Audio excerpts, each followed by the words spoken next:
everybody, happy Sunday. Welcome to a long weekend, man. It is brilliant. And you join us here on a Sunday morning with Microsoft Flight Simulator. And we're going to be checking out some aircraft today because I need to check out some aircraft. I haven't got to mess around with them yet. So you join us on the ground at a place of, wait now, it's called Fort Collins Loveland. Ooh, right. Brilliant. In Colorado. The ICAO code being Kilo Foxtrot November Lima. The KFNL. Brilliant. And we're just north of Colorado, Denver, Colorado. And we're here in the new Carenado, the F33A, based, of course, on a Bonanza.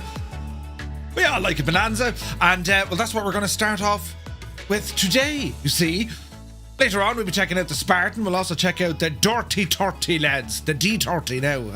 The C130 from Blackbird Simulations. So, a day of flying. Yes. The weather outside, it's actually not too bad, but it is to get kind of cloudy and overcasty, do you know? And, well, the temperature has been dialed down just a little bit over the last few days. I had a productive day yesterday.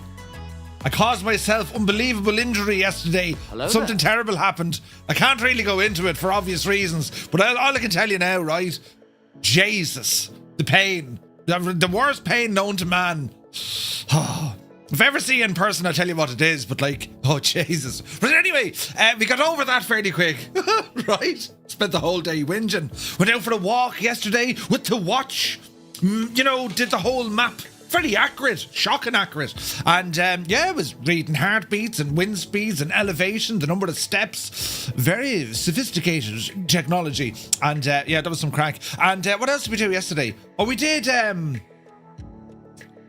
shopping. Yeah. It's a very productive day. And then last night we watched a movie. It was called The Gentleman with Matthew McConaughey and your man, what's his face? Colin Farrell and others. And Hugh Grant. It's a great movie. Very good. Guy Ritchie movie. Very, very good. And we'll probably watch another one tonight. So, yeah. 20 quid smartwatch does all that. You mind any it? I used to have a 20 quid well, it was 30 quid smartwatch. Well, it wasn't really smart. It was a dumbass watch, but it was still smarter than, like, you know, a normal watch that tells the time. But anyway, where is this now? The Olympics. Put it this way, right? Muse fan is aware of the rickety toilet seat inside our downstairs toilet. It was rickety. You sit onto it and it becomes like a roller coaster. Well, anyway, all I can say is I caught myself with myself. I saw Jesus, and then in a fit of rage, I ripped the toilet seat off the jacks, stormed outside and fired it into the bin. And Mr. Two-Tone thought this was hilarious because it was all captured on camera. You know, firing the thing into the... Right, you know. But Jesus now. But anyway, less of that, more onto the... Move on from there, right? Jesus. The things I do, you've no idea. I do stupid things all the time. You catch some of them, but like all the time I'm doing stupid things because they happen to me. But anyway, what was I going to talk about there before I distracted myself? Oh yeah, so the movies were good. Yeah, very good. But it's all about flight simage, right? And you're not aware of the rickety toilet seat. Are you sure? I blamed you because you broke it. Well, you didn't break it. We didn't so, right. Now, lads, this is a serious question for those handy men around the house. And I'm not being any kind of politically correct. But you know, if you need to put a jack's lid on the jacks, well, some of them just have this kind of plastic screw thingy. And you can have the strength of, like, you know, Iron Man. And you still can't get them tight enough. So the jack's bowl lid... Well, it has a habit of moving around, you see. The fancier ones, or the better ones, have little washers to go in, and then you can screw up, and then you can put the gadget on, and it's safe as houses. The one we had was absolutely mad. Mad, right? You'd sit down there now, and your next thing, you'd want to hold on to something, because it'll take you anywhere. And yesterday, it took me to a place I don't want to go back to.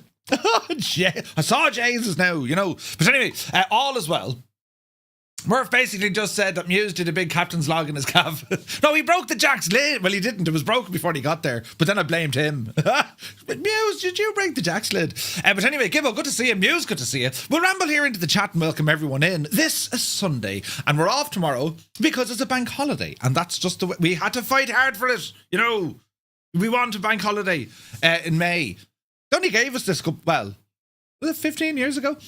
14 years ago? I can't remember, but it's great now that we have it. But anyway, who's here? Look, who's rambled in? we're just going to ease our way into today, you know. There's no real agenda. Whatever it is, do you know? But it's early-ish. It's like, it's just after 10:42 in Ireland in the morning, right? I say Gibbo's head first in a sleeping bag, wondering how he got there. Larry's in the chat. Good morning, Larry. Hope all is well. Captain Sickbag, a very happy Sunday to you. Toto is here. Chocks, you're very welcome aboard. 98 Vulcan rambles in. Muse fan, of course, is here. Good to see you, my guy. Hope all is well. Soaring AJ. AJH, man. Hope all is well. The Limbics, very good evening. Death's Angel, good morning. Sir Camsalot. Madude, you're very welcome in. Who's this now? Cardiac Splash. Welcome aboard. Who else come in the door? Airwolf is here, look. Welcome in. Malky Mac, 3 streams in a row. Be Janie then. He says, good morning from a sunny Scotland. Yeah, it is sunny out there at the moment, but it is to get cloudy. You see?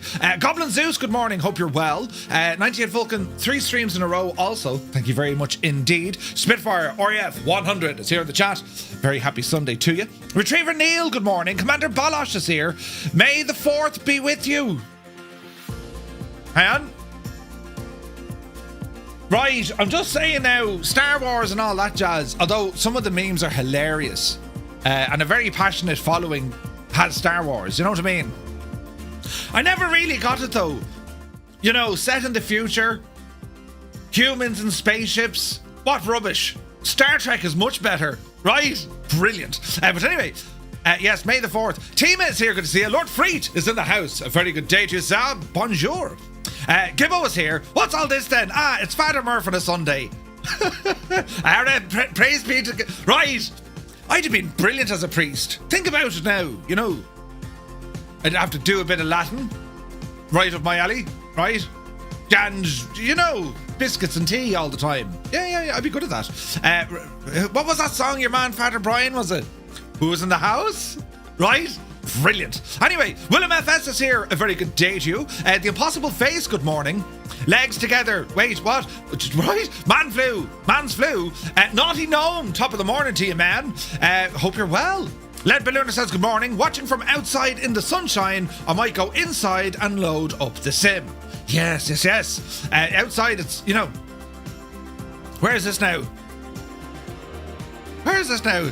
Oh, your man, Fahouk. Your man's brilliant. Yeah, Malky, absolutely brilliant. I'm not aware of it. Yeah, of course. Dear heaven and all that is mighty. Wait, there is footage. No, there's just footage of me walking out of my house, firing the toilet seat into the bin, and then, you know, it's Angry Murph. You've never seen Angry Murph before. I can tell you, it's not very pleasant. You know, blast and drat. You know, bad news and negativity. Anger and anger and things. Yeah, that's what I do. But anyway, now let me see. Now flying the rickety toilet seat, right? Cardiac, absolutely. Chocks, the throwing the seat in the bin. Yeah, no, someone will find it somewhere. It's the internet. You know, Bear 4050, good to see you. Murph just convinced me to buy the Spartan. There you go. Jamaumu, you're very welcome in. You know he's got a comment there, right? Brilliant. Please be seated for the entire... You didn't wash your hands. Go back in there and wash your hands. How do you know? I sensed it. Did you ever see that movie with Rick Mail? The lads out at bottom. Guest House Paradiso. Brilliant. Phoebe, one boiled egg. Phoebe, hello? Brilliant, right? But that's that's how my house is. DJ Seamus, very good morning. Hope all is well. 98 Vulcan says, geez, 7:45 p.m. on a Sunday night. Almost bedtime. Jesus. Whack-A-Mo is here. Good to see you. How is she cutting, man? Now, let me see. Mac Vision 3D subscribing 9 months. Thank you very, very much indeed, Mac. Incredible support, my guy. 9 months. Petrol Head is here. Good to see you. A Crowtag. He says, good morning, Murph and Fireflies from a sunny Great Island, Cork. Damn, it's early. Great Island, Cork. Is it Little Island or Great Island? You couldn't tell you. The Threshold, a very good day to you, sir. Hope all is well. Now, buttons over here, look. We'll beat the hokey. Rob MCR, 51 months. 51 of them. Jeez. Thank you very much indeed, Rob. Hope you're well. Ernie is here over on YouTube. Good to see you, Ernie. Johnny Mon. Good to see you, Johnny. Very happy Saturday. No, you're into Sunday now. Welcome in, Johnny. Angels15 is here. I'll do Char, good morning. Sticky Rice, good to see you. Connor, welcome aboard. Gaff Spears is here. Surviving the apocalypse. It's a trap. Welcome in. Now we're over here, look. Should be doing the Jedi transition, Rainbow Canyon. Not at all. We're going to California, you know, the home of Starfleet Command. Captain's log, supplemental. Where's this now? Fago lease from Opted. Wait, Fago lease from Opted to 28. Who? Who's in charge? We just don't know. It's all happening now, lads, right? So anyway, flying aircraft today, that's what it's all about. I need to learn this stuff, so it's going to be painful to watch. He's doing it wrong. More, press the other button. Right, that's what today is all about. Behave. So, Jesus now. Johnny Mon, thank you very much indeed. Cheers, man. You press the button on YouTube. What a ledge. Welcome back to the family. Yeah, so when it comes to learning aircraft, as I say, we have the Bonanza, the F33A. I'm familiar-ish enough with them. The Spartan, of course, beautiful little airplane. We're going to take that through its paces. And then, of course, we have the C130, the D30, this one from Blackbird Simulations. Very much in an alpha... it's in alpha... what's the word? It's just an alpha. Capabilities... build type. What's the word we're looking for? Release. Good man, naughty gnome. Jesus, left me hanging. Yes, an alpha release. So some stuff don't work at all, but that's okay because they told us, lads, it's early on, you know. Fortnite, good to see you, man. Hope you're looking well. You are looking well. Hope you are well. 2 months, 22 days and 22 hours. All the twos, Fortnite. Cheers, man. Captain Log Supplemental is what Muse calls a wee. There is Little Island, Photo Island, and Great Island where Cove is. Oh, be Janie then. We have to head down to Little Island or to Cove soon. We need to go down to Photo. Do you know? That's what's going to happen. But yeah, a release. We'll go with the release.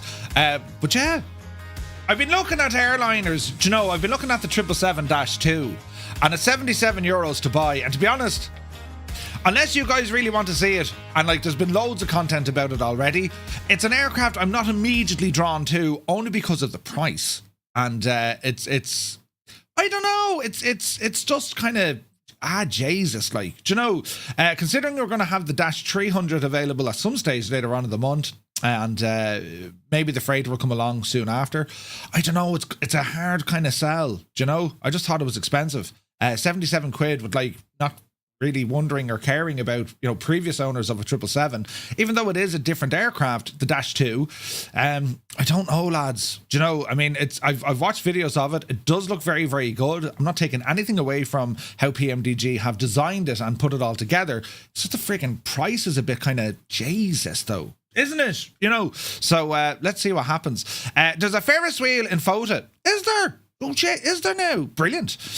Far too expensive. Yeah, it is. Like, it is. Do you know? It just is. Murph, the new user cardiac splash is Mrs. Limbix. You're joking. Mother of Janie. Right now, listen up here now, cardiac splash. The Limbix has, at all times, been respectful and informative and nice and never once negative. Right?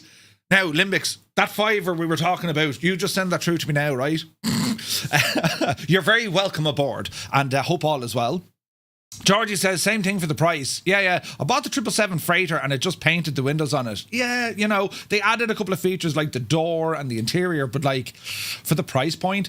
Plus for me, I mean, over an X-Plane, I have a 777 from Fly Factor, probably the best simulation of a 777. In fact, it is the best simulation of a 777. It's very, very hard to twist my arm on that one, do you know? Good man yourself. I'll slip it in under the internet. Good man, Limbix. Wait, you on that, Murph. I'm not a fan of paying... with you on that, Murph. Not a fan of paying as much for one aircraft as I did for the whole sim. Well, like, if there's an aircraft that, like, right, the A350, for example. Why? Because there's nothing else in that kind of range. The 330 is there, of course, and a 777, but like a 350, yeah, I'll buy the 350. The 777, if you already own one, unless, of course, you know, you want the passenger variant versus a freighter variant or whatever, well, sure, right? But different, it's like the whole 737 friggin' saga all over again, right? You know, the most popular is the 737-8, and PMDG, well, they gave us the Dash 7. All right, it was still very good. I was happy with my purchase, of course it was. But then they came out with like the 737-6 came out, and then the 8. Like, they kept the most popular up on the top shelf. And Like, I just thought that was a little bit kind of, and they can talk to the cows come home. I'm not for a moment saying, the aircraft aren't really, really good. So much coding goes into them. And they're actually well built. You rarely get CTDs with the PMDG stuff. It's just the price. That's all it is. However, anyone who never had a 777, right, and you're thinking about getting one, well, there's no doubt about it. I mean, the Dash 200 operates into some smaller airports, right? And it does look beautiful. It really, really does. It looks stunning. And it has all the latest bells and whistles on it. It's if you've never had a 7 or a 777 from PMDG, you're definitely in for a treat. It's just the price if you already have the stuff. You know what I mean? I remember the days when you got the 6, 7, and 8 in one pack. Well, I think they used to charge you just like they just charged you for the upgrade pack, yeah. Which their pricing in Microsoft Flight Sim is not following that way at all. Do you know what I mean? And I don't know, like. My vibes on this are probably the same as yours. If that was an aircraft, if the 777-200 was made available, and let's say, for example, it was priced at, say, $40 or, £40, now you'd be kind of saying, yeah, okay, that's within a bell curve that, yeah, I'll go for that. The fact that it's not, though, like 77 quid for any aircraft, like, yeah, that's way up there, do you know? But anyway, Fly with Joe is here. Good to see you, Joe. You're looking well. For that price, you would expect a little nice package of variants. Maybe we should do laps of the Mac Loop in a reasonably priced airliners, right?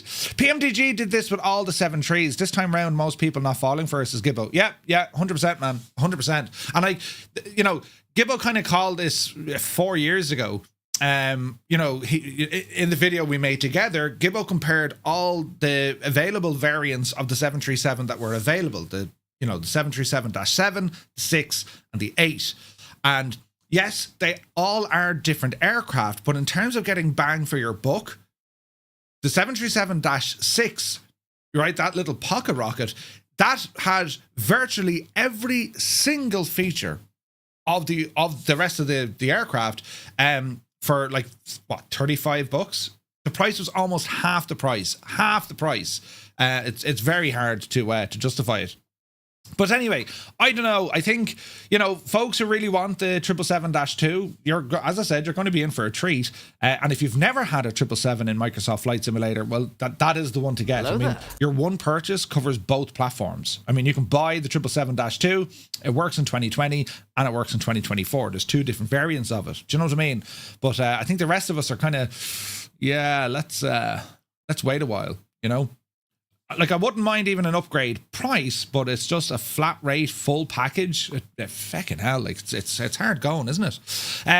But anyway, it is what it is. While the 200 might be certified to fly into some smaller airports, at the end of the day, it's a sim, so we can fly the 300 into the smaller airports. Yeah, do you know what I mean? Like, as I said, unless, of course, you really want to have that particular aircraft, it makes it a tough sell, It sold hardly any in real life, so it would be priced like the 737-6. Yeah, 100%. Tritchy, good to see you. Non-winglet version of the 737-7 annoyed me. Couldn't do my classic EasyJet flights. Yeah, well, that's what you're up against, Has anyone dived into the C130 from a reputable dev yet? Has anyone dived into the C130 from a reputable dev? What do you mean, Limbix? Cyrus is here. Very good morning to you. 50 freaking streams in a row, man. Thank you very, very much indeed, Cyrus. You're looking well. Meanwhile, the main thing I'm bothered about getting a decent E-Jet so I can do the Logan Air routes. Yeah. Well, the E-Jets are there. Like, I mean, Flight Sim Studios have them. When people think, here's a developer, they've pushed out the 727, they've pushed out other aircraft, and yet the Embraer series that they're working on is very much kind of parked at times. They actually have a different crew of people working on that. So those of them who were working on the other projects like the 727, they don't talk to, as in, they're not involved with each other. They're separate. That's what Flight Sim Studio do. Do you know what I mean? So, look, at the PMDG stuff, there's no question it's going to be a beautiful airplane to fly, the 777-2. It's the price just has me going, Jesus. Do you know, if it was a little bit cheaper, I'd say, yeah, it makes like perfect sense. But let's wait and see what happens when we get the update for the rest of the fleet, and that's kind of where I'm going to wait. Do you know? The C-130 from Blackbird as opposed to Captain Sim.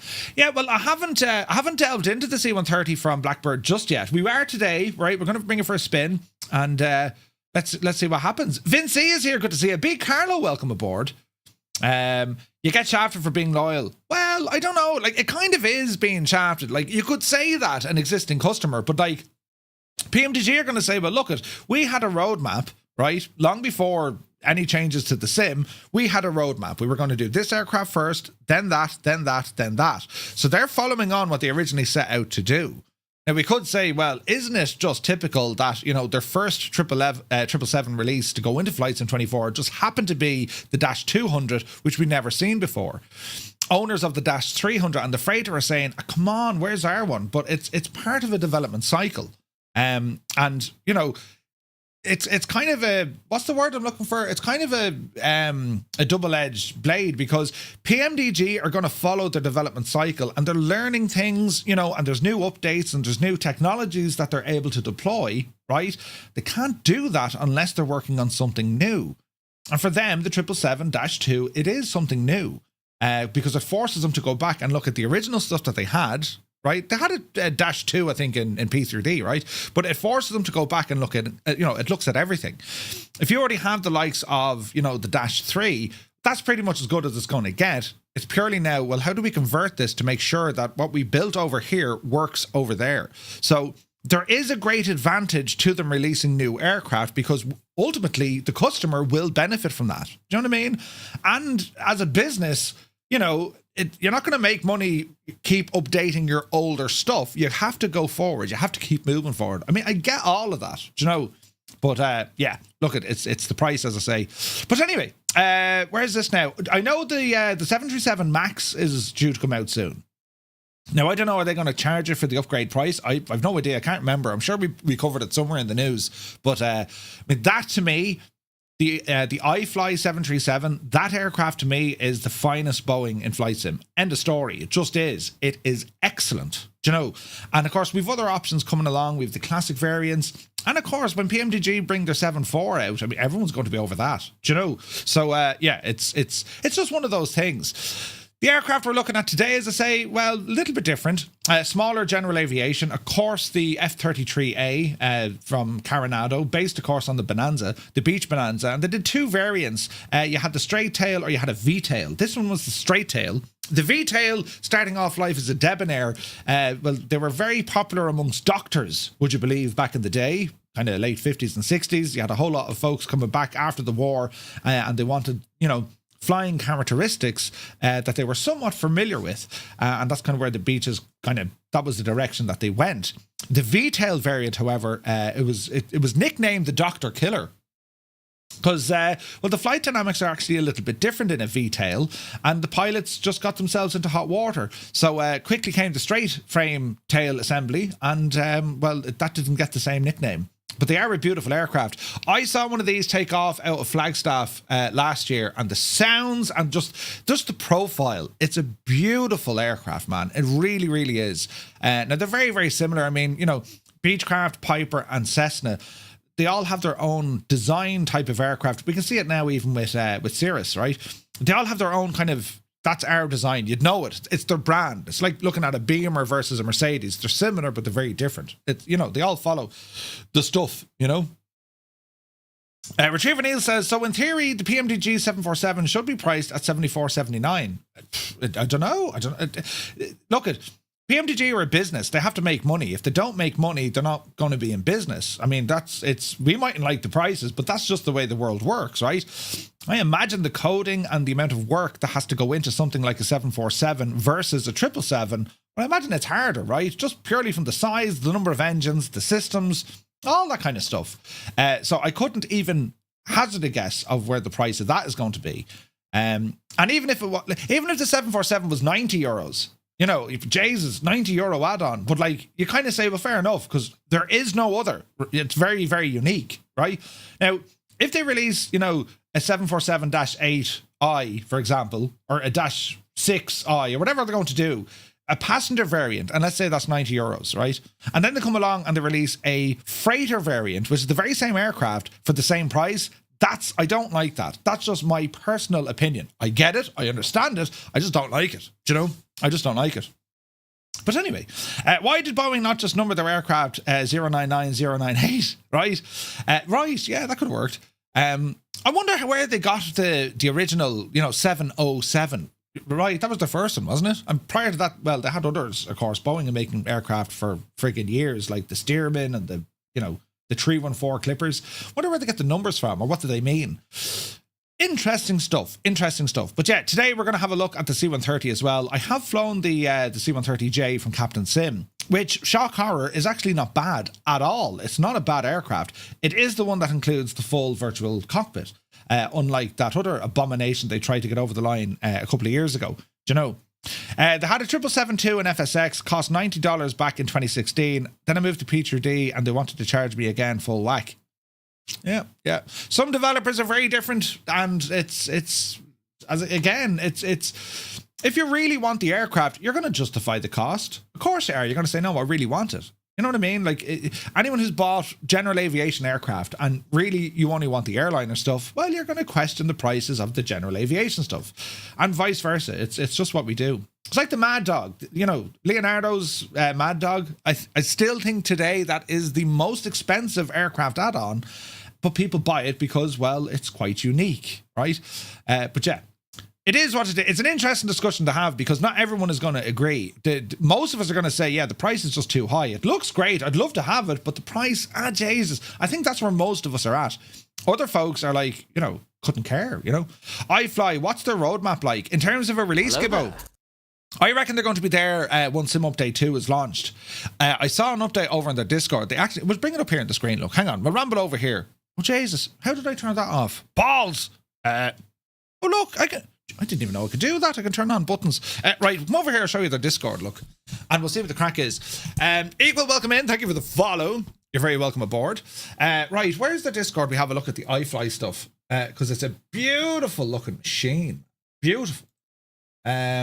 Let's see here now. We go into wait to see the state of my Discord, right? So this is how I work. This is how I work my Discord. Very sad. Very organized though. So we've gone down here into our developer portal, and we're going to ramble down here to where we have iFly. Fly by wire. Right now, we'll find it here somewhere. Let's see here now. Fly factor. Fast Cow. Haven't heard from them in a while, lads. Anyone hear from them in a while? Sim Solutions, Hangar Studios, Jesus Murph. There should be an easier way you can find this. Are they down here maybe? They are. Flight One software, right? So the announcement was, here are a few development pictures of the Max 8 in 2024. They are work in progress. We want to show you the work is quite active on 2024 compatibility. It doesn't mean the release is going to be tomorrow, and we cannot speculate for sure, as Asobo are still working on the Sim Update 2 and applying fixes to the core simulator. We have needed to track along with the Sim Update 2 beta, and this is what will become the mainstream release for Flight Sim 2024. So what we have here is, well, this is the 737 MAX from iFly, sitting in Microsoft Flight Sim 2024, and yeah, I mean, look at it. It looks the part. This is a gorgeous aircraft. It's a compatibility patch that they're working on. This is just an incredible aircraft. It's like the Max. This was by far the best 737 experience I've had in Microsoft Flight Sim, right? And you can see it here. A second batch of Discord images, so like you can kind of see where it's at, and it's utilizing some of the stuff, You still have not flown the delivery I made for the iFly 737. We'll have to update it, I guess. I haven't. I think I have. Cyrus, the 737 MAX Firefly. I think I have. If I haven't, well, we will. 100%, mate. 100%. It's just a cracker of an airplane. So I'm really looking forward to this. Like, I just cannot wait to get the 737 MAX in there. Like, let's face it, the Asobo one isn't great. This is excellent. But yeah, we're just waiting. In terms of a roadmap, do we have a roadmap? I don't think so. That's kind of where it's at now. 737 pilot, welcome in, man. Microsoft Flight Sim doing second test is such an overall mess, so I won't be getting the full version or investing in 24 only planes. Yes, says Lone Gamer. Doing second test is such an overall mess. What do you mean by second test? Like, my understanding is Sim Update 2, very, very good, in particular when it comes to VR, but also stability. That's what I've heard. Sim Update 1 I thought was brilliant. It's been friggin' awesome. Oh, we have. Good to see you, man. Good to see you. But yeah, like this is an aircraft I'm really looking forward to, only because, well, I've flown it in 2020 and it is that good. Now, a lot could be said as well for the, a lot could be said for the, the FS Labs A321, which is also an excellent aircraft, right? A lot of people don't like FS Labs because, well, they have a bit of a turbulent history, but their A321, man, it's absolutely brilliant, and I'm a huge fan of that aircraft. The only thing that makes it very, very difficult, of course, is because, well, you have Phoenix, right? And the Phoenix 321, isn't it Phoenix do a 321? Yeah. And they offered those as expansions to your base product, right? And they were like €40 or £40. The FS Labs one, a little bit friggin' different, right? It's like $70. It's very hard to kind of justify that, because here you have, similar aircraft, very different developers. There are differences between both aircraft, you know what I mean? But again, lads, it's a hard one to sell. I really like the FS Labs one. The aircraft I'm most looking forward to from FS Labs, of course, is the Concorde. But yeah, we'll have to just kind of wait and see. You know what I mean? Turd Ferguson, good to see you, man. Pity the real Max does not perform as good as the simulated one. Yeah, right? Jesus. Via Game Pass offers did in November and now in May.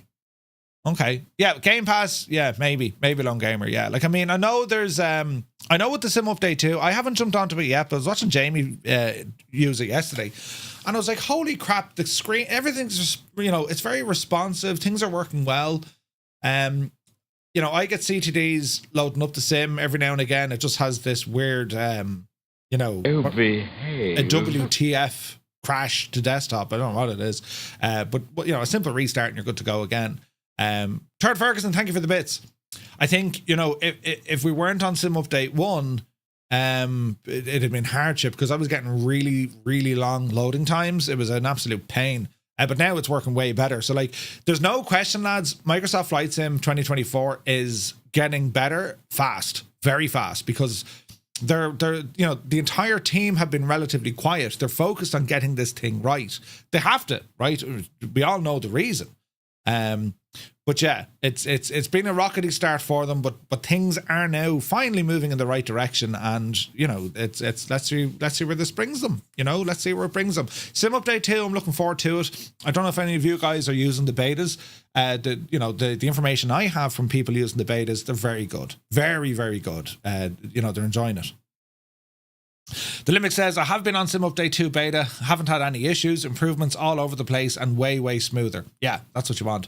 The Impossible Phase, yeah, it was a similar kind of ish story with 2020. What frustrated a lot of folks was 2020 was getting very good from Sim Update 1, 2, 3 and 4. It was very good at Sim Update 4, and then it felt like there was a massive step backwards on Sim Update 5. That's when they brought in Xbox compatibility. They kind of they had to change the infrastructure a bit.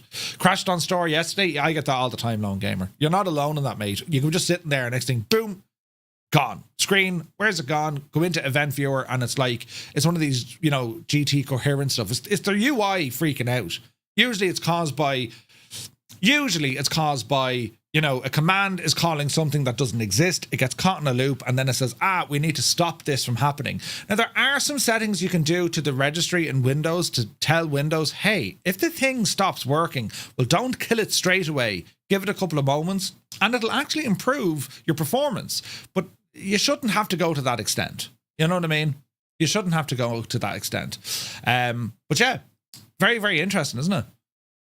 The driver timeout thingy in the registry. Yeah, that's the one, Zit. Yeah, so you have a driver timeout bit of crack. You can go into the registry editor, and if you change that, it'll fix the laws of physics ever so slightly.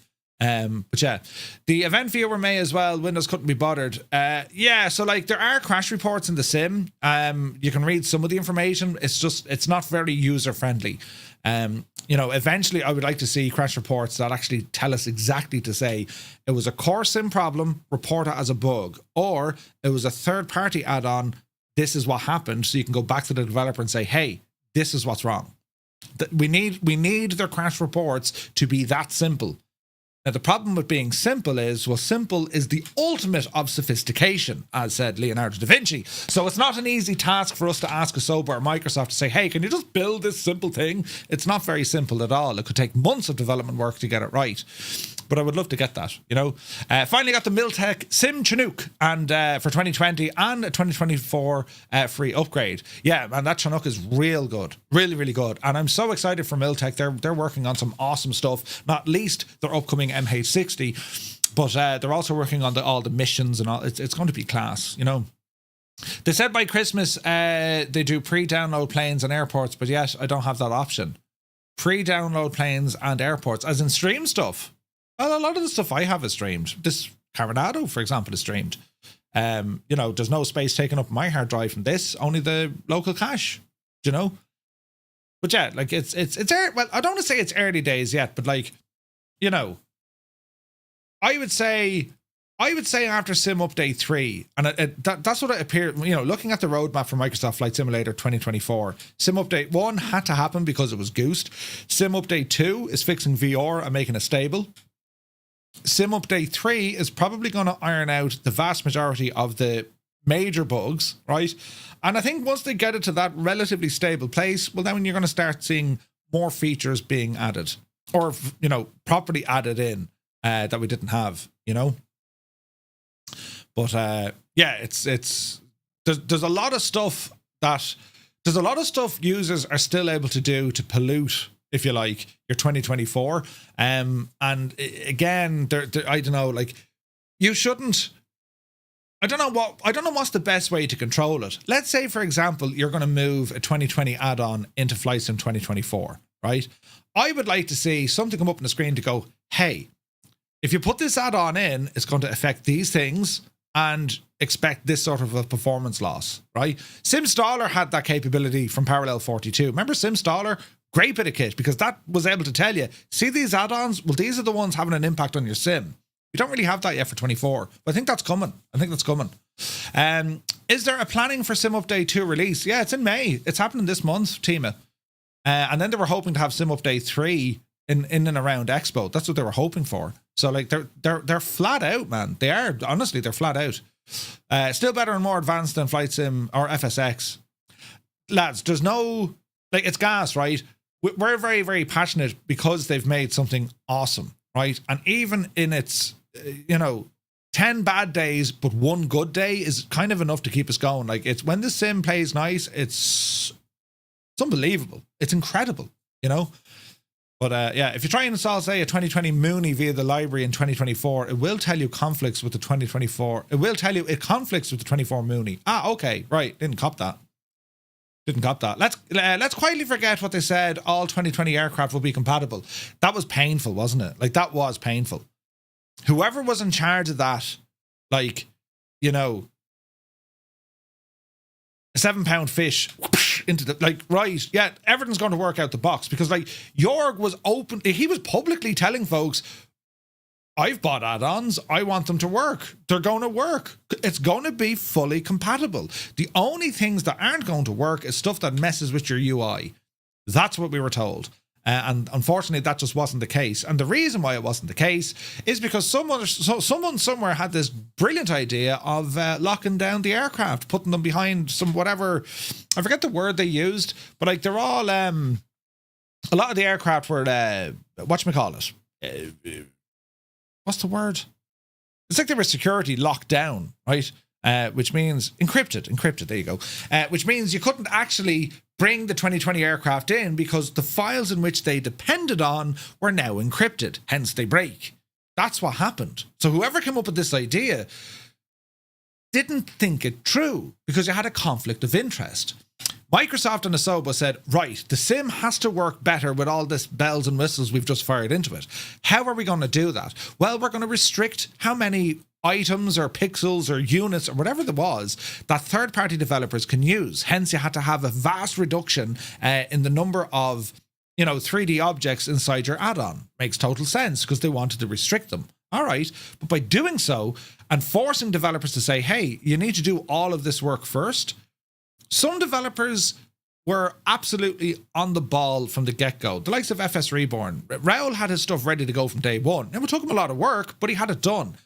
But you start going into WASM aircraft like your Phoenix or your Just Flight stuff or your PMDG, it gets very, very difficult there because now you need a lot of time. And hats off to Just Flight. They have a lot of their fleet up and running now. We have the Hawk, we have the Vulcan, the F-28, the RJ. Most of their fleet are now coming in there. And we know the GA fleet is on the way with the Arrows and so on. They're all on their way to getting 2024 compatibility.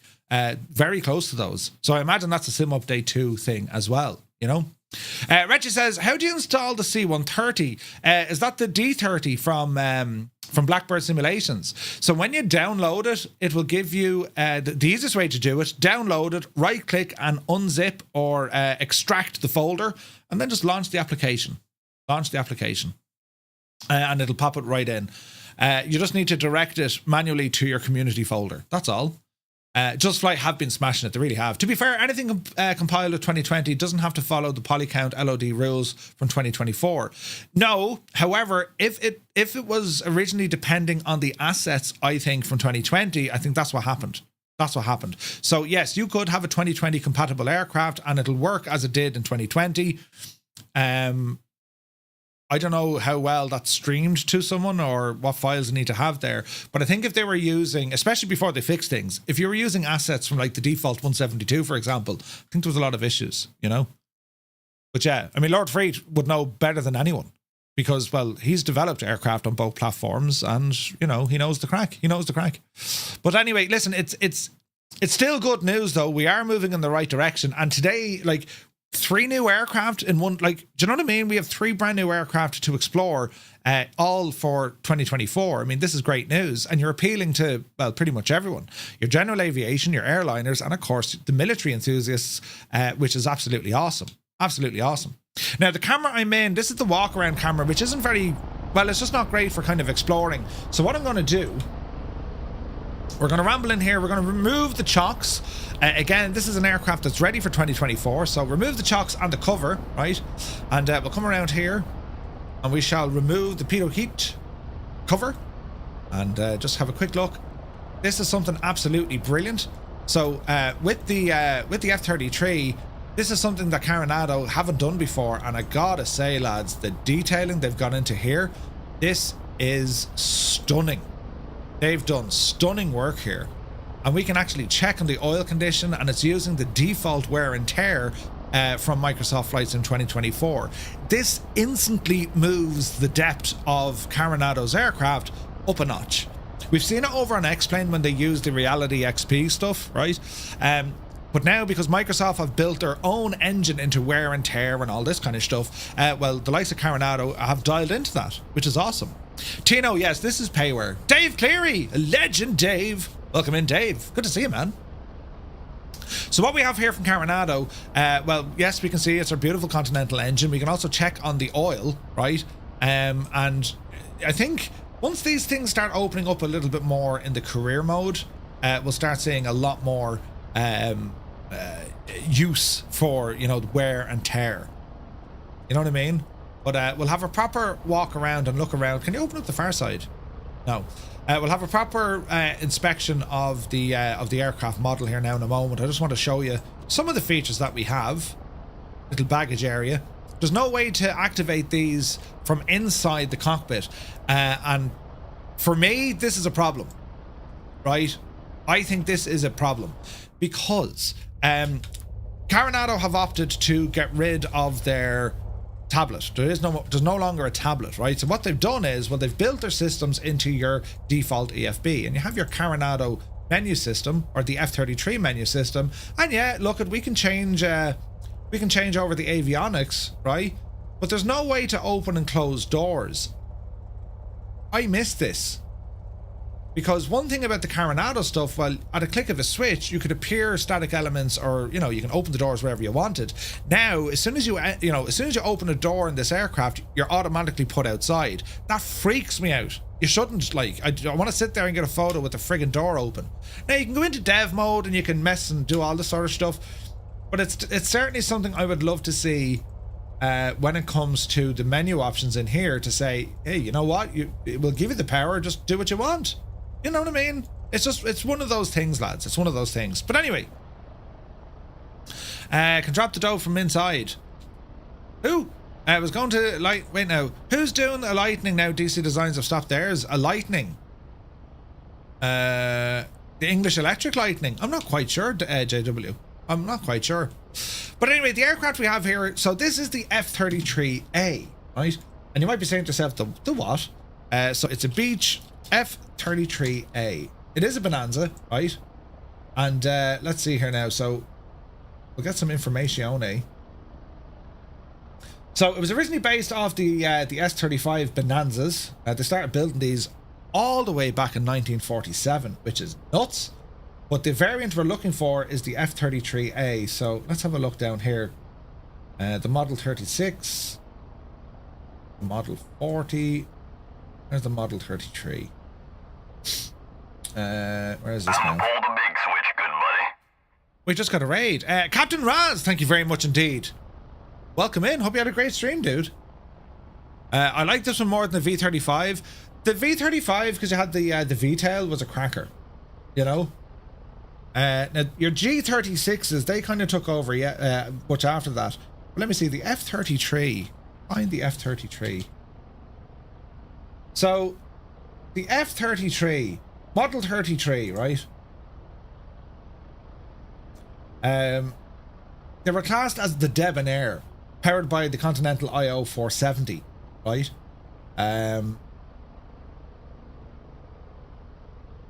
Bonanza F33 specification, operating cost, and so on. So here we go, right? So operational weights and power plants. Sorry, it's a Continental 520. It's an IO 520B. It has a range of just in and around 700 nautical miles, a service ceiling of 18,000 feet. It needs just over 1,000 feet for takeoff, landing distance about 2,000 feet. And the F-33A, well, it's a single-engine high-performance aircraft manufactured by Beechcraft. It's renowned for its reliability, robust design, and also pilot-friendly handling, as the F-33A is a favourite among general aviation enthusiasts. It is part of the legendary Bonanza family, and the F-33 combines strong performance, luxurious interiors, and advanced avionics to serve as both a personal and a business aircraft.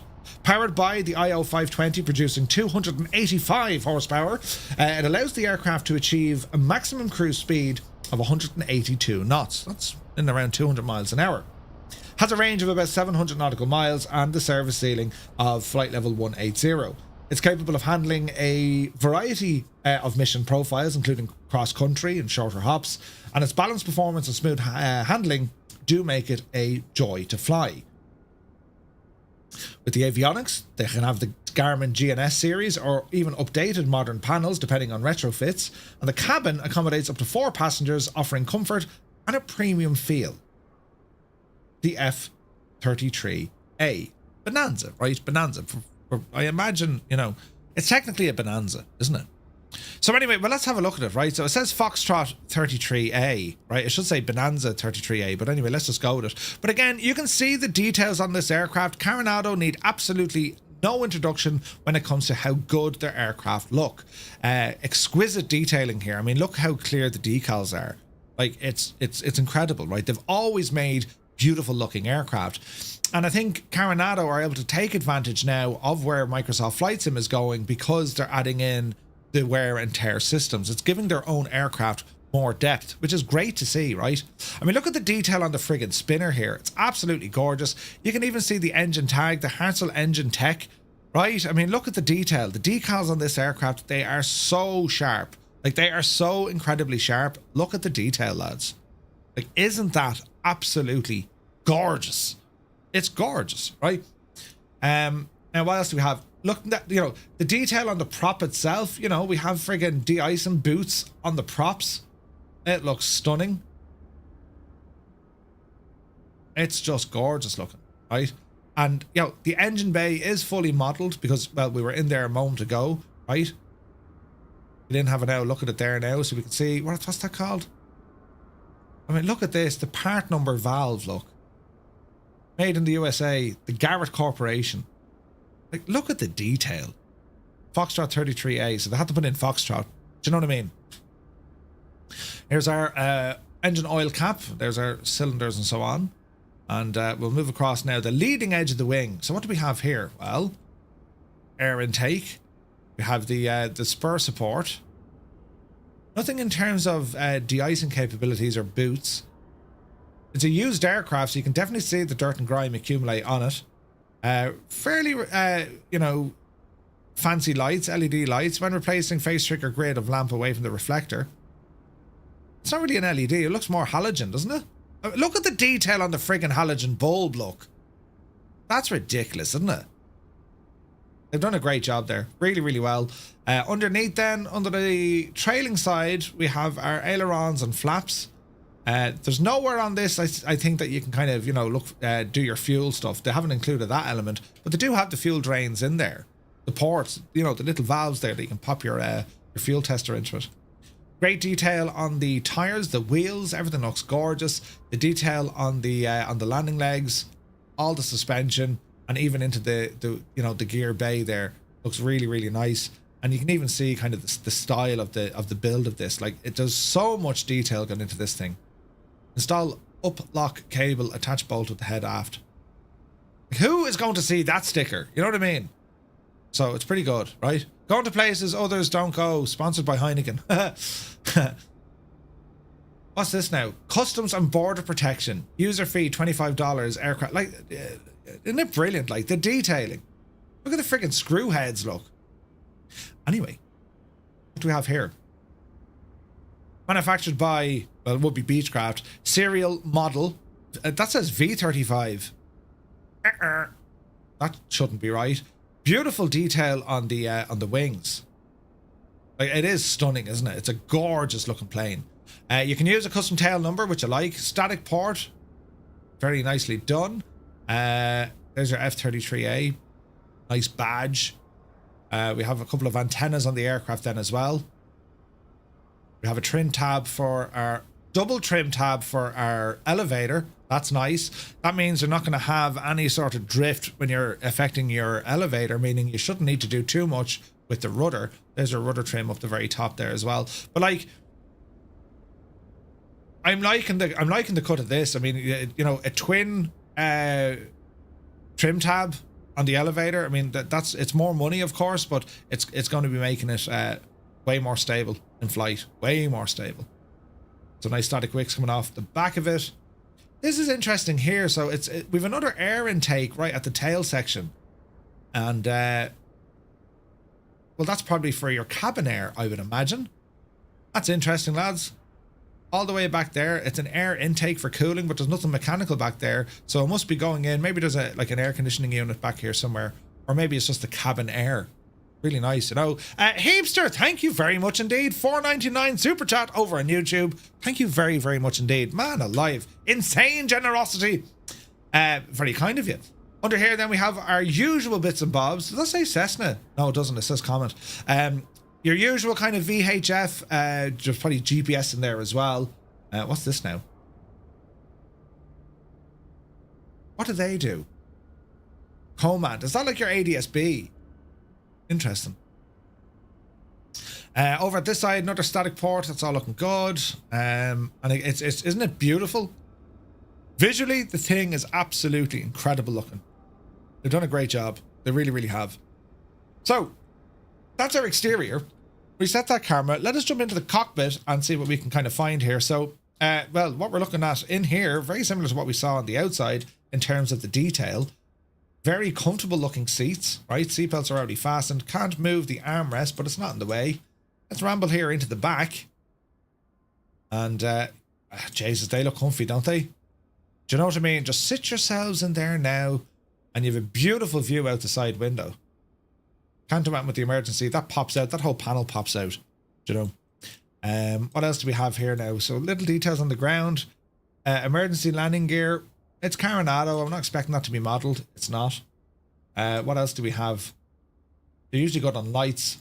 Yeah, we got light switches, and these will all be independent. So that's a nice little touch. Back here into the cargo area. Again, there's amazing detail here. Do you know, here's your little cargo door that we opened from the outside in. Like, even look at the straps, lads. Look at the freaking detail they've gone to. Their 3D modelling, it has to be said, it's incredible what Carenado do. I mean, look at the cut of it. Beautiful stuff. Baggage compartment, load in accordance with the aircraft flight manual. 270 pounds of cargo back here. Like a spare headrest. So I'd say, you know, if you had to, you'd nearly put a bench back here and increase your number of passengers. But of course, it all depends if the aircraft can carry that, you know. So we'll ramble into the cockpit here, and well, it is beautiful, isn't it? It's gorgeous. So this beautiful, like the yoke assembly, it's twin, right? Some of them you only have one, and then they do have the old fashioned, you know, change the whole yoke over. This is a twin one. And you can see here as well, like you can see the cable for your push to talk, see your communications cable. Like that's just nice, lads. That's detail. Look at this, like.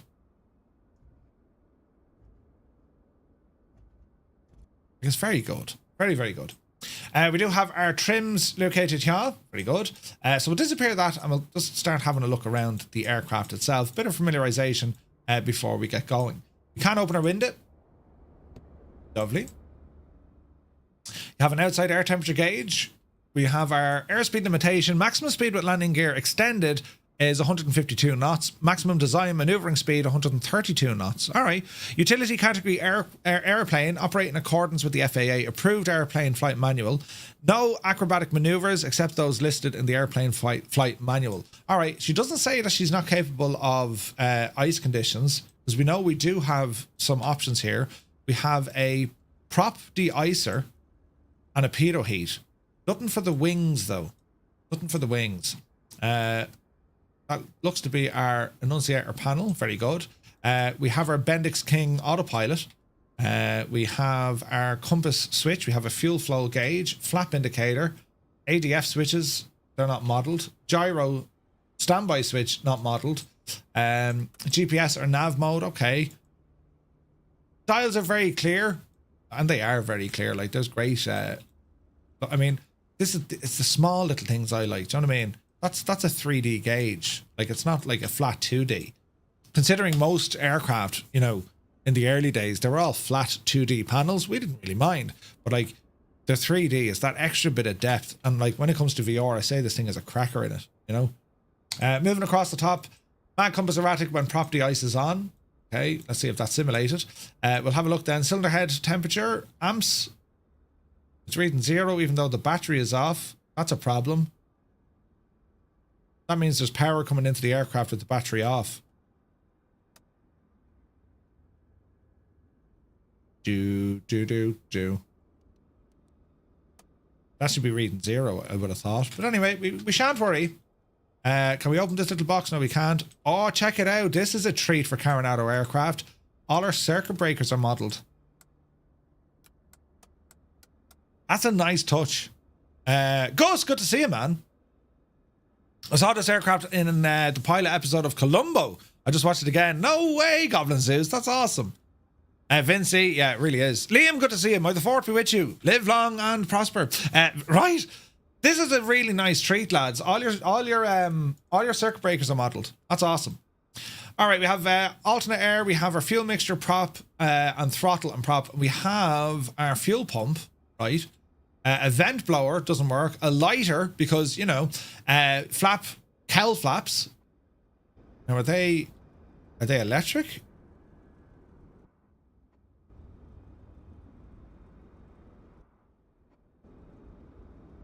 No, they're not electric. That's a nice touch. Okay, so our cowl flaps are located just behind the exhaust here. See them there, looking all really nice. Seen? So they're in the open position now, just to allow airflow get out, or get the temperature out a lot quicker. And if we come back into here and we want to close these puppies, there they are now closed. So the cowl flaps work. Cessna, thank you very much indeed for the follow. Welcome in. Circuit breakers, yeah, it's pretty cool limits, isn't it? It's pretty cool, man. All right, reset that view. It's fairly functional so far. Okay, we have our elevator trim. Lovely. We have lighting. Loads of options, although only, well, 3 of them work. That's a good stop, or good option, right? And now we come down here to see about what do we actually have going on over here. So we have cabin heat, aft cabin heat, park and brake, locked. You have a microphone jack, doesn't work. You have defrost, firewall air. Okay, and that's modelled. That's interesting. Vents. Beautiful details on the pedals. It has to be said. Jesus, the 3D modelling is absolutely savage, isn't it? Isn't it savage? Like, I mean, look at the friggin'... It's very good. Right, what else do we have? That's kind of it from what you can see. Fuel gauge is down here. So, now, will it lock? No, it doesn't lock. So, what I would like to see from Carenado, because, like, in the real world, I'm also an agent as well. There's nothing stopping you from turning the fuel tank off. In the real world, you have to press that down. Little spring hose that you press it down, and then you can turn it off. But the idea is the whole point of having this little stopper is to make sure you don't turn the fuel tank off unless you absolutely want to do it. Yeah, I mean, you can imagine it's not something you can actually see. When you're flying along, you're holding onto your control and you're reaching down, you have a quick look. It can happen, right? So hence they put a switch in there. It's not a big to do. They haven't got a model, but it'd be nice to see. Up on top down, yes, we have our sun visors. They look the part. We have internal lighting. We probably have our air vent, not modelled. Okay. I have seen them model the air vents before. We've seen it in the Cessnas where you pull out the gauge on the side. Do you know? This is really, really nice. Right, shall we start it up and have an old gawk? Nighthawk, good to see you, man. All right, so we'll open a window here, and we're going to give this engine a bit of a start up and see what happens. So we're going to turn our fuel on. Now, let's double check what fuel have we got on board the aircraft. We have checklists. Let's just make sure our fuel is there. So fuel, 50-50. Let's go to about 80. And we're going to load that in the aircraft. And we should go back one. On our checklist, so pre-flight is going to be chocks remove, right flap visual inspection, right aileron. I imagine you can do all of these things. Where's my mouse gone here now? So, yeah, you can look. Well, there's click points, but I mean, you gotta love this. This is the advantages of what the default Flight Sim 24 can do.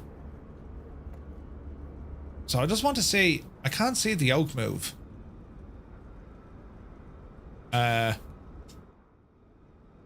Reappear the yoke and now go back outside. So what I want to see here is I want to make sure everything's connected, yeah? Yeah, that's awesome. So the yoke is moving, right? And when the right aileron goes up, the left goes down.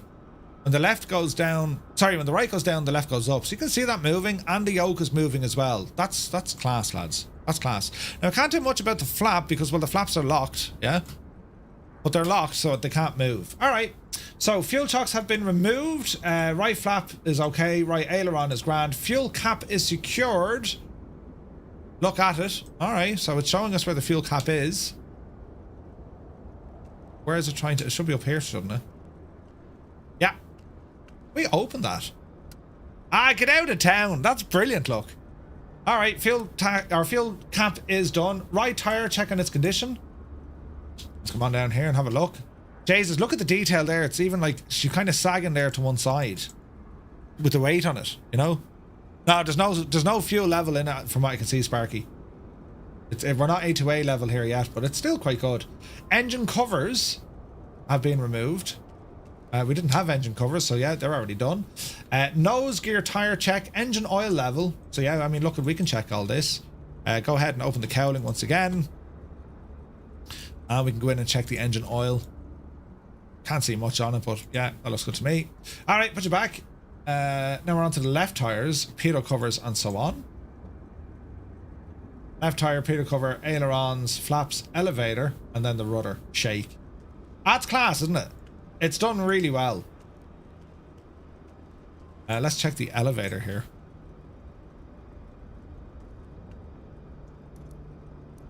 And again, you can see the yokes move. Trim tab. Can't move the trim tab. Rudder. All right. It's class that you can do all these things before starting the engine, so we're probably back inside for this one. All right. PH Roy, good to see you, man. Hope all is well. So, parker brake, avionics master switch is set to off. Circuit breakers we've checked. Landing gear in the up position. Landing gear in the down position. If I was a landing gear switch, where's my gear switch? Cowl flap, vent blower. Right now. I'm probably looking straight at it, am I? Where's the landing gear? Oh, there you are, there. Jesus. You'd handy miss that, wouldn't you? No, you wouldn't, Murphy. It's a big white switch. Right. Okay, cowl flaps fully open.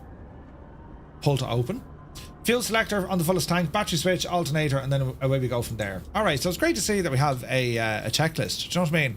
Right, so we go battery on, and let's see what happens. See a couple of lights. Alternator coming on. And we can probably get a beacon light. And we actually have, well done, Carenado, we actually have a rotating beacon light. Look at that. It actually rotates. That's friggin' brilliant. The amount of developers who don't do that. They just put in like a single kind of strobe light. Beacon lights for the win, lads. Beacon lights for the win. All right. Do we have sounds on that light?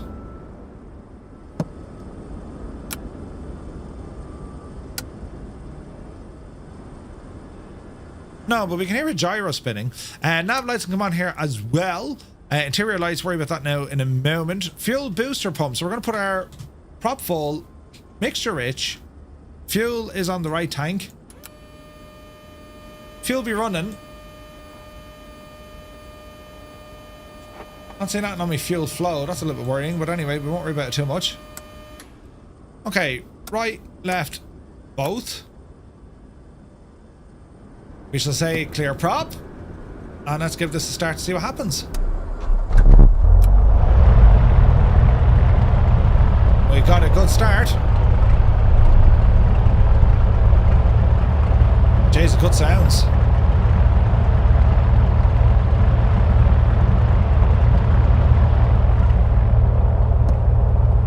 Flying Diggs, good to see you. Alright, let's continue on. Alternator is on. What am I looking for here now? Beacon, taxi lights, instrument lights, panel lights. Let's bring these all up here for a moment. And what else do you want to hear now? So amps, we're recharging. Let's do a quick amp check. Alternator off, discharging, recharging, that works. Let's go ahead and get our avionics turned on. HSI comes alive. System's coming up. Transponder bringing online. And let's just for the sheer crack of it, see can we mess with this stuff. So if I were to say we'll turn off my transponder, that didn't want to work. What about radio and instruments?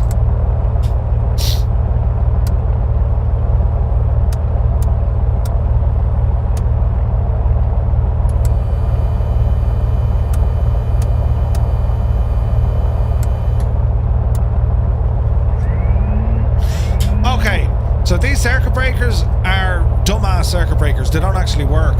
That's a bit of a pity. None of these circuit breakers are actually wired into the aircraft systems. That's a bit of a shame.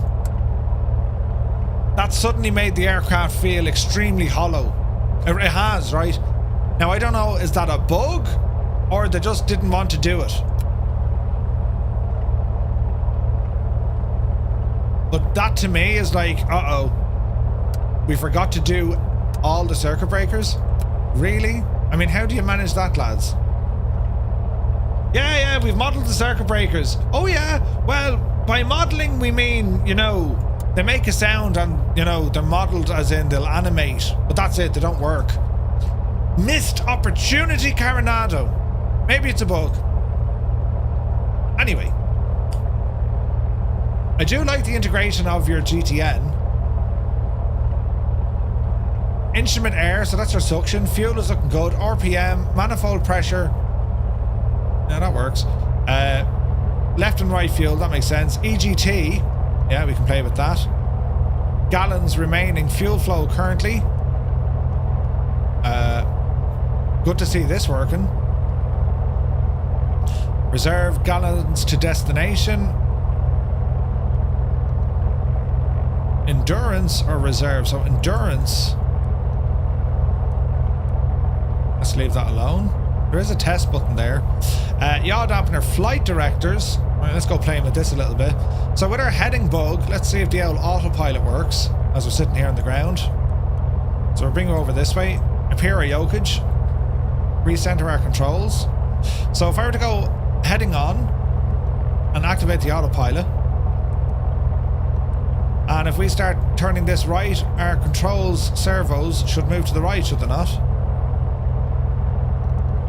No. Okay, that's interesting.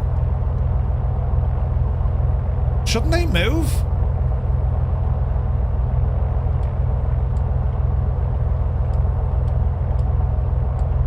Huh.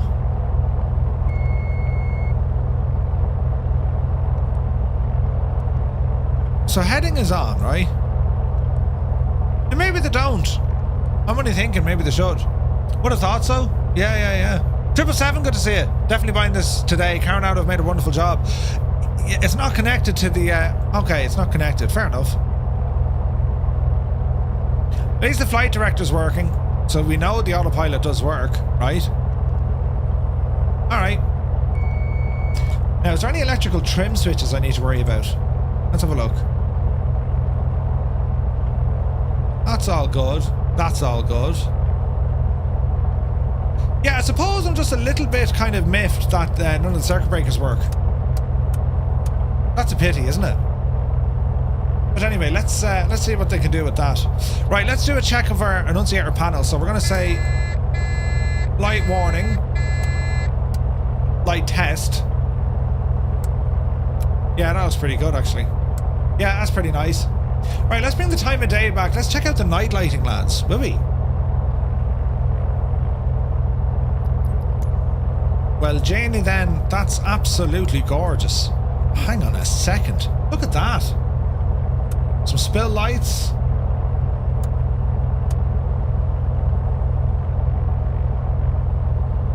Oh, that lighting is gorgeous. Man alive, that's gorgeous. Alright, let's see if we can play with. Okay. Jeez, the lighting's nice, isn't it? That's gorgeous. Right, while we're down here, let's just let's lighten up the camp and put on all our lights and see how they behave outside the aircraft. Landing lights are pretty good. We do have some strobes working there. Nav lights are decent-ish. I can see that rotating beacon. Oh man, that's pretty nice. Yeah, that's pretty nice. Look at that beacon, man. That's awesome.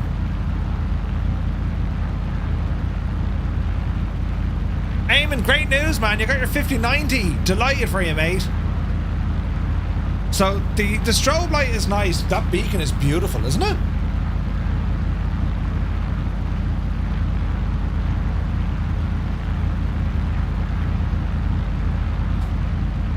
That beacon is so good.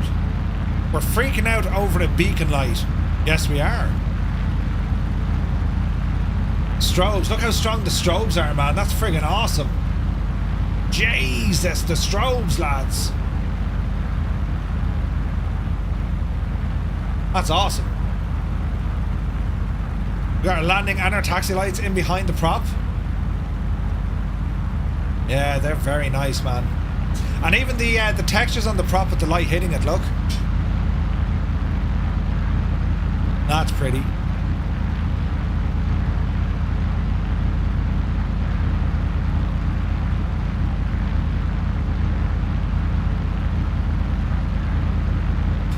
You got these beautiful heat blur effects as well under the exhaust. That's pretty. They're bang on. Yeah, I'm well impressed with this. Do we have the light on the tail? We do.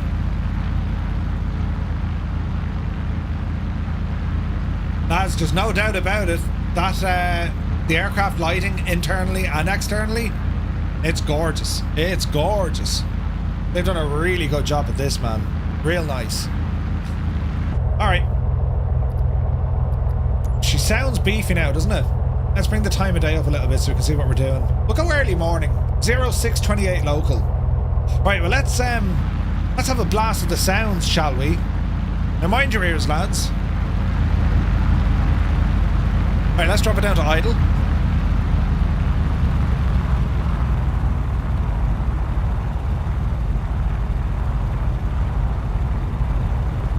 Give it a bit of power.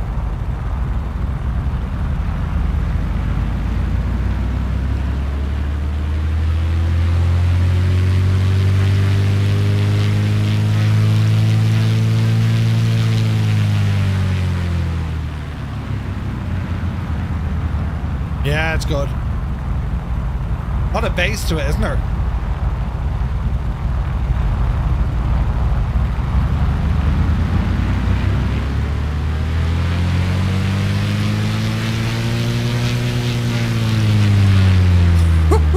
That's a good sound.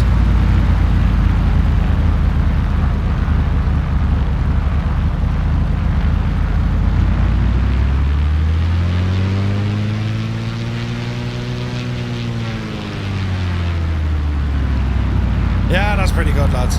That's pretty good. Decent sounds, at least external. Inside then, man, look at that prop. Look at the detail on the prop. A bit of power.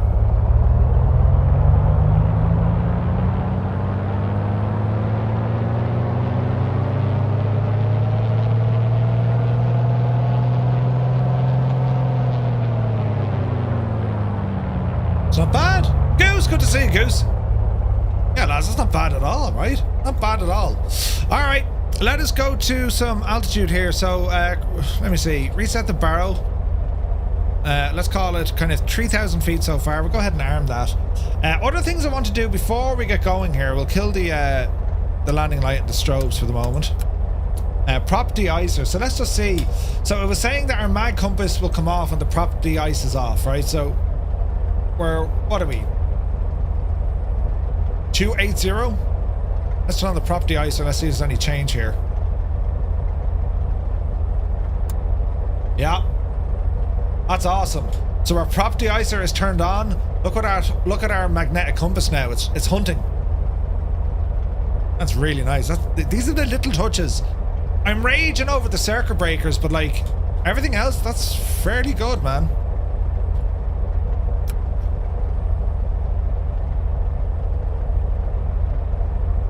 Yeah, that's pretty good, man.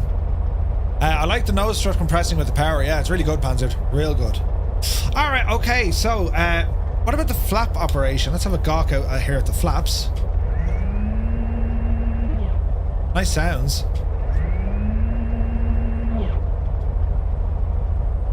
What are they, 40 degrees?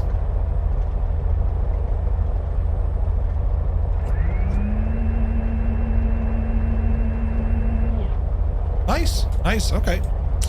Right, time to taxi, friends. Need a bit of navigraph for this. Let's have a look. Power up some navigraph, and we'll also get our normal stuff turned on. We'll get the landing rate monitor. We'll go ahead and bring up Join FS. We'll go ahead and get our say intentions. Need to turn off some stuff from say intentions though, because you're not there yet. I'm over here now. Yeah, old traffic injection. Need that off at the moment.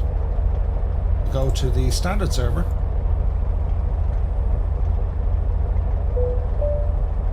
And we shall new flight it. Sweet. Yeah, sounds pretty good, doesn't it?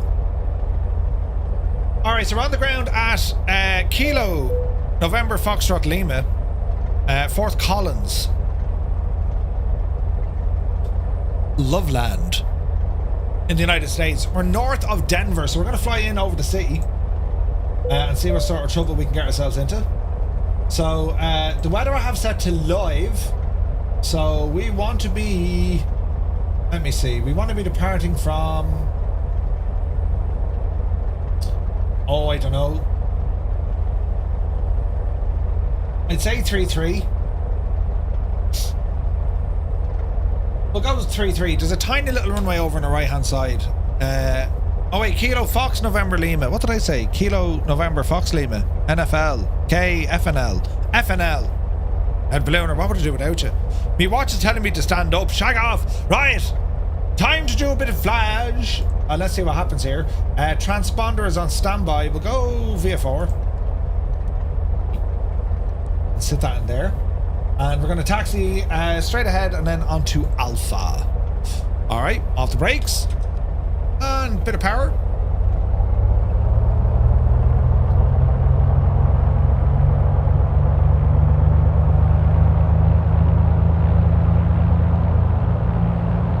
Alright. She moves nice and easy. Bit of left brake. Bit of right brake. Brakes are working. Now I've the trims, right? Is there an electronic trim? Let's have a look. Because we don't have a trim wheel. Sure we don't. So where can we actually see our trim indicator? That's going to be interesting. So there's a trim here. Alright, okay, that does work. Alright, that works. I don't see an electronic trim switch, so I imagine we're alright.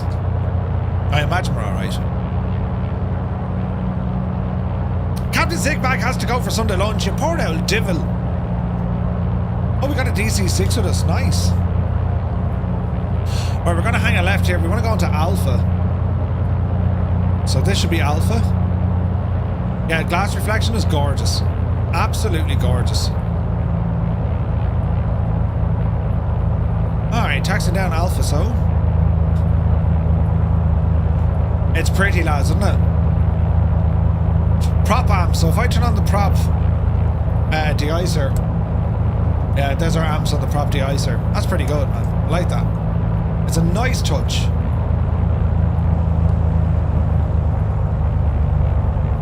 Lovely details. The trim is the trim on the yoke, isn't it? Should be. So you have a trim switch here. That's for our pitch trim, but we can also use it down here.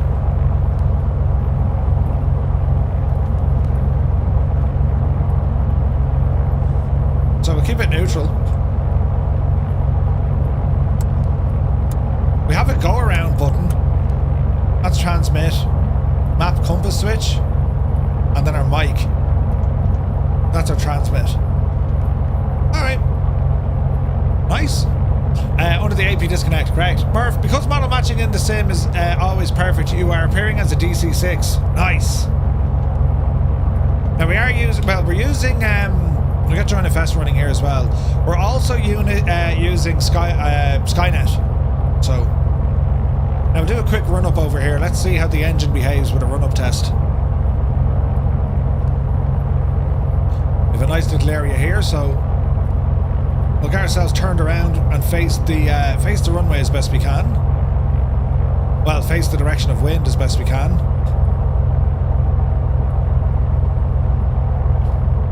Well, we'll just spin ourselves around here.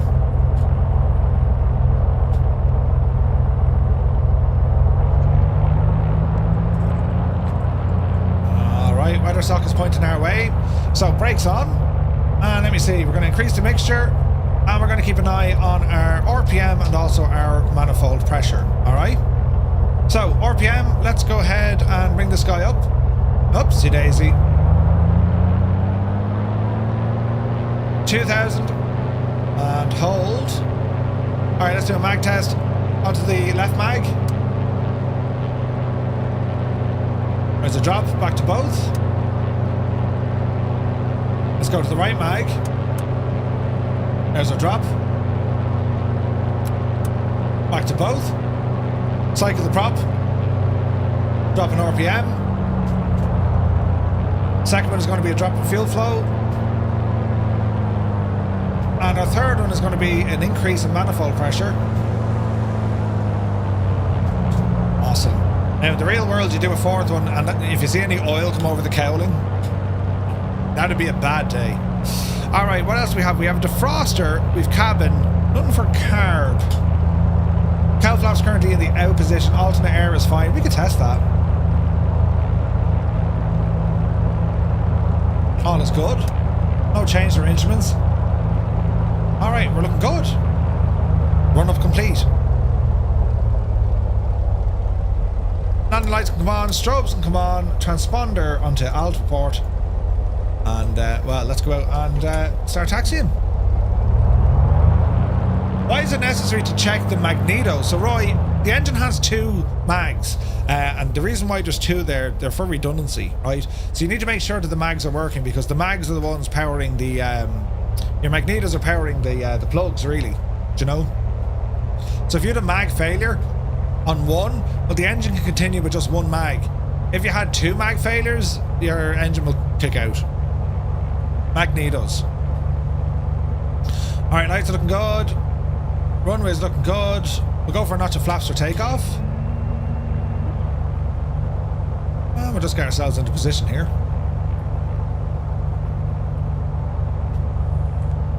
The LOD on Blairman's aircraft, Mother Day, Jesus.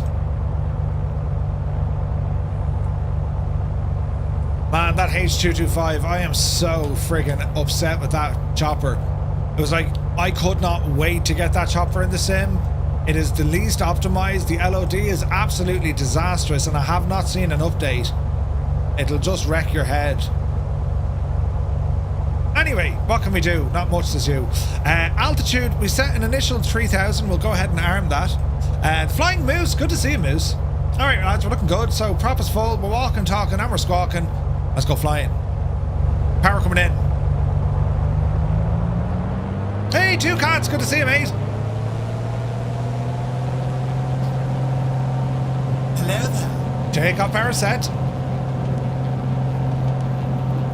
Speed alive. A lot of right rudder. We'll put it down to the wind. There's 60. There's 70. 75 should see us. Oopsie daisy. Positive rate of climb and indicated. Gear coming up.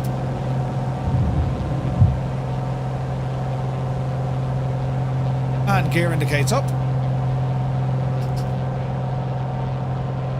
Easy.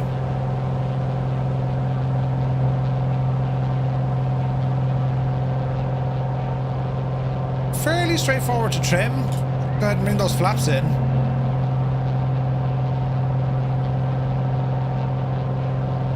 And just let the airplane settle down a little bit. Keep the cowling on the horizon. Hello there. So we're getting 1,000 feet a minute at around 100 knots. Nothing wrong with that.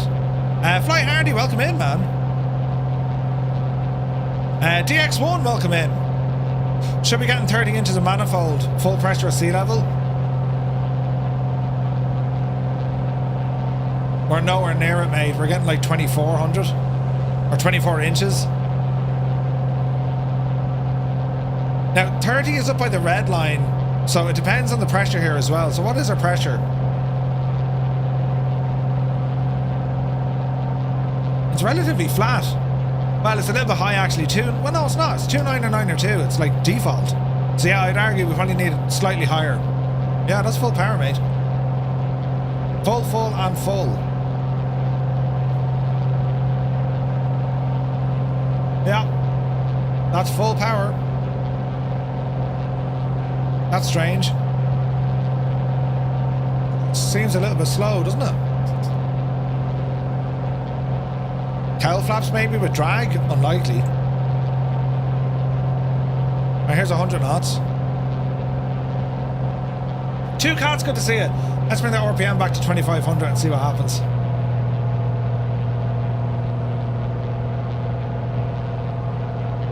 $100 knots? This doesn't seem right.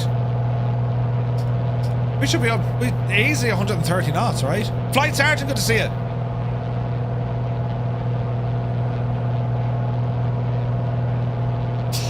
But what I don't understand is, with a good run up and everything is in the green, one of the mags is starting to fail. Is it a direct landing fail, or are you allowed to proceed? If I had a mag fail, or if I heard the engine running rough, I'd try and clear that. So you would reduce the mixture, increase your power to burn off any of that carbon on the engine, But if you didn't and it was still running bad, that's the sign of yes, it's the altitude. It's our height. Look, we're at 7,000 feet, so density altitude probably playing here as well.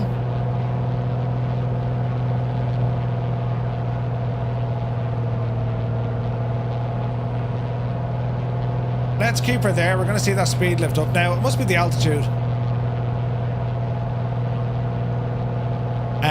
Yeah, I mean, if I heard any sort of issue with that engine, I'd straight back to the hangar, man. Because it could be a problem with the cylinders or whatever.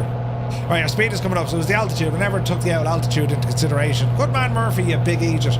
So with the altitude, what you need to do, lads, well, you tell me what to do. If you're at a higher altitude, what's the impact on your airplane? Why does altitude affect the performance of an engine? What gets less the higher you go? I should do a bit of aileron trim here. There we go. Yes, your air density. So the thickness of the air, yeah? So the way to combat that is you have a mixture switch or a mixture lever, right? When you have it fully pushed in, that means that it's putting in the most amount of fuel and only like normal amounts of air. As you lean the mixture, you're changing that dynamic. You're now letting more air into the engine by reducing some of the fuel input. It's all going inside the chamber of the engine. So you're increasing how much air can get into the engine. It's a 4-stroke engine. It needs 4 things. It needs fuel. Get this right now. You need fuel. You need combustion, well, fire, combustion, and exhaust. You know, or you put in a turbo. Yes, yes, yes, yes. That's the one, Angry-Lou. That's the one. Heightness is higher when groundness is less. Nobody important. That's a great way to explain it. Absolutely. All right, so we're 25. Manifold pressure seems off, though, doesn't it? 22 inches. We'll check it at a lower altitude for sure, but yeah, it seems a little bit low. But the aircraft is stable. It's pretty. Man, it's pretty.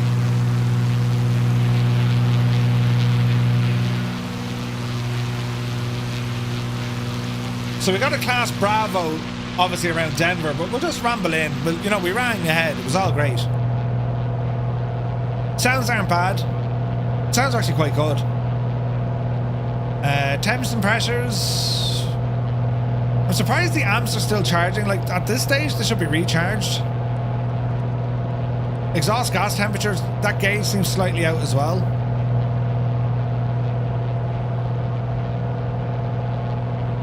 Just under 14 gallons an hour. Imagine being cleared through Denver's Bravo. It was some crack, wouldn't it? Paint job is nice, yeah.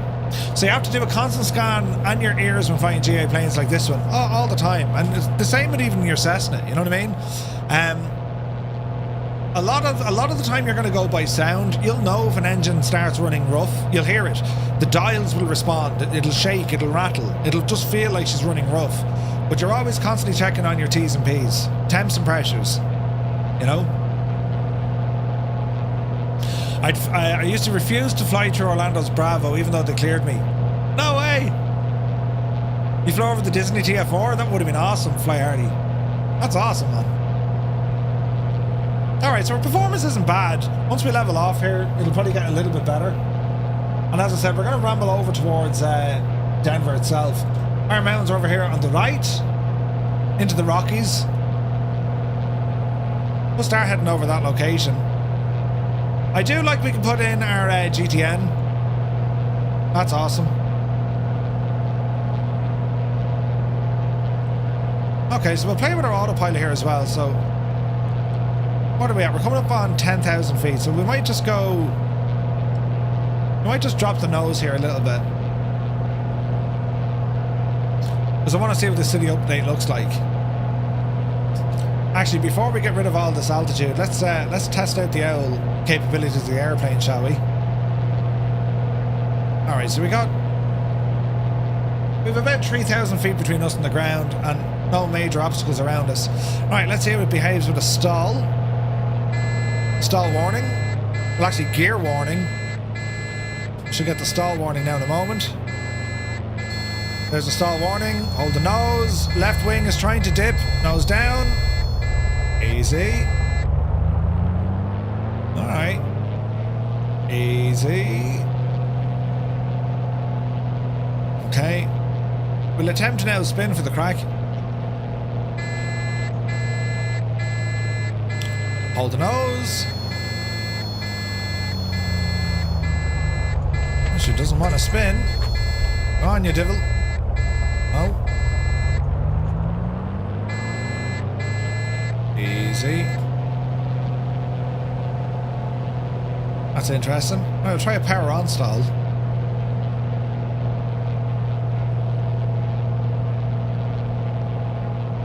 Give it a sharpish turn.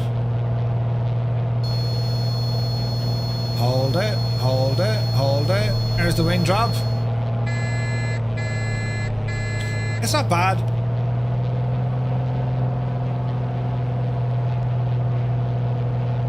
Alright. The rudder authority is actually quite good. Some planes absolutely launch you around. This is actually quite good. Alright, so we're going to say... We'll go 8.5 for the crack, will we? Let me see. Altitude select. Let's go 8.5. RMU. Heading mode. On center point. Autopilot on. Easy, Betsy. Easy now. We've armed it. Vertical speed. Give us 8.5. So vertical speed. Oh, see Daisy. Okay, 1,000 feet a minute. Let's get us up to 8,500 feet. Add in a bit of power. Over to our left tank. Fuel flow is 10 gallons an hour. There's nothing wrong with that. What's your speed now?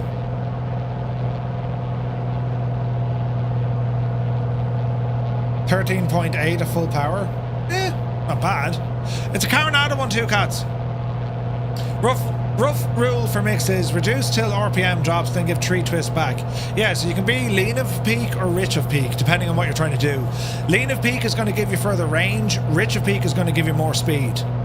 You know? Fly harder. That sounds awesome, man. That'd be lovely. It'd be gorgeous. So Denver, Colorado. This is one of the new city updates, lads, isn't it? Right, there's 8.5 dialed in. Let's just ease our power back a little bit. Let's go back to about 2,200 or 2,300. There we go. Sounds a little bit better now. Radar altitude, anything below 200, she'll start screaming at us. Outside air temperature's okay. It's a big 10-4, good buddy. Yeah, we're looking good. 2 cats, thank you very much indeed for the resub. Cheers, man. Now, so our flight direct... Now, it says yaw dampener. But we do have a yaw dampener. That's interesting. Okay, so the yaw dampener on the aircraft, basically, it's kind of like a comfort mode for want of a better word. There's various movements that the aircraft will make based on the airflow and what's called a Scottish roll or something. Anyway, with your yaw dampener engaged, it stops the yawing effect a little bit.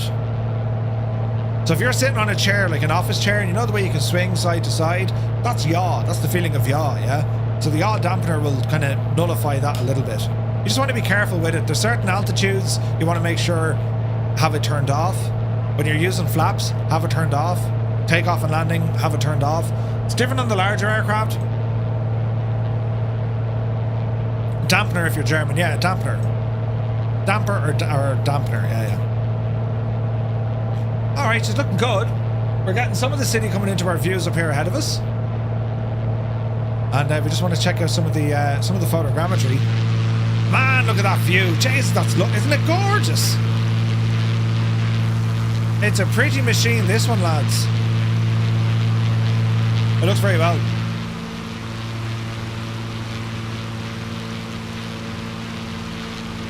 Beautiful sights over Denver.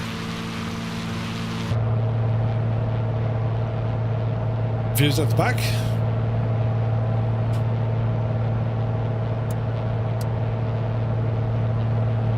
Yeah, it's pretty. Smart little plane. Yeah, it's a friggin' beaut, man. It's real nice. It's very, very nice now, lads. It's very nice.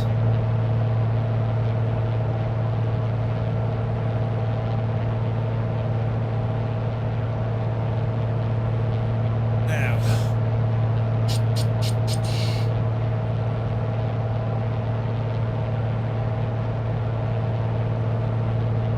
Does the EGT peak when leaning? It certainly does. So we'll come down here to where EGT is. And what I'm going to do now, I'm going to start reducing the mixture. Where are you, mixture?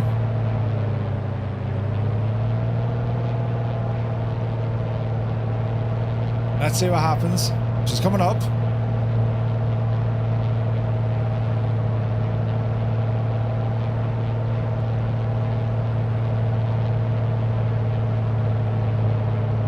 So there's peak there.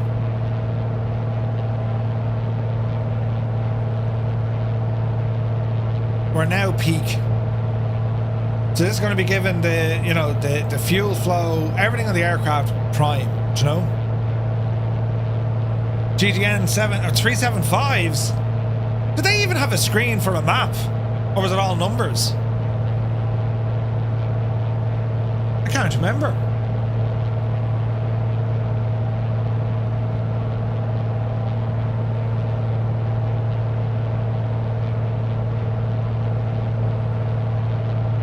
Where is this now?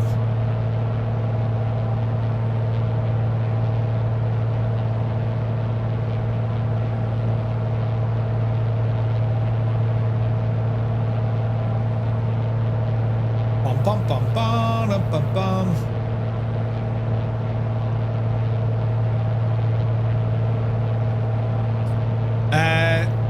The touchscreen with maps. Oh, G3X. Ah, right. Yeah, that makes a lot of sense.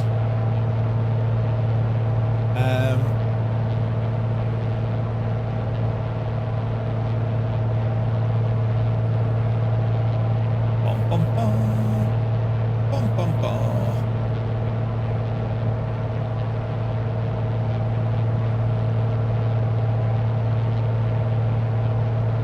Yeah, no, it's just a nice machine, isn't it?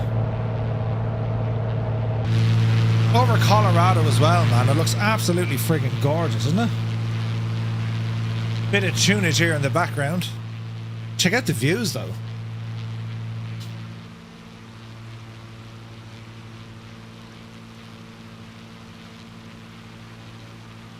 Very pretty.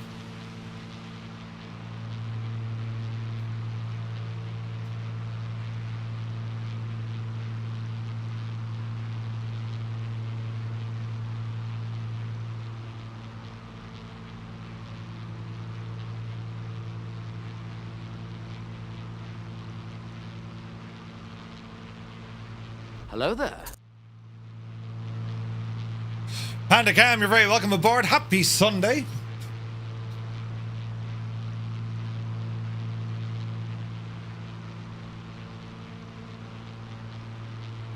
So we have a whole load of updates from the city update for the USA. So yeah, Denver's included in that, right? Looks pretty though.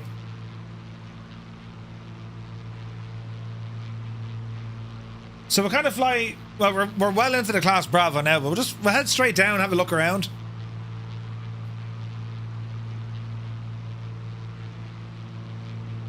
It's a nice plane, isn't it?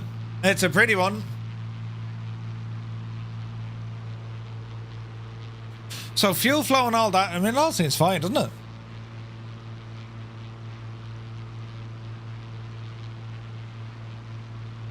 Look at the detail. Savage.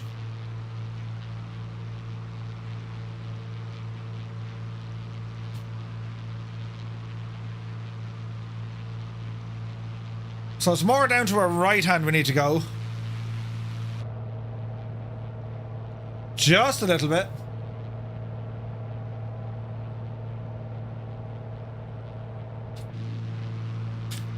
Man alive, look at the detailing. It's stunning.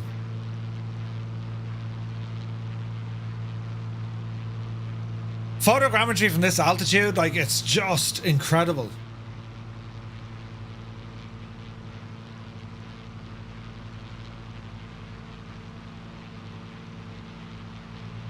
Yeah, I'm liking it. I think it's a good plane. What was the price? Like 24, 25 bucks on the marketplace?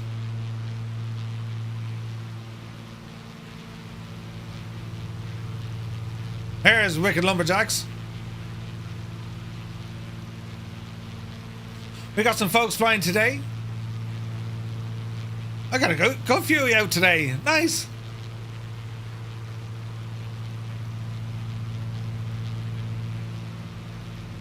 So we don't really have live time on because it's well, it's almost morning, I suppose. We also have that lovely blue tint inside. It's nice. 20 euros? Yeah, it's not bad, man.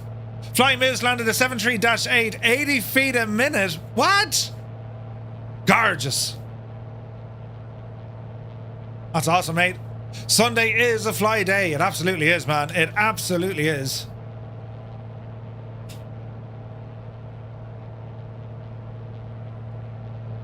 Alright, there's the city coming up. Looks very nice.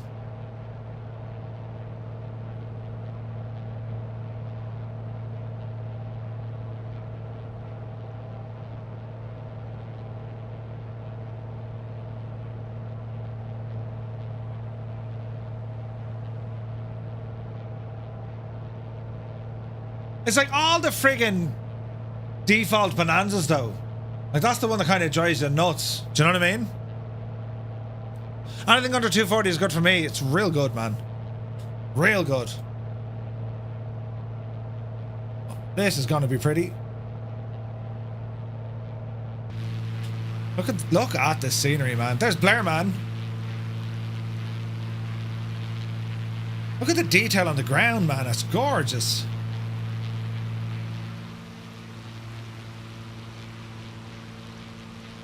Stunning. A Sunday cruise, lads. That's what it's all about.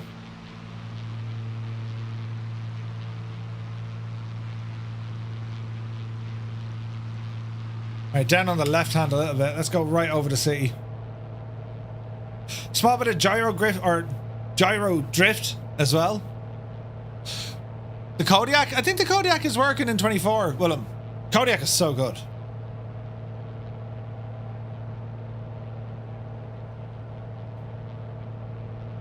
Yeah, Malky, once they turn on the wake turbulence, it's going to be a freaking game changer.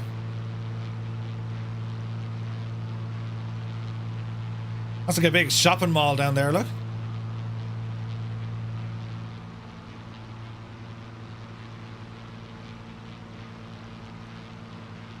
There's the Rockies, way out over there. It's Memorial Day in the Netherlands. Ooh. We got a G36 Bonanza behind us. Gorgeous machine.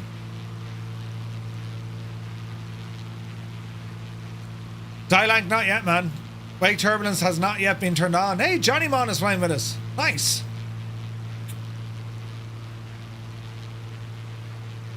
Is that the Corvallis, Johnny? Yes, it is. Man, it flies well. 2 minutes silence.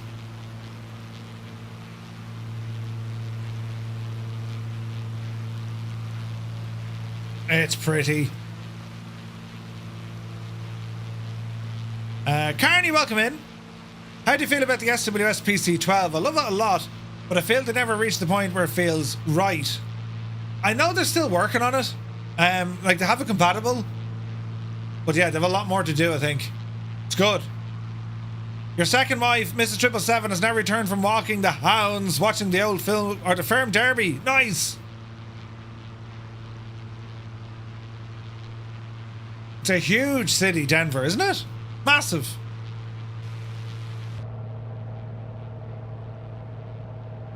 Let's get ourselves right over the city.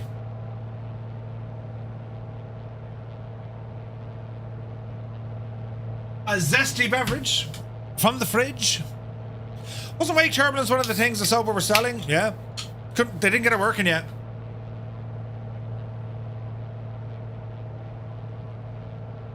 Captain Gaiman flies the PC-12 in real life. You'll often see him on our server. So if you have any questions about how it handles, he's the man.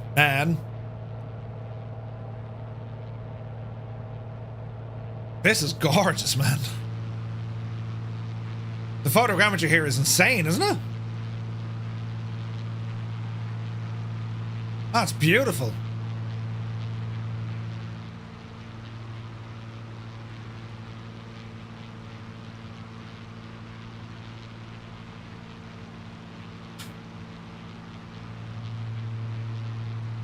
Everyone got the day off for tomorrow, says Willem. Bank holiday tomorrow? Nice. That's what you want. That's what you want.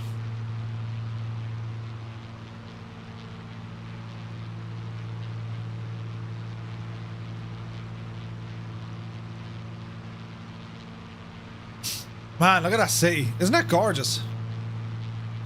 Brett Plays in the house. Good to see you, Brett. You're very welcome in, man. I do hope you're keeping very, very well. The day is treating you well. And all the stuff. What does that button do? No. No. Wait now. Where did I hide that song? Well, that works. That works, friends. Hello there. Hello there. Are you on Twitch as well, Brett? The man is everywhere. That's a big stadium coming up. Man alive, look at this.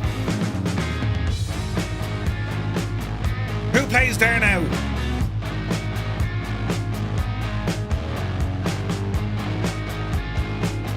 That is stunning, isn't it?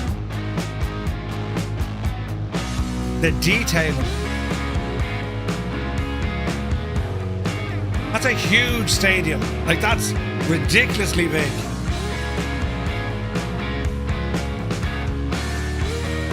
The Denver Broncos.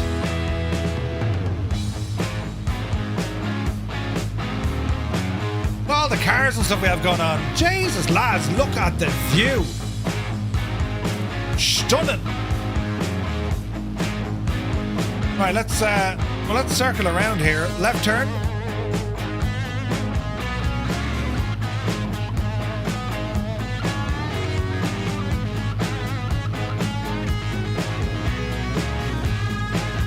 Ah, man, it's deadly. It's like a university or something down here.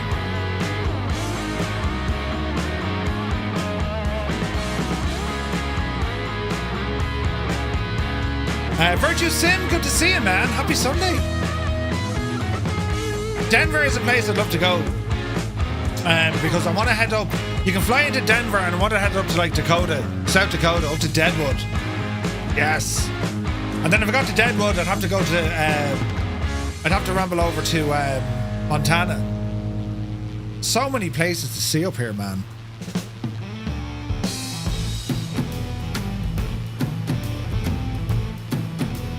The photogrammetry, they've nailed it.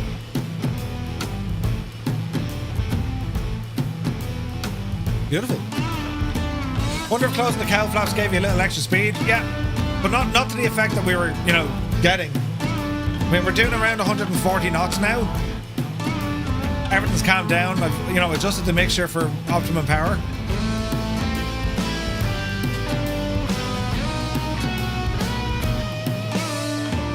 It's a huge city.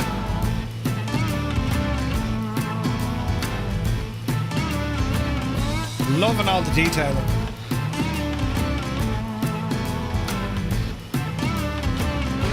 I think another left turn in. We'll circle around again.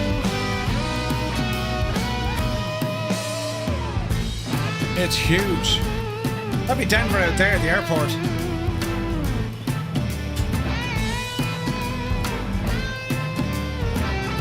Something like this. Is the next tour planned? In general?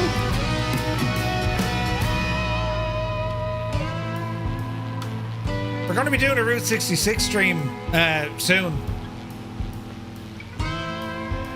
In one sitting, lads. Start to finish Route 66. Think of the carnage. Think of the lack of sleep. Multiple aircraft.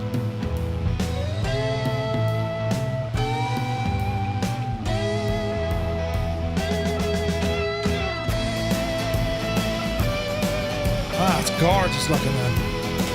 What time is it in the real world?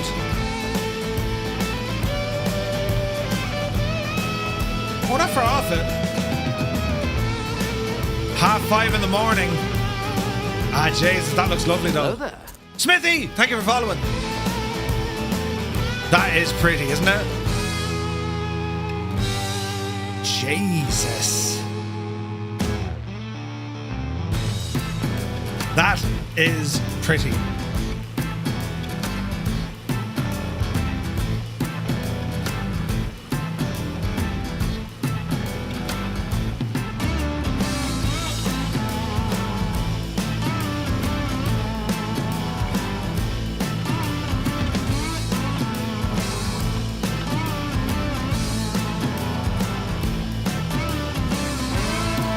Dreamy, sleepy, nighty, snoozy, snooze. Jesus! Murph, are you going to do a Monday special soon? Yes, indeed. We'll be doing a Monday special soon. We're going to get the ATC stuff out the way. And yeah, we'll be diving into another Monday night special for sure. Absolutely, man. I've loads of different ones to plan. Oh, be Janie then. The tunage is real, folks. Boom.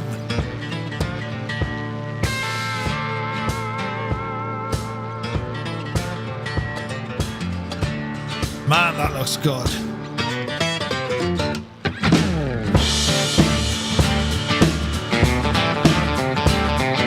Very happy Sunday, folks. Hope you're having a great day. Ramble on in. We're live in the Southeast Asian server. We also have JoinFS and Skynet. You have no excuse.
In a 737-8. Nice one, Al.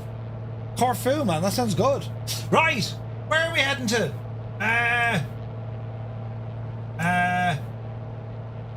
Do you know? Is Aspen part of the custom handcrafted airports? I think it is, isn't it? Aspen? Let's find out.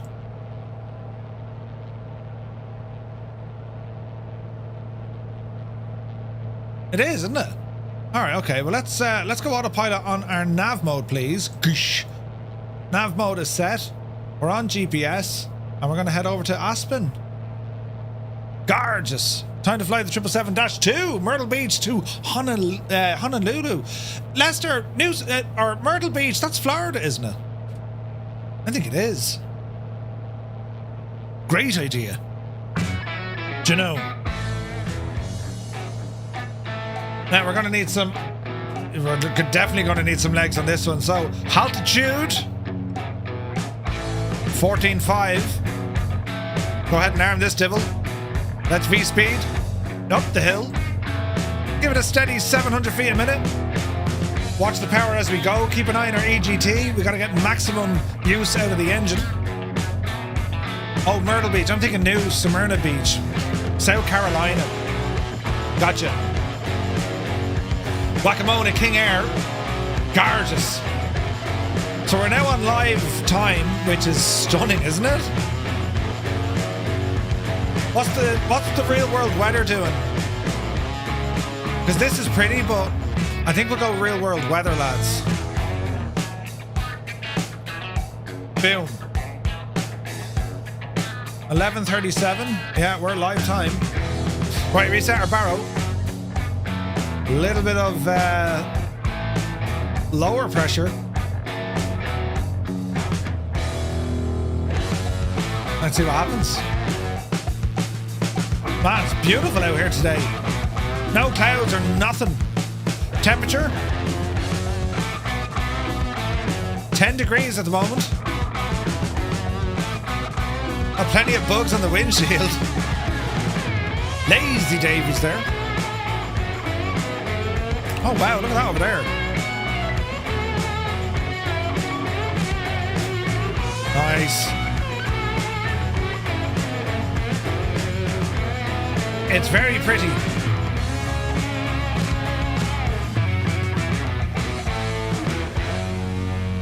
Jesus, look at it though, isn't it gorgeous? Dougal McTavish, the chairman. Very happy Sunday to you, Dougal. You didn't miss your tune yet, mate. So we just left out of Denver, heading out over the Rockies now. We're going to head over to Aspen, flying in the brand new Carenado F-33A based on a Bonanza. And it's really nice, Dougal. The circuit breakers work. Well, they're modeled, but they don't work, which is a bit of a kicker. Right, watch your speed, you blithering idiot. Right, EGT, not liking that.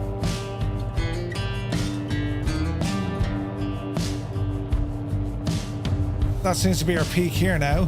Get that speed regained. 1,000. No, 10,000. Heading for 1450. A little bit nervous with this.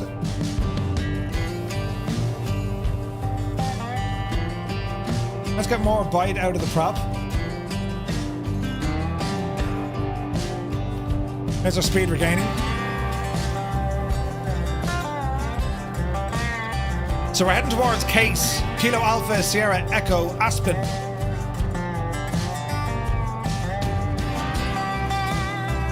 She moving.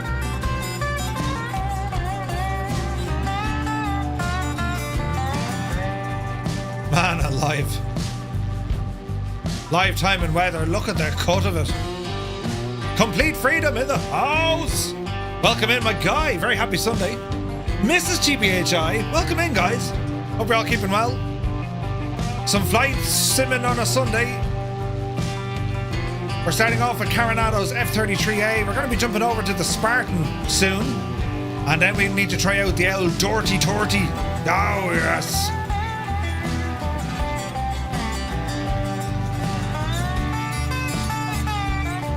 Man, it's beautiful up here.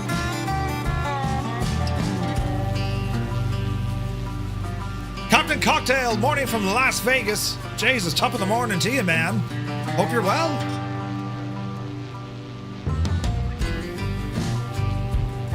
Look at this scenery here, like. I tell you, Friday night, the Pyrenees absolutely blew me away, man. It was stunning out there.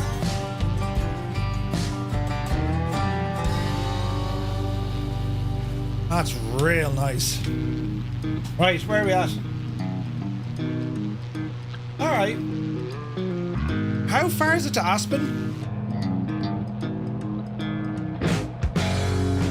It's 80 miles.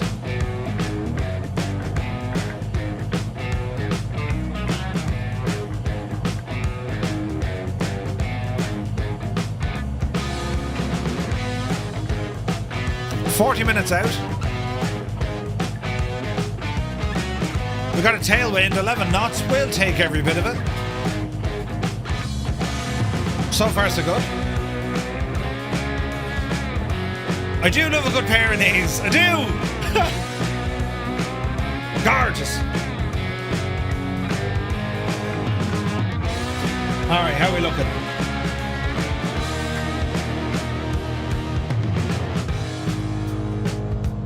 We're doing alright.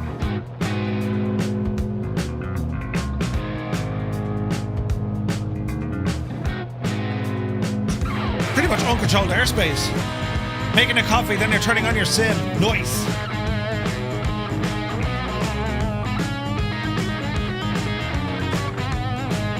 About 110 indicated.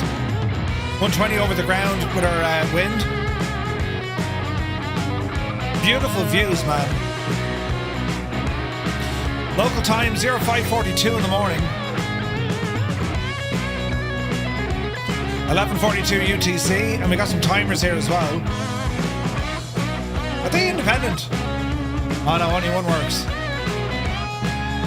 So yeah, so the problem is none of these guys work. Maybe some of them work. Landing gear?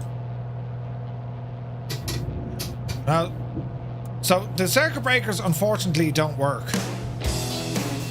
Do you know? The views are savage. Imagine some chase cam. Oh man, chase cam in 2024. Passing by 12,000 feet, heading up to 14,500.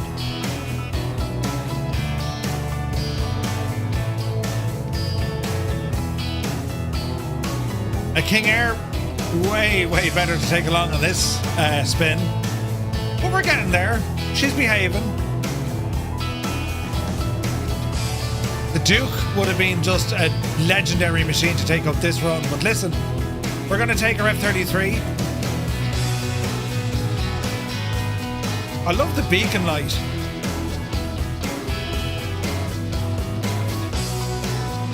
Just lovely.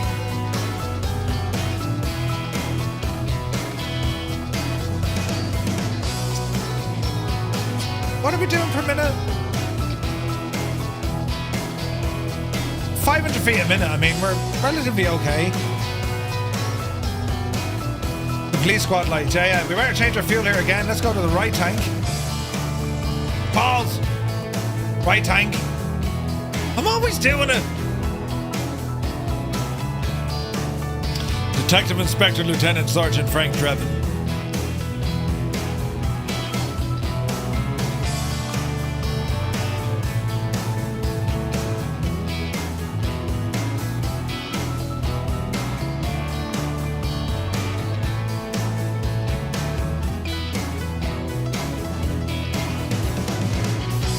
Look at that detail, man.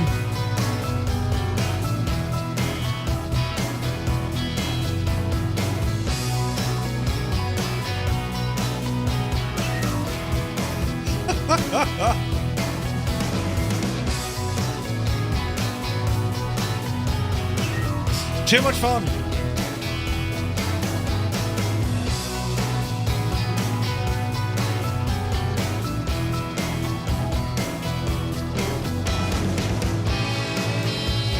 Right, how are we looking? 100 knots?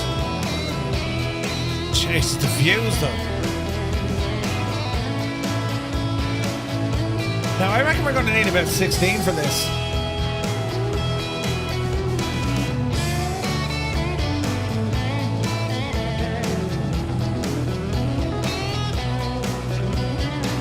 We need the red bit to go away. Be nice if they brought their ATR and shorts to Microsoft Flight Sim. Mitch, did you just see the trailer for the new Police Squad movie? I did. I didn't know how I was going to, you know, I was worried about it. Like, don't go messing with my childhood. Oh, Carenado. Yeah, they are, is it? Tour de France begins on the 5th of July. They're going to be climbing the Pyrenees. Nice. Right, we're coming up on 14,000. I reckon 14.5 will clear this guy ahead of us. We shall see. Speed is dipping back closer to kind of 90 knots. Let's see how we go.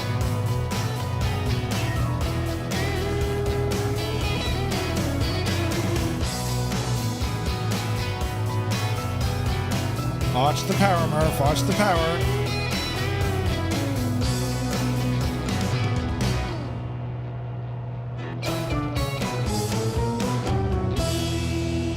That's as good as we're going to get it. Can't imagine how good the sim is going to be in 1 or 2 years. Can you imagine, man? Like, look what we have now. It's stunning. And like, this is a random flight. We just said, right, we'll check out a new aircraft. Live weather, live time. In a multiplayer environment, it's class, man. Yeah, 14 should be good. 14.5 is what we're aiming for. What's that on the hill? Ooh.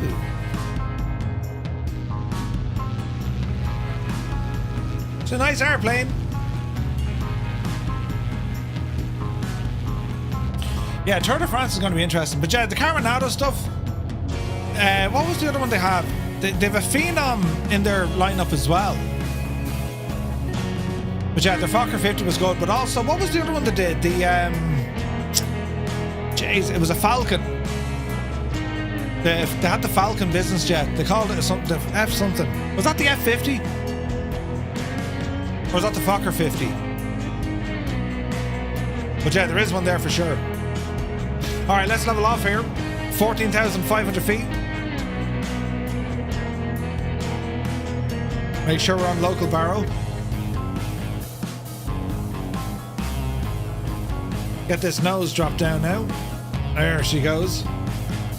About 30 minutes out, but that time will drop substantially now once we pick up a bit of airspeed. Yeah, I don't think we have oxygen in this. Like, you have fresh air.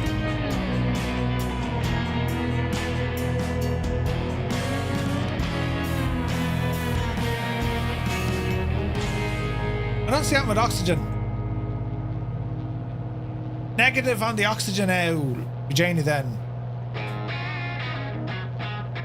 Sure, who needs oxygen anyway? Sure, just purely overrated. Yeah. Speed is coming up. What's that, man? It's like there's lights over there, but there's not.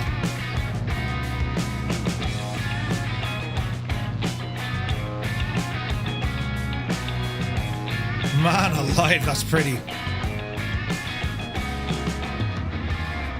Stunning. Roy, have a great day, mate. You take care. The Colorado Rockies. Is this where they make Coors Light?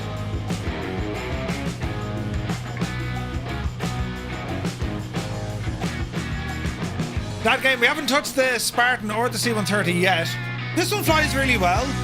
It's one of their better aircraft from Carenado. It's a visitor center for the Rocky Mountain. Ah.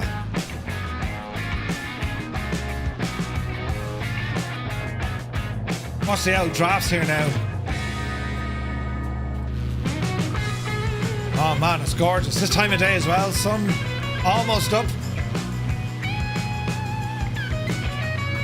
Yeah, Panzer, wouldn't it be amazing? Captain Tolerance is here. Good to see you, my guy. So, fuel tanks are going okay so far. About 25 minutes out from Aspen. Oh, we got some beautiful scenery. bit of cloud cover coming in, but nothing to worry you so far. Yeah, the Just Fly Pipers have it, yeah. I'm really looking forward to those, man. They're on their way for 2024 as well. Don't have a release date yet, but we know they're working on them. Alright. Everything so far is looking grand. You know, without breaking things.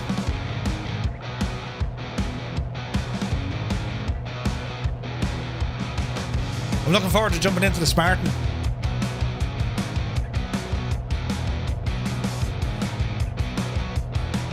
Oh, look at the detail on the friggin' rocks and the mountains. Alright, so 120 indicated. We still have a tailwind, 17 knots.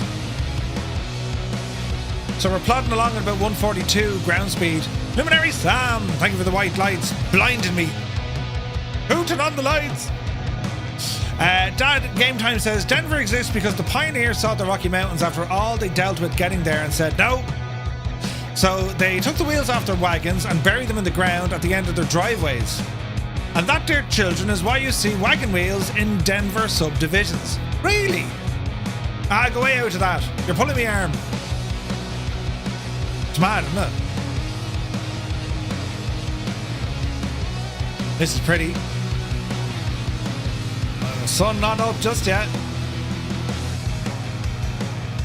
I see Druid Zeus back there.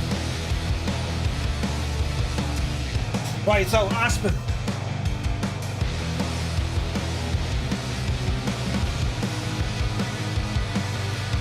Runway 15 is what she wants.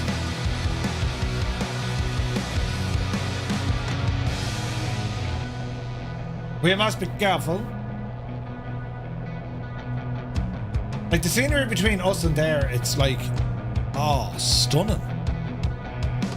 They're pulling me leg because it plays Jingle Bells. Brilliant. Right.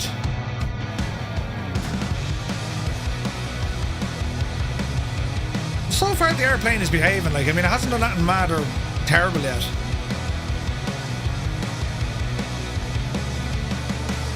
Like, endurance of what it's telling us.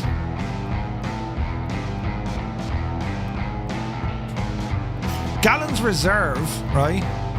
So, nautical miles. So we're burning 12 gallons per nautical mile. Gallons to destination, it doesn't know that. Gallons reserve and then endurance. But why aren't we getting... Is that what it means? 9 hours? That's not right. So I don't think the endurance meter's working. Captain Tolerance says, meanwhile, at 34,000 feet, I'm demanding coffee from a not-so-friendly attendance. Uh-oh. Edo, good to see you.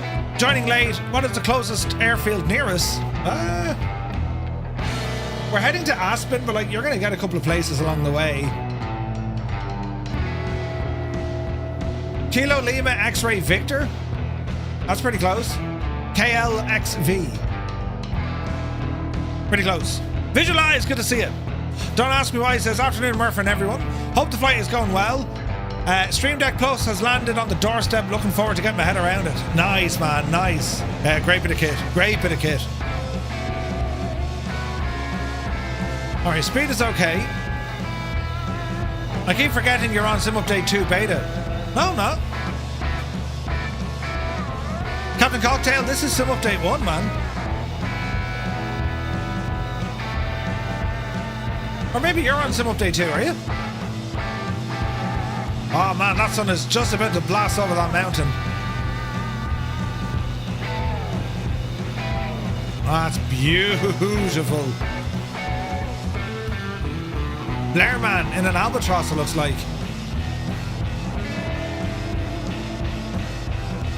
Alright, so runway 15, that's what we're headed for. Cloud cover seems fine.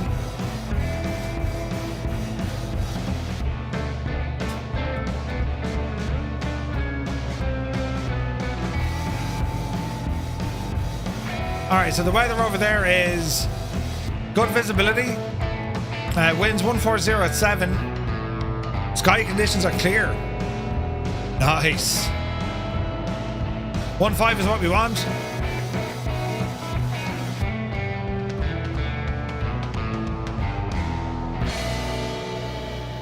Here's the localizer for 1.5.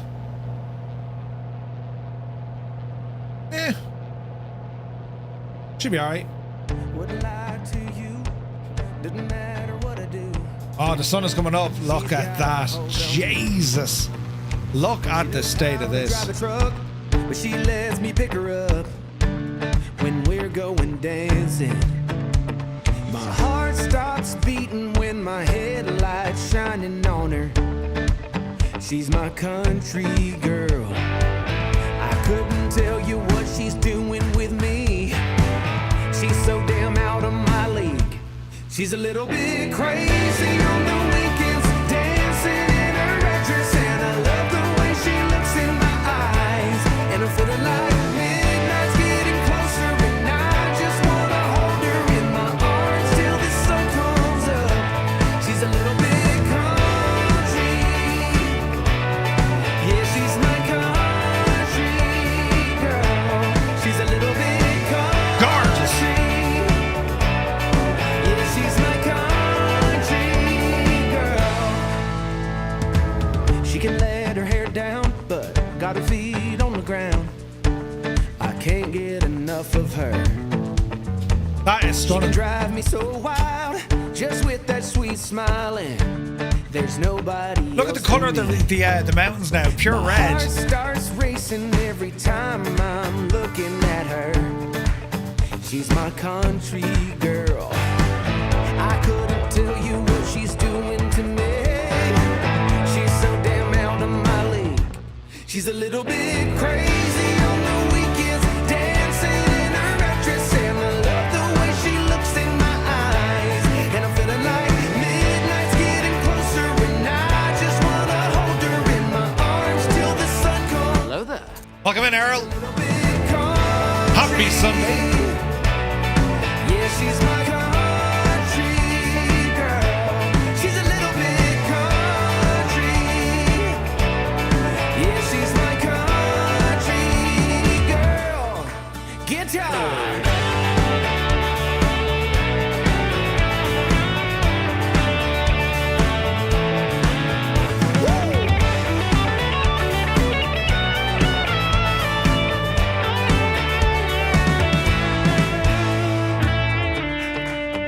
Yeah. All right. Wouldn't lie to you. Doesn't matter what I do. She's got a hold on me. Ah. She's a little bit crazy on the weekends, dancing in her red dress, and I love the way she looks in my eyes.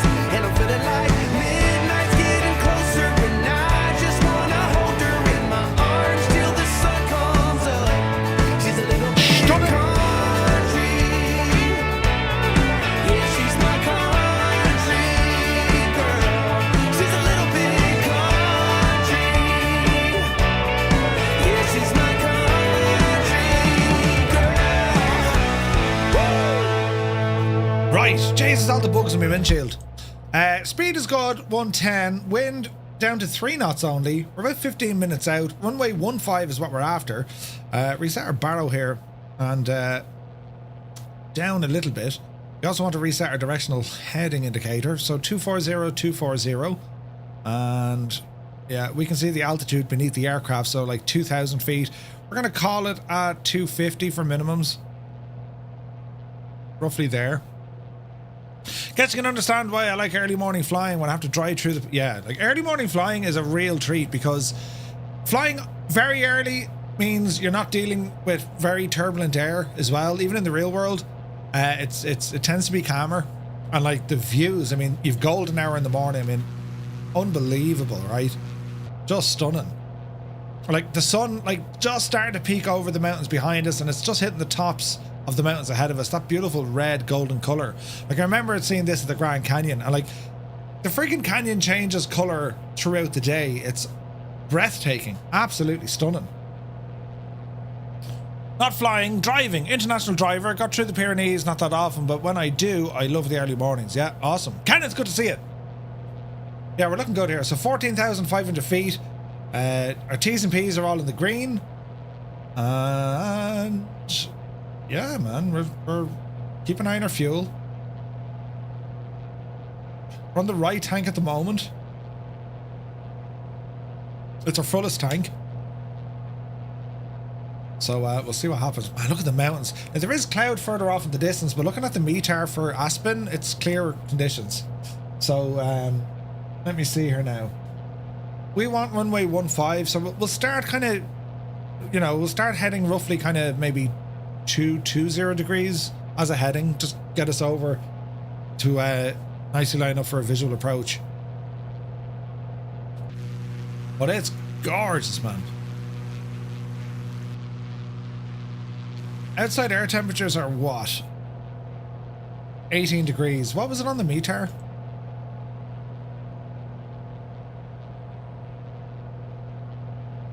It's 6 degrees. And like this was taken at 11:53 Zulu. So this is current or very close. Yeah, Dumb and Dumber Muse, 100%. We were chatting about it the other night. That's what I said. Do you know? I think on Sunday we'll fly to Aspen. Why head over to Telluride as well? How far is Telluride from here?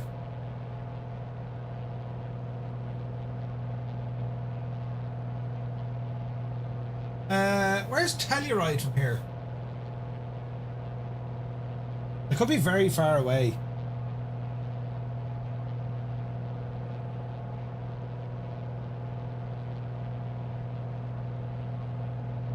We'll see. KTEX, awesome landings. Yeah. How far is KTEX away? KTEX. Only 120 miles out. We might head to that afterwards. Yeah, avgas and jet fuel there. So yeah, like it'd be about like 105 nautical miles out from Aspen. We might do that because we're going to fly in the Spartan next, and that thing can haul. I mean, that thing can move. It'll be very close to what we're doing now.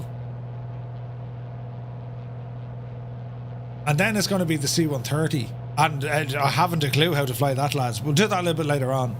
So we have a couple of hours left in us. But hope you're having a great Sunday, lads. Hope the day is treating you well. Your weekend has been, well, everything you'd hoped it'd be. For the poor unfortunates, you're back to work and school tomorrow. For everyone else, though, jeez. Bank holiday, brilliant news. Do you know? Tomorrow night, then we continue on with our ATC stuff. Tuesday we're trucking in Norway. Wednesday we've Genuas, and Friday we're flying in Hawaii, Honolulu. It's going to be nice. John Denver guy is fully. Yeah, Brett, brilliant. Bit of tunage over here, look. Ooh. So we're about 10 minutes out. 26 miles.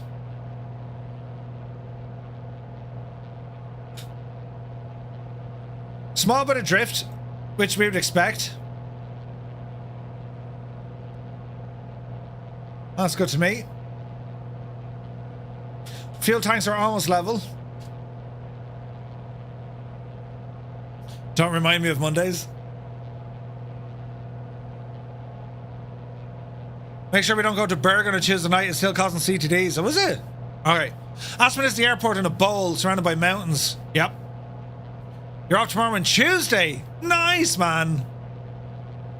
Shift 7 of 7. That's okay, Crafty. You need to get some time off, mate. An Aspen arrival. This is gorgeous. Oh, look at the sun up now. Oh, lads, that is beautiful. Stunning. Look at that. Nothing there, good to see it.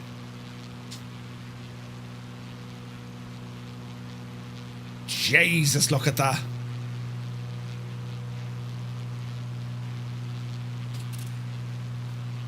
Isn't that savage?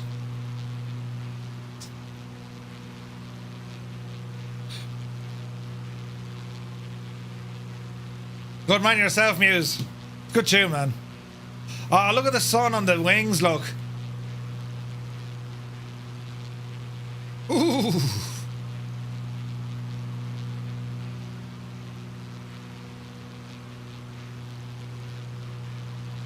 Ah, it's gorgeous.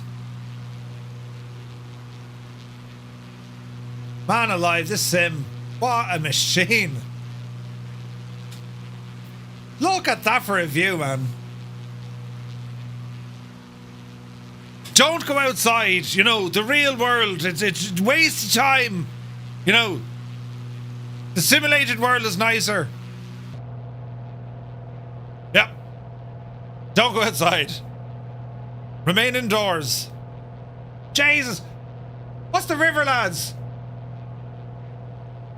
Or is it a lake?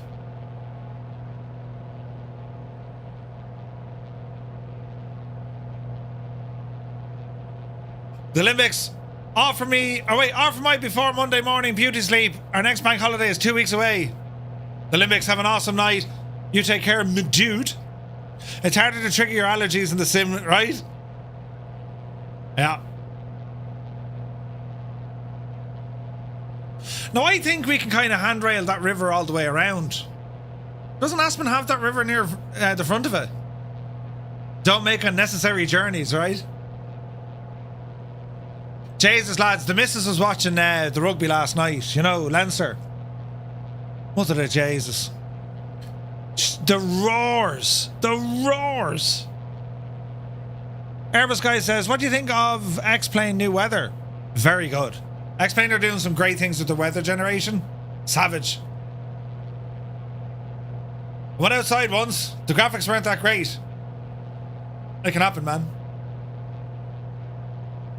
You need a bit of reshade, you know, just to take the edge off it. Man, look at that. Look at the lake and the river. That's gorgeous.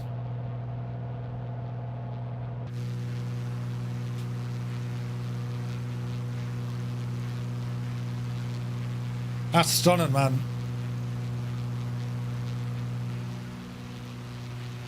We're getting close.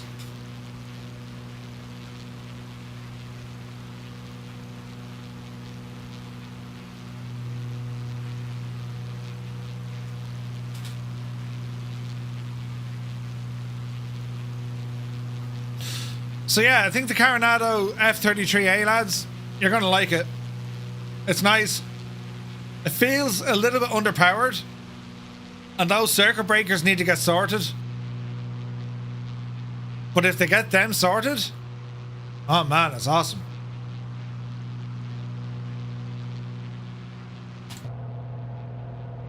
Alright, 15 miles out.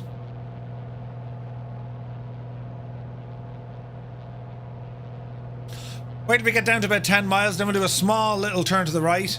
It's the Rudy Reservoir. Thank you, Johnny Mon. Visualize, so I'm using reshade right now. With it turned on, I'm getting about 74 FPS.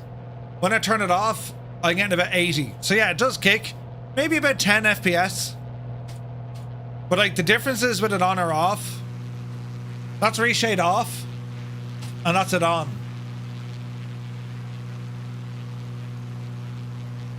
It's sharper, it's crisper, it's better. Some effects are harder than others, yeah. At sea level, it should be a monster. I think so, Panzers, yeah.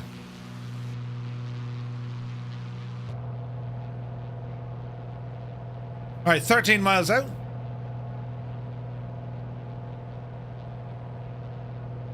We're fairly level on both tanks. I'm going to stay in the right tank for now.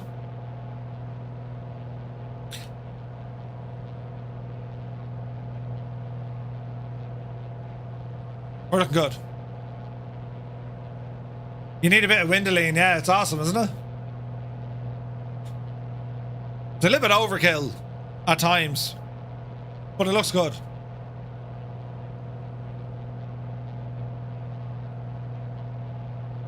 Alright, nearly at 10 miles.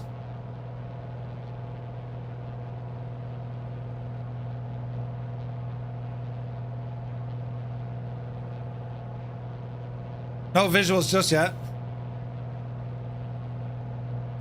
It's awesome unless you were an insect minding its own business. Yeah. Bing! So what we're going to do here, we're going to change from nav to heading mode. Once we get into that 10-mile range.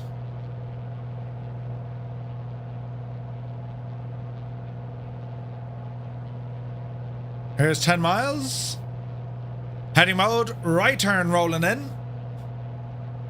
And this is to get us down towards runway 15. Jerky Jacko, this is 2024, mate.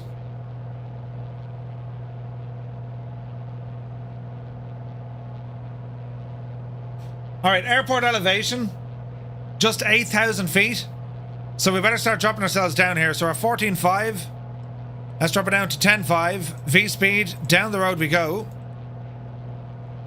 Give us 1,000 feet a minute. That'll get our speed up. There's a runway over here, I'd say.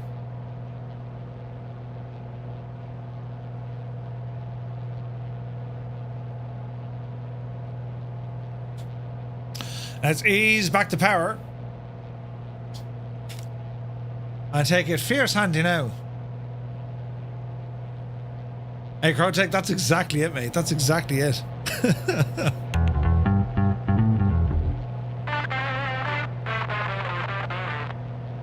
Alright, let's see what we're going to do here.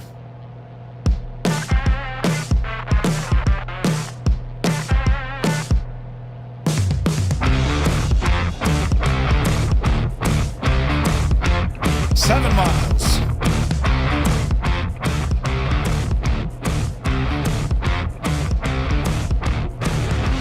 There's a runway.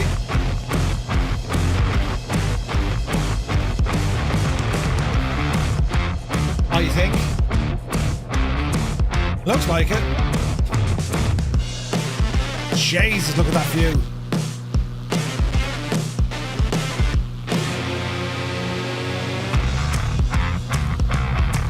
What a nice machine.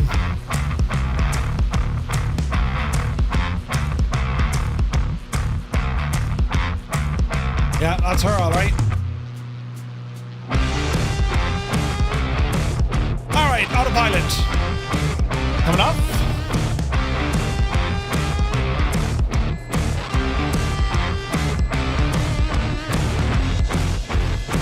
We've no button for the landing gear horn. That's gonna wreck our heads. All right, ramble over a small bit.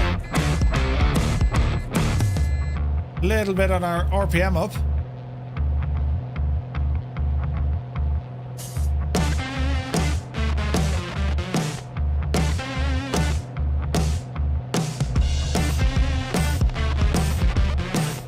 Use the road here as our little visual guide. The sun hasn't hit the airport yet. It's still kind of, that's pretty much dawn. 6:15 in the morning. All right, let's start bringing the speed back down a little bit. It's a fairly steep approach. We're going to bring that RPM up a little bit. Let's see how this all goes.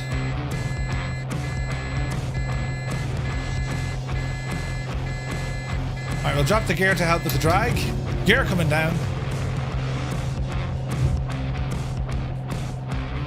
And we have our radar altitude ticking over as well. No major obstacles from what I can see. Speed is 110. Point ourselves into this corner a little bit. Over a notch of flaps. Really help now with the drag on the aircraft so we can bring that power right back. And we can descend a little faster. Gotta adjust our mixture here as well as we're dropping altitude. Don't want to stall the engine. Easy does her.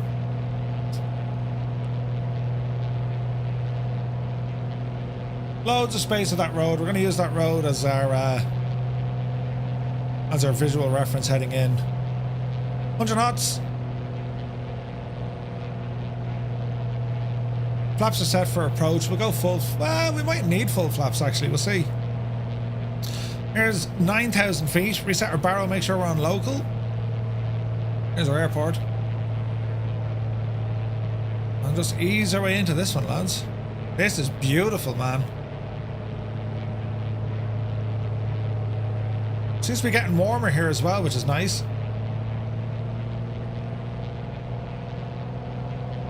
Alright. Easy does it now. Power's good. Gear is down. Flaps are set. The sun is yet to come up over the mountains. A little bit low, but we're visual.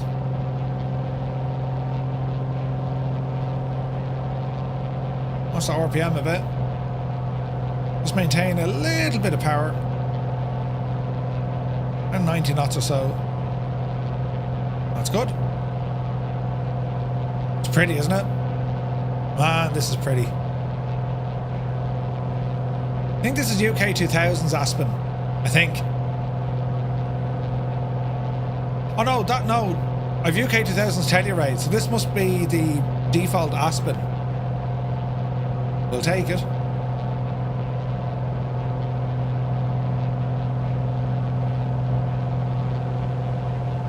Looking good. The road looks a bit naff on the right hand side, but that's okay.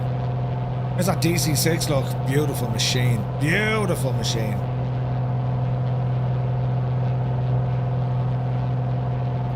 Easy does it.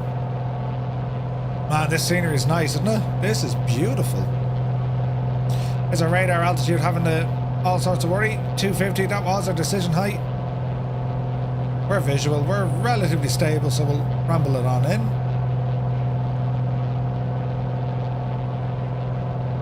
That's our cam. Easy does it. Airbus guy, sure, sure. I do like X-Plane, it's good. Right, easy now, easy now. A little bit bouncy.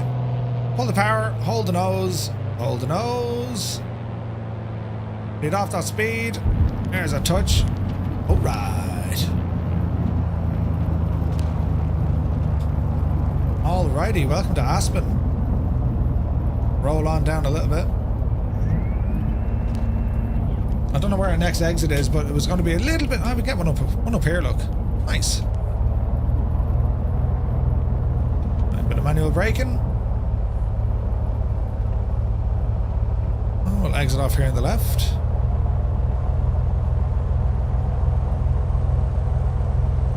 This is awesome, man. Just before the sun comes up as well. Beautiful. We'll head over to the FBO there ahead of us. Alright, strobes, landing, transponder. Ooh, this is pretty.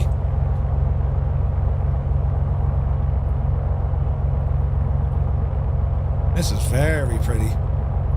The Atlantic, is it? Yeah.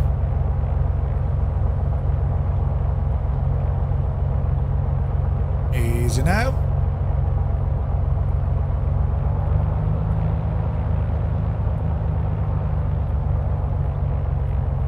Nice car.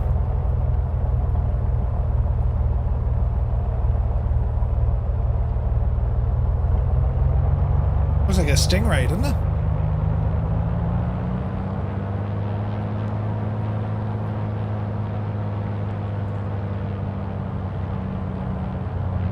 That'll do it. Right in front of the FBO. So, brakes on. Brakes on. And let's tidy up here. So, taxi light comes off, beacon stays on for the moment, fuel is looking good, that's all looking good. Avionics, bring them offline. What else can we do? That's kind of it, isn't it? Right, mixture. Pitot heat can come off. Mags off, beacon light is finally off, alternator, battery. And a very warm welcome to Aspen, lads. Just before sun up. Look at that, man. That's gorgeous. 98 Vulcan, you take care, me dude. Have a good one. Right outside the FBO. Probably only opens at like 7 AM. Looks pretty though, doesn't it? That's a really nice flight. Gorgeous flight. So quick check here on Navigraph. So we started off all the way back up here, KFNL, and we're over at Aspen. And next we want to head to Telluride. So from Aspen down to KTEX, which is here, that's going to be our next flight. It should be fun. So for this one, lads, I'm thinking the Spartan. We'll give the Spartan an L bash. I think so. So let's end this flight. And let's see, can we just load the Spartan in without, you know, the sim having moments with its cameras? Because it absolutely does that. It absolutely does that. Ah, Johnny Mon, thank you very much indeed, man. Thank you so much for the $5. Cheers, man. What an absolute ledge. How very kind. All right, here's a Spartan. We're getting beeps. And let's check out now in terms of some liveries. I like the blue. The blue is gorgeous. So that's classic cabin with modern panels. Let's go classic. Because I think we have an option to change it to kind of half modern, half classic or something, don't we? I think we do. Right. Aspen. So we want to get down to where the FBO is. Where was that? Was that here? Yeah, that was here. There's the cars. So we're going to start off over here. And we should be on live time, live weather, real time, back a minute. And let's see what happens. Hopefully this will work. And I don't need to reload the sim. Sometimes you got to reload the sim because the cameras go a little bit funny between loading. Or the sim will just have an instant CTD, which it appears to have done just now. Balls. Right, give this a moment. Yeah, I think the sim just had a moment there, lads. Right, let me see. Yeah, the sim just had a moment. We were going so well until suddenly we weren't. Do you know what I mean? And there's no back button? Yeah, no. Sim is goosed. Right, restart the sim, Murph. Restart the sim. I'm hoping Sim Update 2 just doesn't have this sort of headache stuff. I mean, because it can happen, man. It can happen. Love the look of the Spartan. It's a beautiful aircraft. And considering how old it is, like you're talking the 1930s here. And this thing was miles ahead of its time. We flew the Spartan before. There was another developer who had their own Spartan. It wasn't bad. It was actually quite good. iniBuilds have brought out their version of it. And yeah, I'm looking forward to seeing how this works. So I doubt we'll even get a report into what crashed the sim that time. Did they even detect it crashed? It just kind of hung, didn't it? Are you still opening up the task manager? I am. I never. Yeah, it's just now. I'm afraid of buttons. Like I didn't even know there was an application error, so the sim just hung. Yeah. But yeah, I have a fierce habit of doing that, Cyrus. I'm just like, no, I won't be converted. I'm old school. But you're an agent, Murphy. Yes. It seems to load better when you zoom or unzoom the world. I don't know. Some people say it does. I don't know. I'm not fully convinced. Like sometimes it loads fast and then other times it's like, nah, couldn't be arsed. I mean, look how fast this is loading now from start to finish. Other days I could sit here for ages, you know? But we'll see what happens. Here's my FSU IPC coming in and then we'll get into our Spartan. And as I say, we're going to start off from Aspen. We're going to head down to Telluride. I've heard that a few times myself, but I always forget about it. You can zoom out, then zoom in, but I don't know. Your mileage might vary. I want to know how different things are with Sim Update 2. And like with Microsoft Flight Sim, like go fierce handy installing betas, you know? Sometimes it's great, but sometimes like you'll properly break stuff. You know what I mean? Right. So our Spartan Executive, let's just make sure we're in the right machine. So we want the classic cabin. All right. We'll save that. And we're going to go to Aspen. And we were right outside the FBO, wasn't it? How is that scenery not after caching? Jesus. Right. In you get you, big Jesse. So we're going to say live time minus a minute. 0626. Will do. And let's see what happens here. It's looking good, lads. It's looking good. Dare I say it? It's looking good. Now, I came across one or two visual weirdness with this plane. and the handling weirdness with this plane. I've already been in touch with iniBuilds about it. I'm unsure on this version where they fixed or where they're not fixed. But they will fix it. Like you know, they're like, oh yeah, okay, we'll fix it. You know, when installing Flight Sim 24 on my new rig, I might just join the beta 2. Eamon, I just wouldn't.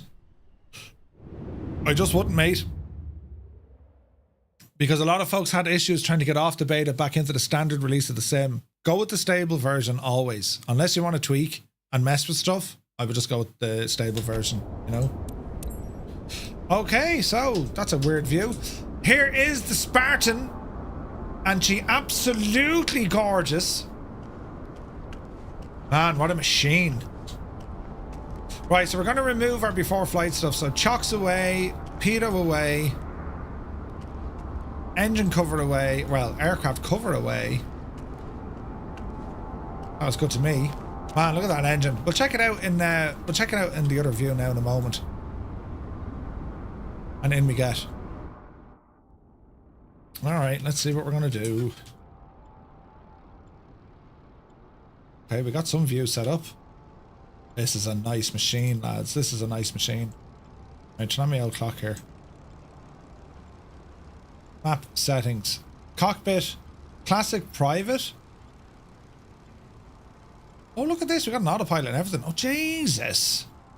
I might go with that for the crack. Double yoke. You gotta love the double yoke. Let's go double yoke. Let me see. Steps. Yeah. Oil drip tray. Yeah, why the hell not? All right. Let's just drive the time of day ahead about 20 minutes while we're checking out this thing, shall we?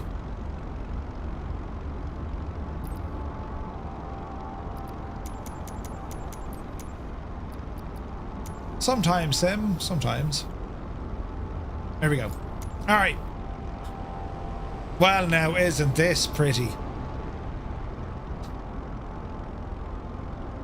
This is very pretty. So the Spartan 7W Executive. This would have been classed as like, you know, business level air transport for like, you know, VIPs. They don't want to be jumping onto the big massive planes with a whole load of folks. They wanted to have their own private aircraft. And that's what this thing was built to do. And an airplane designed in the 1930s, like, you're not that far after the Bremen, right? Retractable landing gear, which was very modern. An all metal construction. All metal construction was like a nice to have. It was a nice to have. I mean, they didn't have these options. I mean, considering other aircraft of the time, a lot of them were kind of wooden framed with a little bit of metal work, yeah?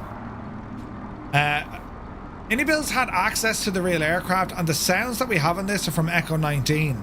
So we know straight away we're in for a real treat. The model, visually, this is a stunning airplane, isn't it? Yeah, like, see what I mean? See that some of the decals are a little bit kind of shagged. They're aware of that. And I think there's like rivets under the wing I saw.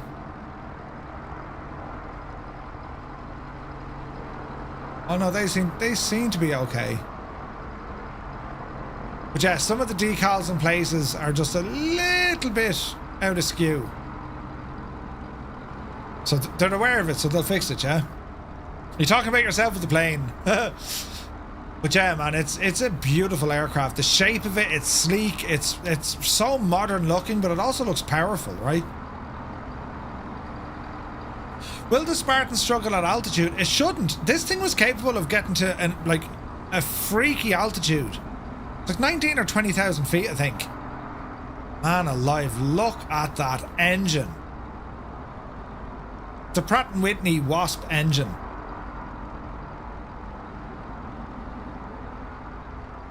Look at the detailing, man. Jesus. Very, very pretty. Looking forward to flying this. All the rivets, yeah, the riveting, right? Is that a pitot tube? That is the pitot tube.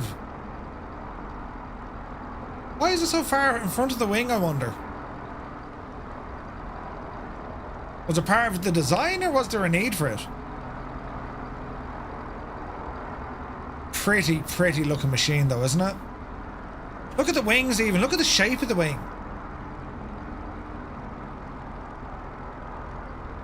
It's so pretty. Is I happy to see it? Kinda, yeah.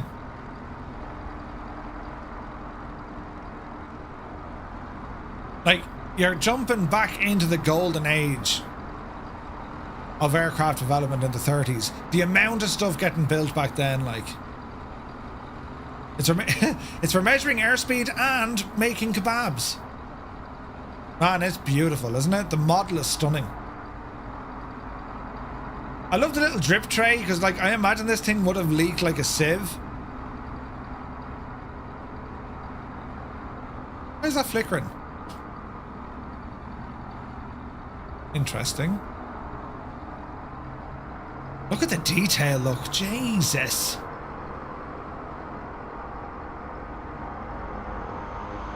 She's pretty. Right. Into the cockpit we go, and let's see what we're going to do in here. Remove the yokes, nice. What have we got here now? Fuel? Auxiliary? Main or reserve? Okay. Cabin vent? Okay. That's for... What's that for? Is that the gear? That's not the gear. What's that for?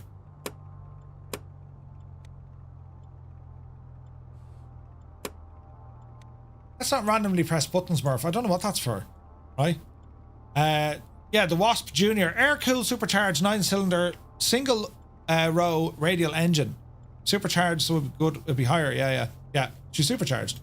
Right, so I've gone with some modern stuff over here. We have our GNS 430. We have a transponder, and we also have altitude. Right? Very rudimentary, but this is based on what? A Britain B5C.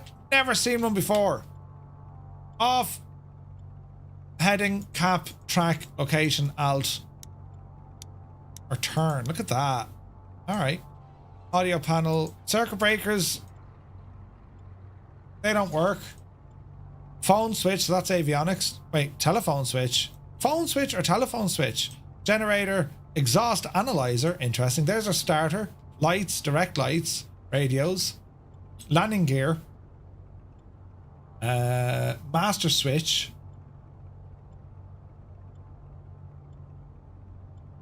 Let's go to master switch. Gear is down for landing. Thanks very much. Alright. Ignition switches. Got some lights over here. Beautiful dials, look, isn't there? Ah, yes. Yes, we like. What's it like here now in the back? Jesus, then plenty of glass flickering, which is not good, but plenty of room, look, isn't there? Are they adjustable? No, they're just footrests. Look at that. Oh, they were flaps, were they? Yeah. Oh, they're electrical flaps. That's awesome. Listen. So you'll hear the motor spin faster when it's not doing anything. That's really nice. Real nice. Alright, anything up on top? No? Lights, maybe? Okay. Alright. Radio master came on. Very interesting switches. Exhaust analyzer on. Landing gear switch. Interior lights. Landing lights. Indirect lights. Nav lights. Fire extinguisher. Master switch for your fire extinguisher? Maybe. Okay, man, look at the rudder pedals. They're savage, aren't they? I love that design, the Spartan. It's class. Yeah, there's no jacks though. Yeah.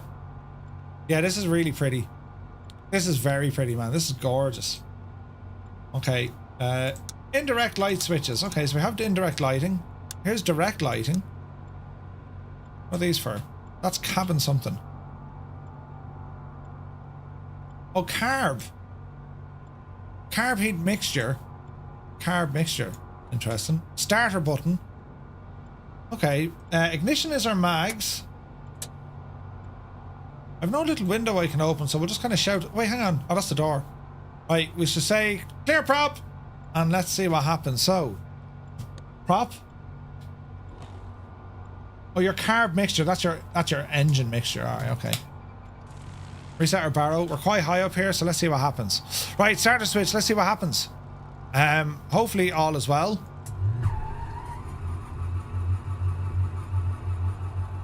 I passed my first test. Right, Murph, turn on the fuel.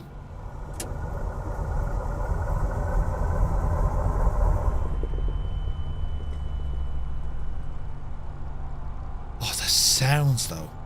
The sounds, lads. Look at that prop animation. Two Cats, have a great day, mate. Right, mixer in. And we'll start her up again.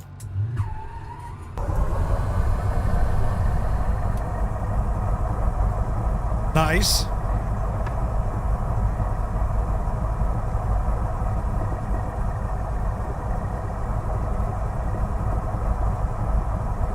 Alright, let's have a look. Generator. Phone switches, don't know what they do. Landing gear lights, indirect light switches, that's interesting. Landing lights, pitot heat. Oh man, it looks and sounds great. Hang on, let's have a listen. Jesus, things are very loud. I'll turn off multiplayer for like just a moment and then I'll turn it back on again. Famous last words, Murphy. Ooh, the sounds. So Echo 19 did the sounds, lads. You know you're in for a treat.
Man, those sounds are good.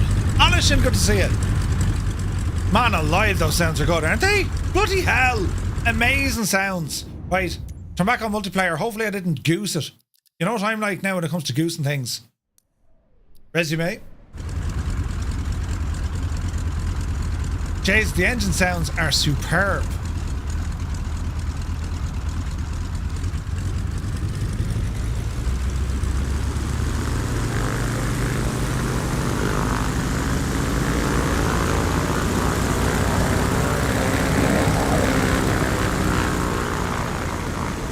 That's gorgeous, man. Alright, so sounds are good. Sounds are friggin' very good. Landing lights, all the lights are on. What's she like at night time, so? Bring it back down to real time, down a smidgen. Let's go night time. Okay, so the lighting. Shouldn't those textures up there be on? Like where? Maybe.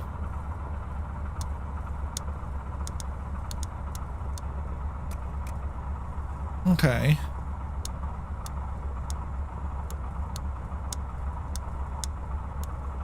don't know where we're getting the cabin lighting from. Light switch, right? Direct light or light switch. On, off. That's the flaps. Indirect light. Oh, now you're talking. Yes, that's pretty.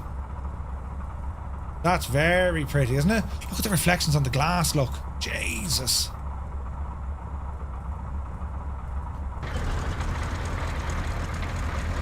So there's no... Oh, look at the landing lights move. Look at that. That is gorgeous.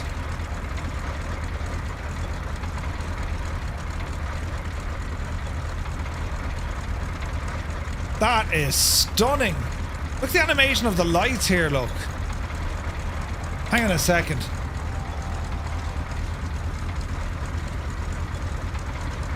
That is absolutely savage looking.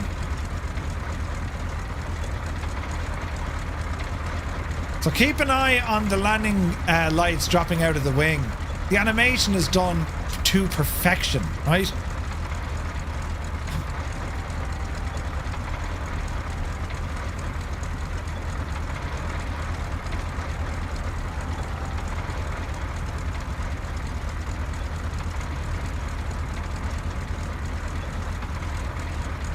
Man, that is awesome, isn't it? That is done so well.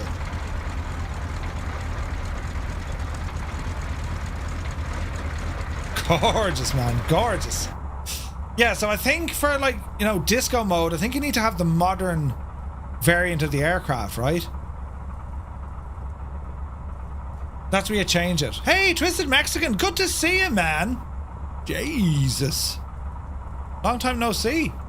Yeah, so I think, like, if you wanted to go bananas inside the cabin, that'd be the modern version. We'll fly the modern version as well.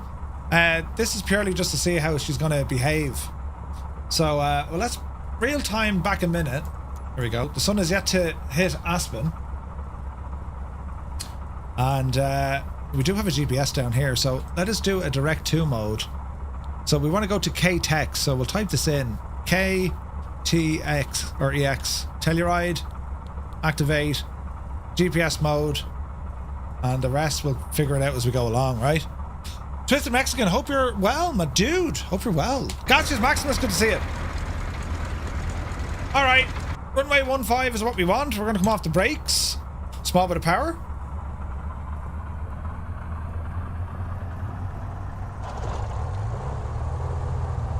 Get our yokes back into it. Oh man, this is pretty. Hello there. Small bit of power. Hello there. Hey, Srap, good to see you, man. Oh, Twisted Mexican. Sorry to hear that, dude. Jesus. Right, let's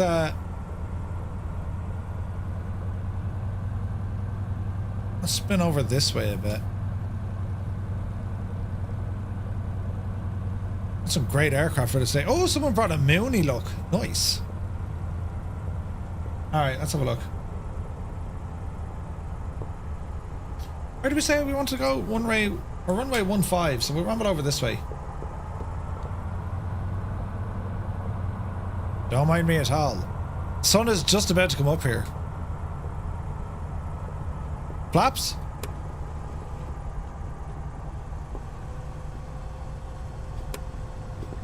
It's full flaps. Twisted Mexican, no way, man. Well, dude, you keep well and do only the things you like to do. Everyone else can shag off.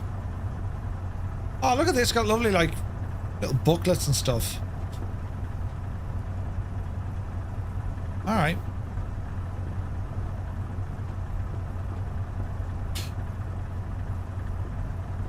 Once that sun comes up, man, this thing is going to look even 10 times better, but, like... What do you think of us? Jeez, the speed of us. What do you think of us so far, lads? Pretty, isn't it? There's only like $14.99 or something. It's really pretty. Now, how's the L performance going to do? This is going to be interesting. We better do a run-up because I want to make sure we're actually going to apply full power. The difficult to see out over the canopy as well. Let's just ramble in here for a second. Ground handling is quite good.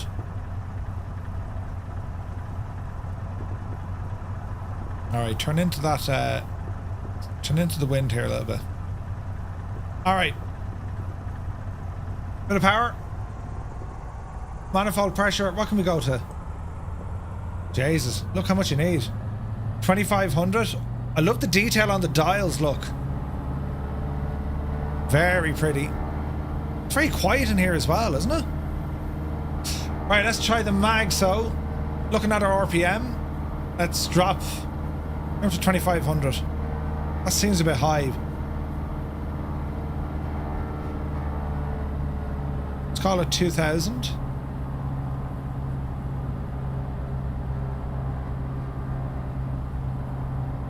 Let's see, can we hold it? Cylinder head temperature is off the friggin' scale. That's not good.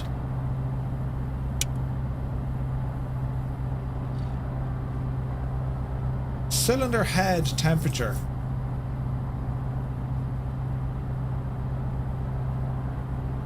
How do we fix that? We got cowl flaps?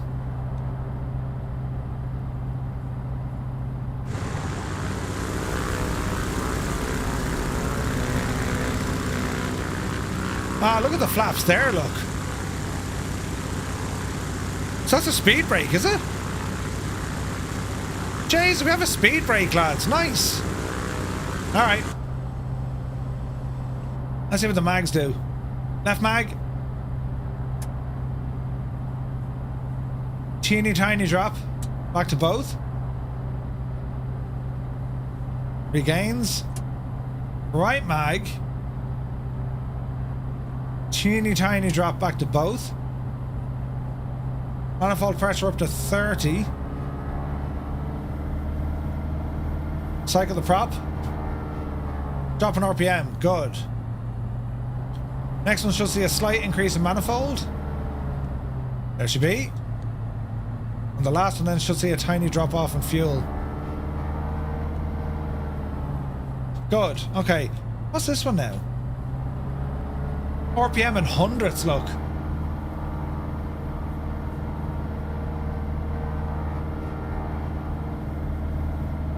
Okay, so we have a fuel imbalance, so let's fix that.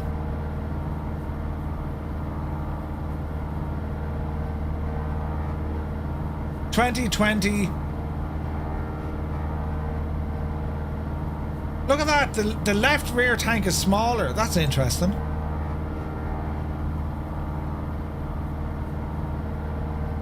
Why is there an imbalance, I wonder? Alright, we'll go 10 in each and then bring the wings up.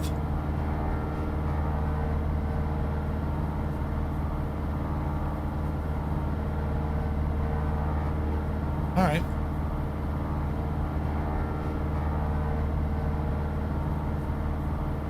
Okay, she looks good. It needs a splash of teal. It absolutely does. Idle cut off. Cambridge calling. Hello from Tipperary, mate. Good to see you. Creo, welcome in. Yeah, splash of teal, Cyrus. You can kind of, you know what I mean? Alright. Let's see what happens.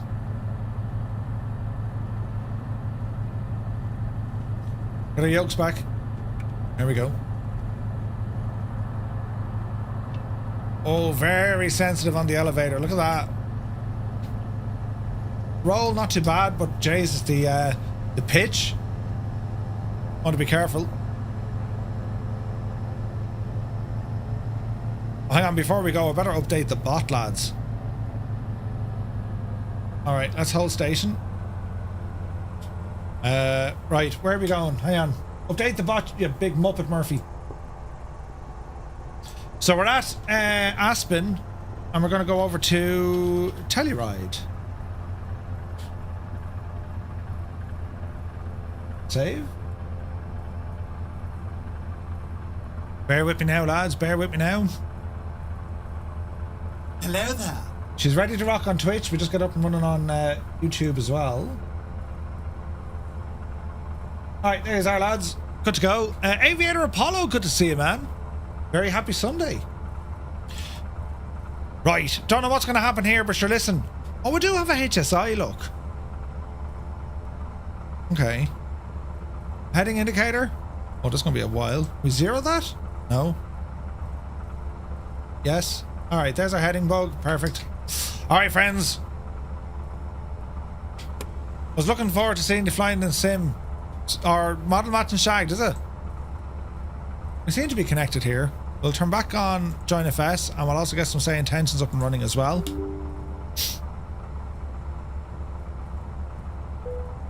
Is there an option for redeeming Murph points for actual points?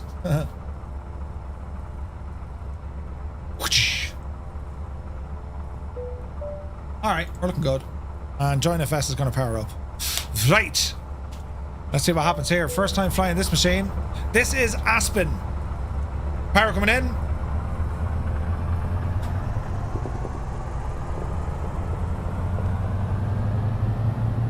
Here comes the RPM. Who's in charge? You haven't a clue what you're doing. 30 inches. Takeoff power set. Speed alive. Easy. Easy. Watch the speed, Murph. There's our tail. She's up. That's like a stall, is it? Come on, Betsy. Something on the way. Something. Hang on now. Hang on now. Jesus. Abort the crap out of that. Oh no, hang on. There she's... What? Alright, something not right here in the world. Easy. Do we call it a skill issue? It's not the plane, it's the pilot. I have no idea what that was, but we had zero trim or zero pitch.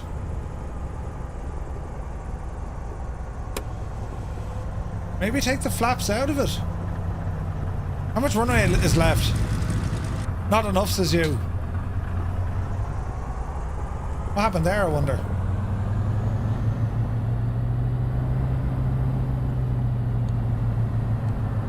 Easy. The wind is calm. We'll just go the opposite direction. I've reset the trim.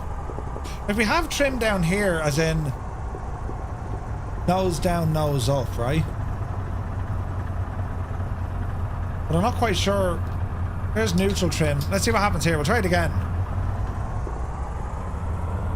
Alright, let's see what happens.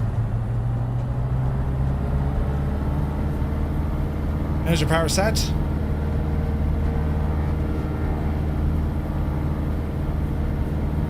Waiting for that airspeed.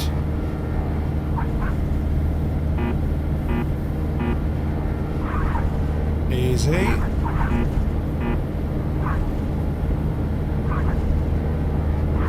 Right, a little bit bouncy. Upsy daisy.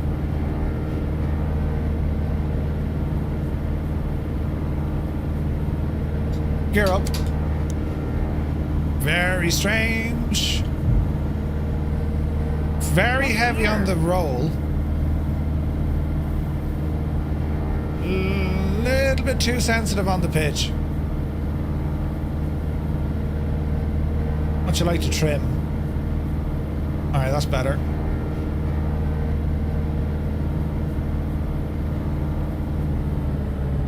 Watch the power. Easy. Kando, good to see you. Is it making power? Barely. It's the high altitude for sure, but no, she's working now.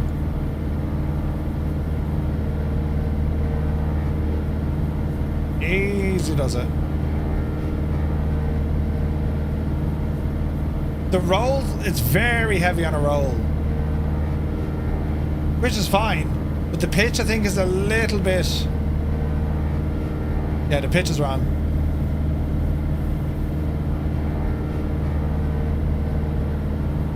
There's our speed coming up nicely. A little bit of room to maneuver here. We'll go out to the...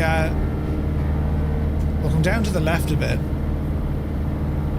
Did the air brake fully retract? It did.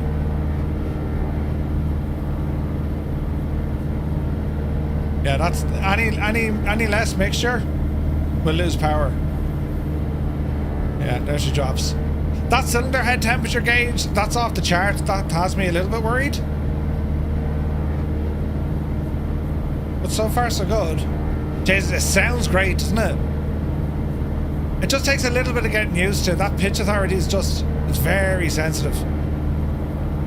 And like even for our roll here, give ourselves a bit of space. Oh man, it's gorgeous. Let's get those lights back in.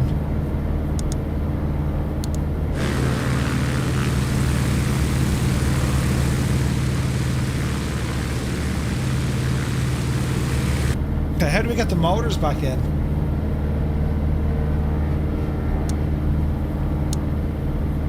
Let's find out.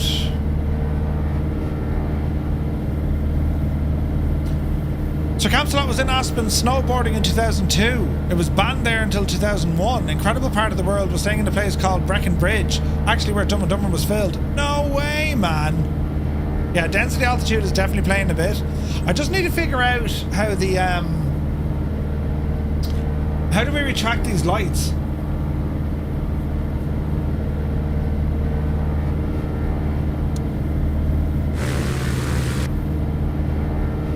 So that's like light switch.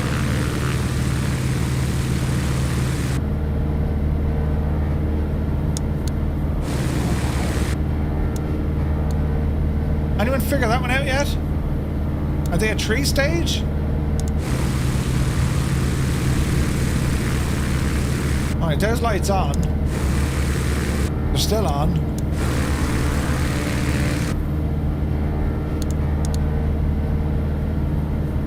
Interesting. Peter, good to see you. Vacuum, welcome aboard.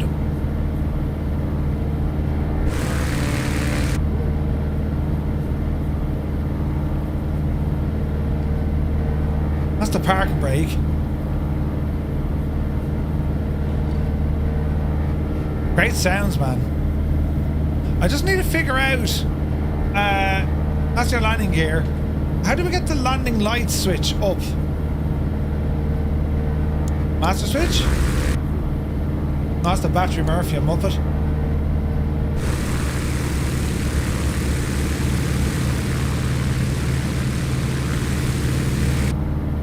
There's got to be a switch for that.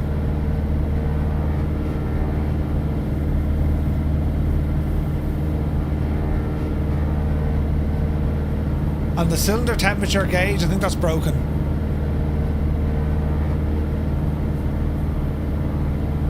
We'll play with the autopilot now in a moment. The dials here, these are all really nice. I just need to figure out. There's no, it's not like a three-way switch, you know what I mean? Like if I hit the lights key, it'll retract.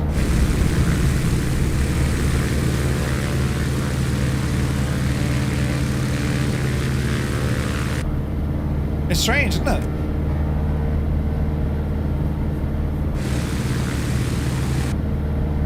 So maybe a switch just needs to be activated, maybe. You know what I mean? Okay, so our speed is regained a little bit. We're kind of heading north here. We will be making a left turn, so we're just gaining a little bit of altitude. It's a beautiful plane. Look at the detail even on the aileron. Look. Look at that push rod. Man alive, that's gorgeous. Stunning. Absolutely stunning.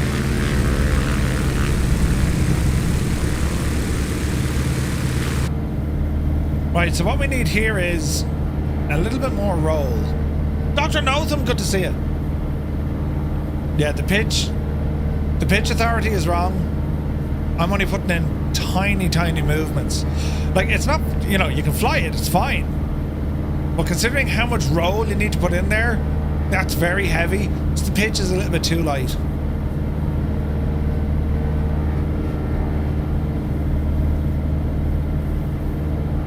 She's flying well so far. This is very nice, man. What do we think, lads?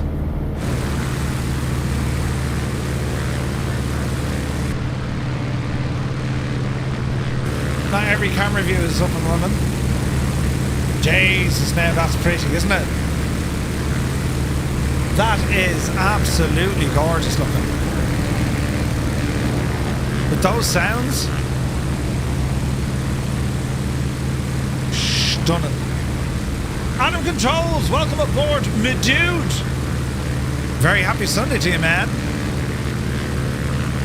What time did you call this?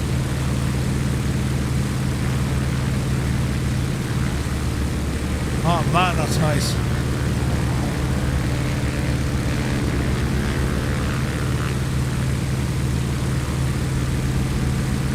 Beautiful.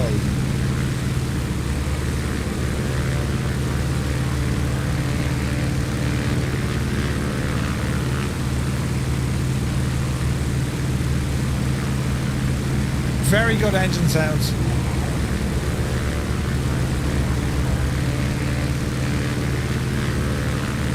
She's stunning.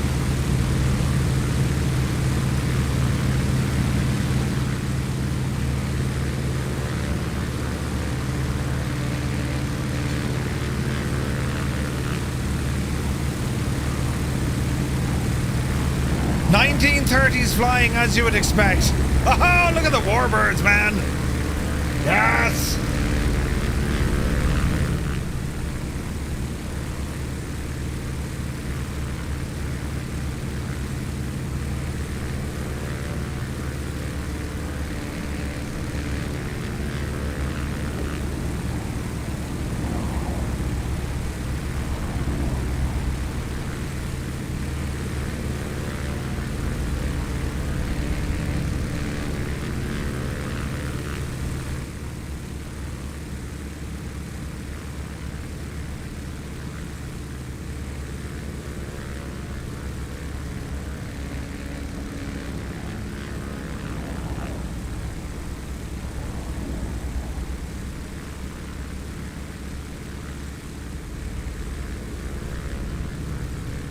Hello there.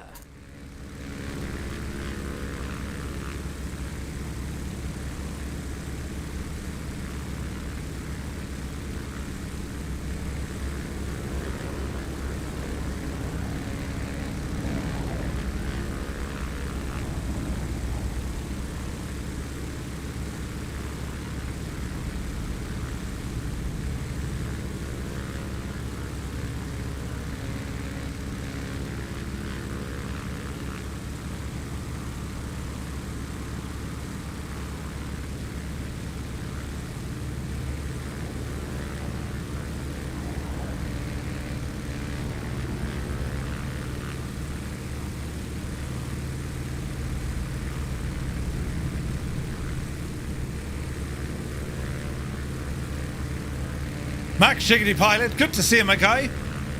We're having fun here. The Spartan 7W Executive. Man, they've made a beautiful plane. It looks so good.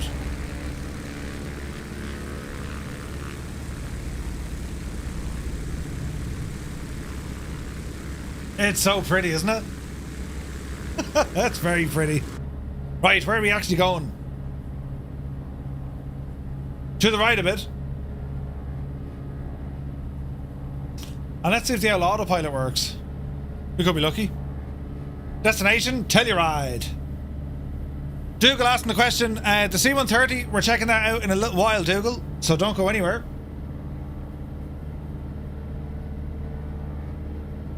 Alright, autopilot, what can you do? Track. Altitude.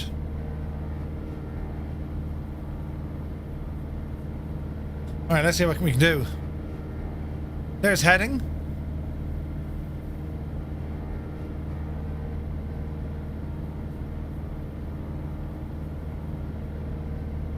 There's altitude. Right, now. So the altitude, or the altitude, you hear me? The autopilot works, which is a good, it's good. And we want to be heading down to KTEX, which is going to be a turn to our right. And just be very careful with all the mountains. So a little turn right. Oh man, it's gorgeous, isn't it? Look at that. Are we on the right time now? We are. 13:05, yeah, we're good. Live weather as well. This is gorgeous, man. Max Jiggity, hope you're well, mate. Right, we're gonna need altitude here, so let me see. What can we do with the altitude? I suppose there's an altitude hold, right? So if we trim ourselves up a smidgen, right?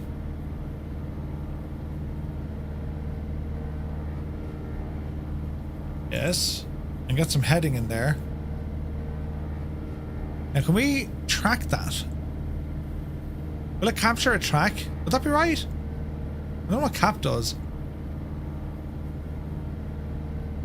Basically what we want is like nav mode.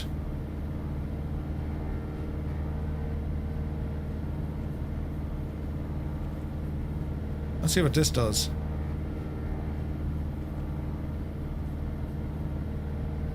Okay, it's one or the other. It's heading or track. All right. Let's see here now. Okay, that looks pretty good. Need to climb here like an absolute madman, though. Do we use Volanta every now and again, fellas? Yeah, every now and again. I don't think it's turned on right now, though.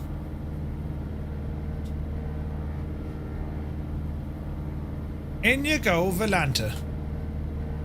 Alright, we're gonna see if we can climb up this valley here. What's the worst that could happen? Man, what a beautiful part of the world. Isn't this gorgeous? Alright, what's our manifold pressure like? A bit more power, please.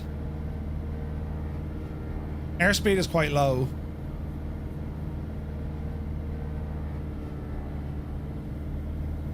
That's our mixture.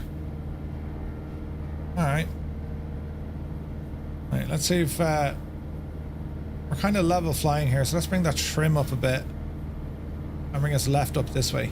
Let's see what happens. This could end in tears now, lads. I'm just saying, right? We're doing 90 knots, which isn't great.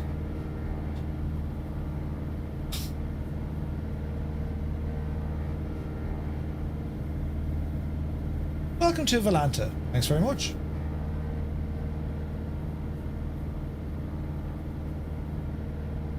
Alright. We're doing 106 over the ground, which isn't great. A little bit down on the left hand. A little bit of pitch trim. Jeez, you can't be flying like that, lads. Jeez, you can't be doing that. Handing out. I mean, it's very pretty. I'd be interested to see how it's going to handle this. A little bit more trim.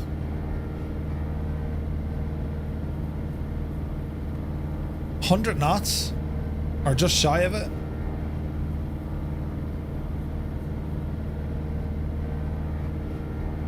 It's like she's still in alt hold. Oh, balls. There you go. Right, nose up. A little bit of heading left. Jesus Murphy, you're first close to the old greens there now. Right, bit of trim here now. Come on. Yup, you divil ya. There we go. It's a nice experience. It's very nice, man. Right, let's get rid of the autopilot for a moment. Or English autopilot for a moment. Man, look at the views here.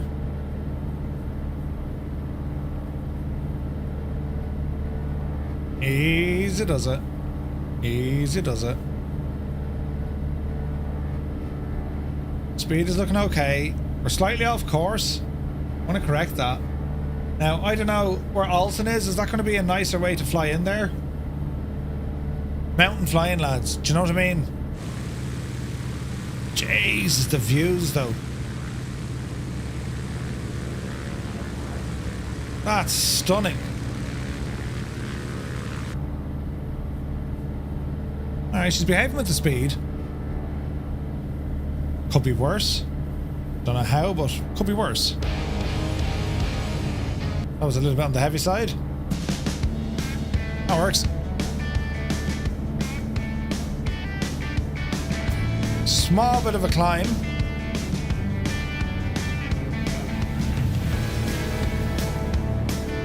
100 knots she's holding it. I mean, she's doing well. It's pretty, Dougal, isn't it? It's so very, very pretty, lads.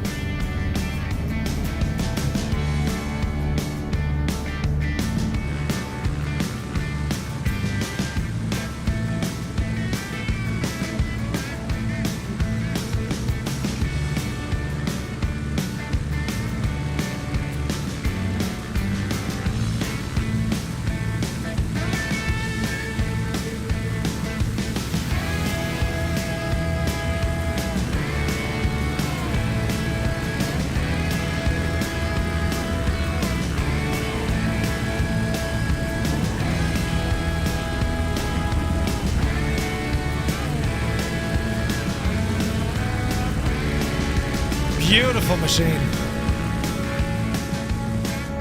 Right, mind the mountains, they really hurt. Easy.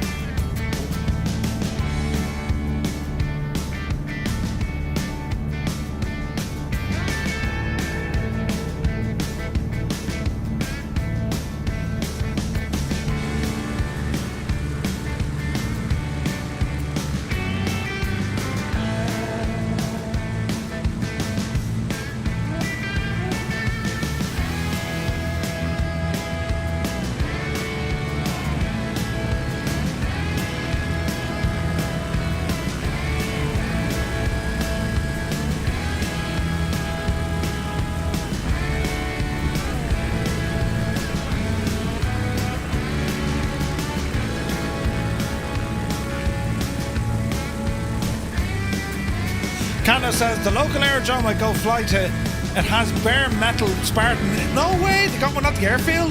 That's awesome, man. UDV, good to see you. A very, very happy Sunday to you, man. This is very pretty, man. This is insanely good.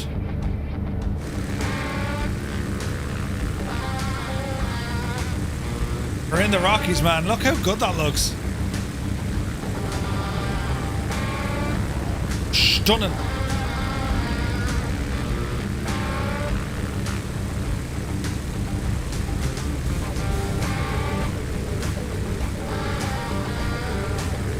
You're doing alright. So far, we're still going okay. Let's get ourselves trimmed out a bit. Look at our speed now, up to 140, man. This thing can move. Stunning. Kev Sim Corner, good to see you, Kev. Happy Sunday, man. It's behaving. And she ain't too bad to trim out either. Small bit on the right hand.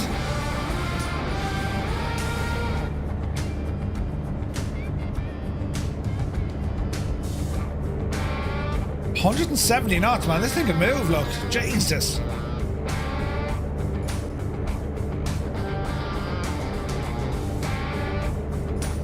I'm liking the visibility. Like, okay, you got a big pillar here, but like, as a passenger in this thing, it looks good.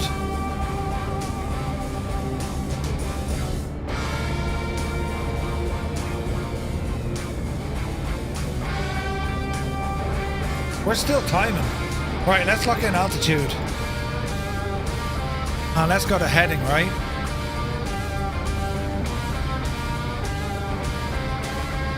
Alright, autopilot on, heading, out.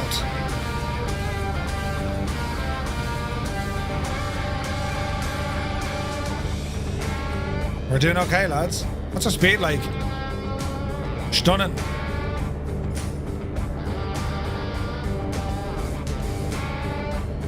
Alright. You went on a cruise to Mexico last month? No way, man. What was the weather like? Mexico.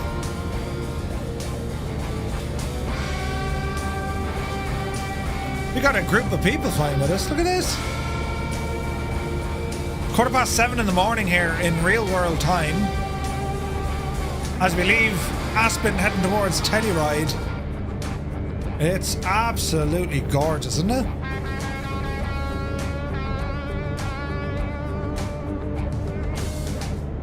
What's the function, right? Density altitude 15,000. Jesus, no wonder the old machine isn't doing what we want. So far so good though.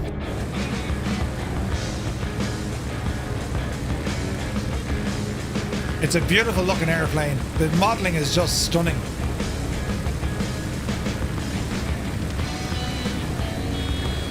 You gotta love the chrome, right? All the shines.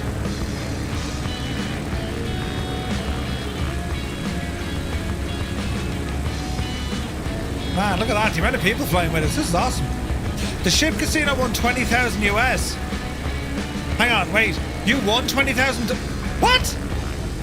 Max Jiggity, did you win 20 grand using the ship's casino? If you did, you absolute legend. Congratulations, man. Oh, look at that view, look. That's stunning. Alright, how we doing? Level pegging, 160 knots indicated. Let's go down a small bit on our left hand. Max Chickadee pilot won 20 grand on a cruise ship. You gotta love it, man. Congratulations. I imagine there was all sorts of new words invented when that came in. Ah, you're twisting my arm. Go away with that. You're pulling my leg. No, sir, you actually won it.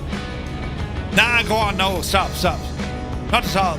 No, sir, here you go. Here's 20,000 US. Jesus, he'll say. Contact Denver Center on 133.525, 22 Foxtrot. This is terribly pretty. Denver Center, This cylinder head temperature gauge is shagged though. Foxtrot, with you. With you. The flight following to Crystal Lakes at 9,200 feet. 20 grand on board credit. Wait, do they do that? Or is it like 20 grand cash? Or at or below 90200 feet. There's Druid Zeus ahead of us.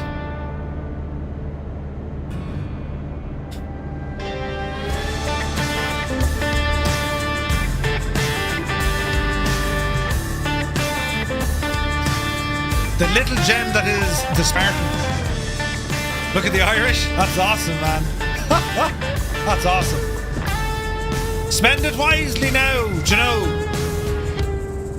Well, great to hear you're coming over to Ireland, man. We'll put out the red carpet for you. What's that now there? Is that like...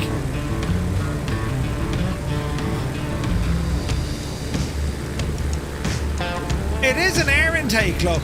Most unusual. Like, why else have an opening on the front? You know what I mean?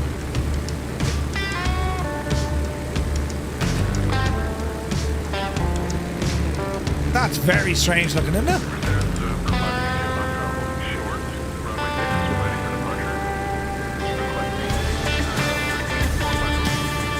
Man, that's a beautiful looking plane. Ah, Max Shigley, that's awesome. Layer man looking good.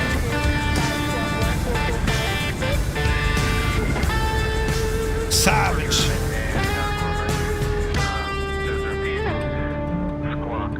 How are we looking? We're halfway there, look. Down at Telluride. Now, what's the story landing in Telluride?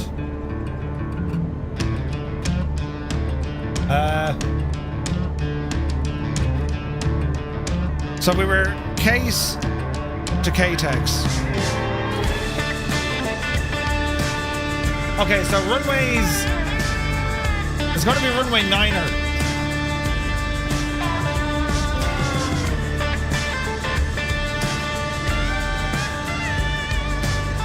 That's going to be interesting.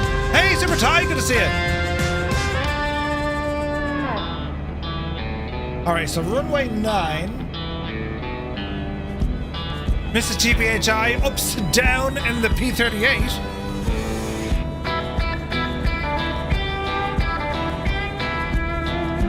Man, look at that view. Look at that view. What a beautiful machine. Telluride, the highest airport in the US. Yeah. 2000.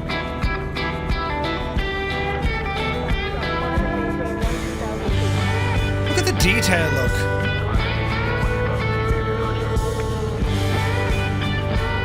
Stunning. So yeah, when it comes to the C-130, I'm going to be in an absolute hoop. Backseat pilots are most welcome. Do you know? See what way we figure that one out.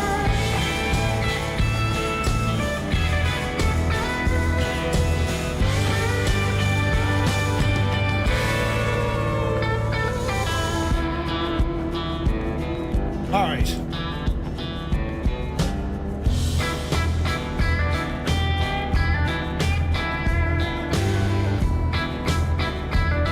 The modern variant of this, we'll try that one next. You can probably afford to drop a bit of altitude, but like, not much. Phenomenal views, man. Phenomenal. Look at that.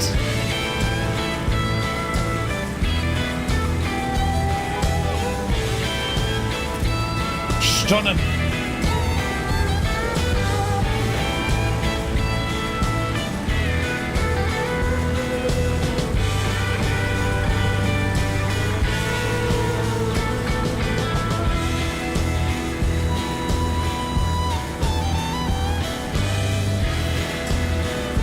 The detailing is just top drawer. What are you trying to say, Merv? It really looks nice. Yeah, that'll do. Top shelf, top drawer. It's gorgeous. When are we getting the next sim update? Within a couple of weeks, I'd say. They said May.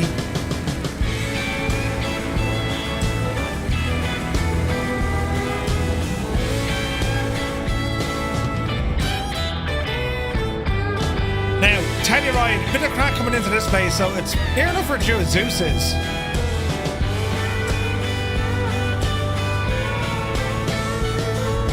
Now our fuel tanks, right? So we're on the main tank, left main, right main, and then we have rear tanks as well. This cylinder head temperature, the dial does work, so I don't know. I'm not quite sure why the how we adjust it.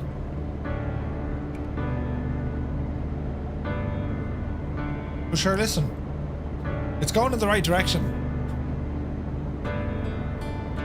It's not a view though. Isn't that a view? Colorado, man, it's friggin' stunning in the sim. A little bit on the left hand. Now we were saying runway 9, right? Let's have a gog. So we're coming in this neck of the woods here. Montrose out to our right hand side, Blue Mesa. So it's going to be down. We can tune into the Telluride VOR 116905 and then hang a left. All right. So 116905.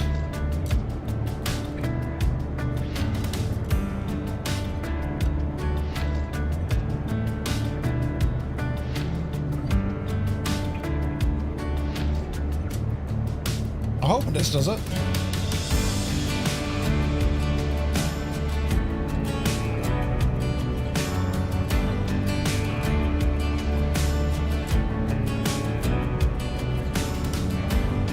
Do we have a little switch to change that, I wonder?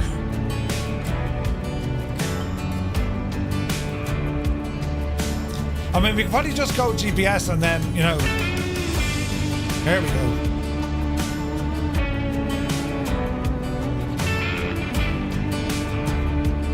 Wait now, shouldn't that be...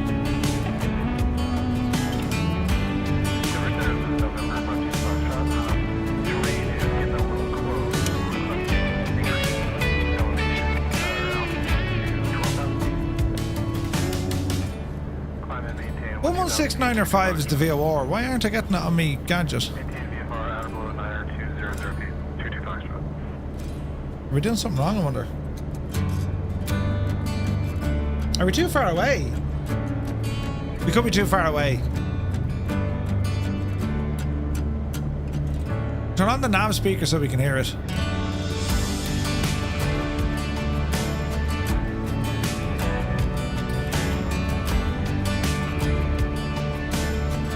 Is it now?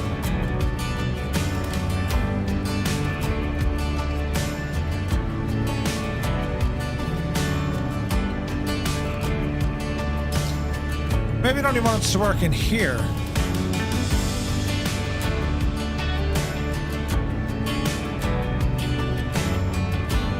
Because we should get DME from this, shouldn't we?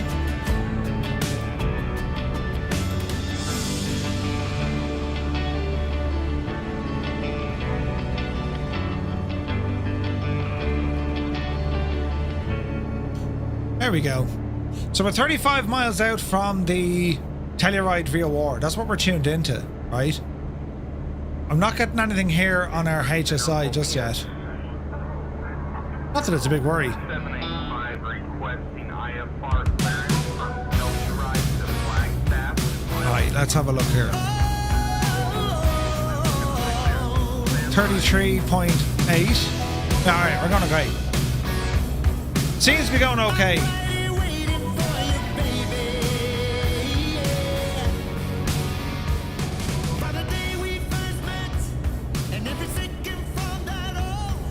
Tunage going its own direction on us.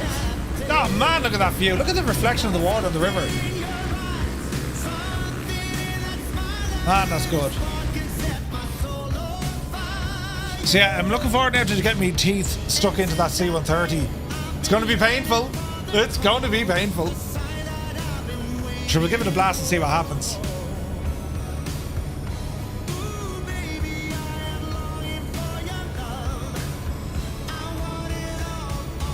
Jesus, the state of the sim. Huzzah!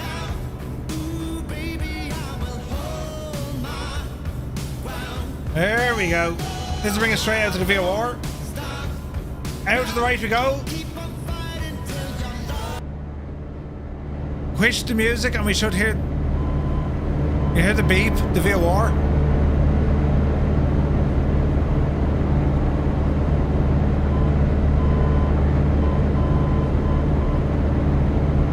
So according to the chart,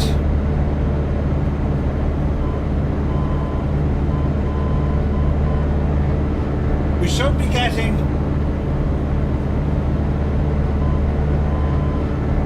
a dash dot. No wait, hang on. A dot dash dot dot dot. Yeah, that's right. Great selection of songs. Yeah, it's a bit mad over there, isn't it? On your W. Okay, at least we can do VOR navigation better. That's a good sign. Right? You know.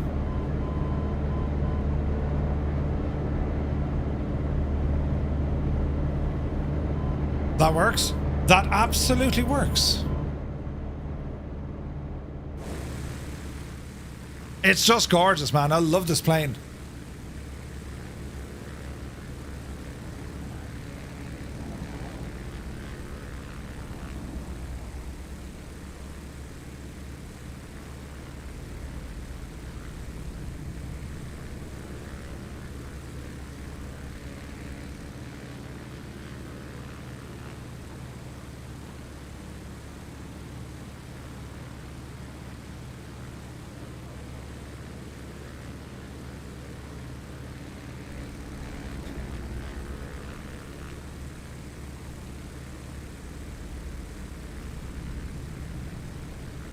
Very, very nice, man. Very, very nice. All right. 24.5 nautical miles from the VOR. And that's going to like put us perfectly spot on because as soon as we get there... Actually, just before it, look. So we've tuned our nav equipment into the Telluride VOR, right? Now we want runway 9er. So how we're going to do this, once we get down near Mackenzie Creek, it's going to be a left turn. And we can actually follow this highway or the road all the way in, yeah? So we're heading towards the VOR. And our visual waypoint over this mountain ahead of us, it's going to be this road. We got a power station as well. We might be able to see in the distance. With power lines running in, we should be able to see. We'll play it by ear.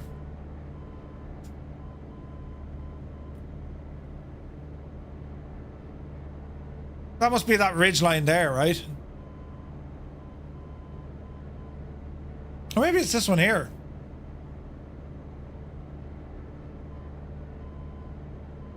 Like, we're just under 15,000 feet.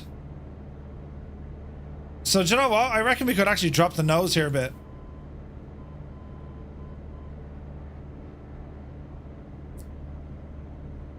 So we've got autopilot off just for a smidgen. Get the nose down. And let's drop out of the clouds. Well, drop out of the sky a bit.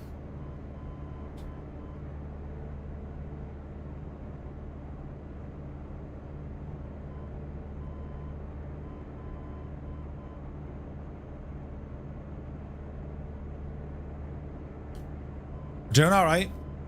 Get the Hueys. Get to the chopper. 14,000. We're absolutely booting it.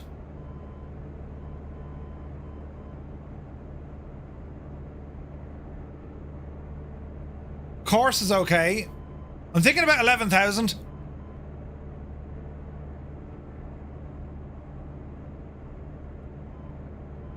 So far, so good.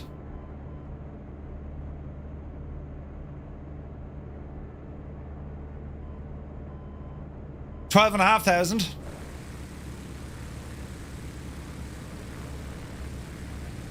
It just looks like a muscle plane. It's like pure power.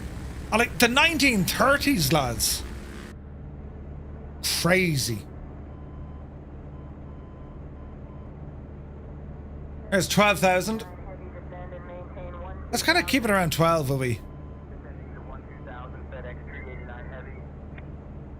Alright, autopilot on. Let's go back to heading.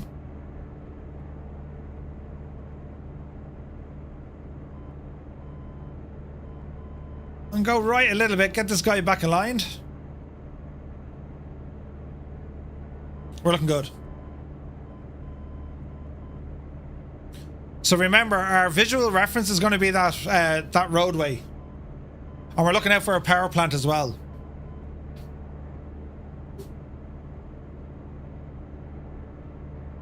This kind of ridge line, that's on our map. So once we go over this, lads, we're just looking for the road now.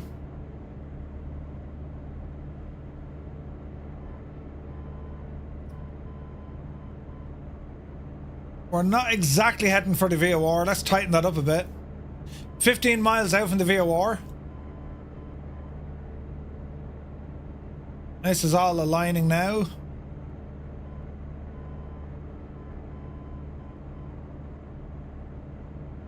We're almost bang on.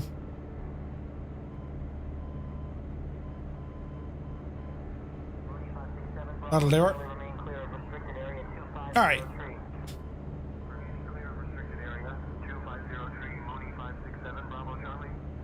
So we're following the power lines. That's this kind of cut here in the tree line. See that? That's what the power lines are. Once we get to the road, hard turn. And well, that's the airport over there, actually, look. Is it?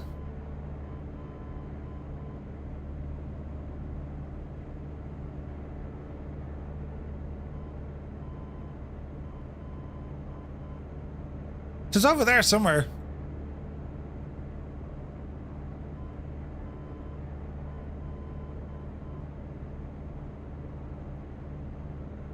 Where is that road?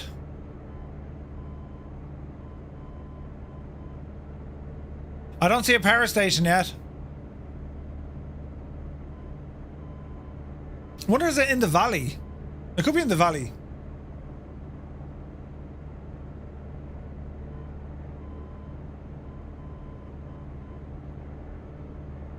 We'll keep an eye. Right. .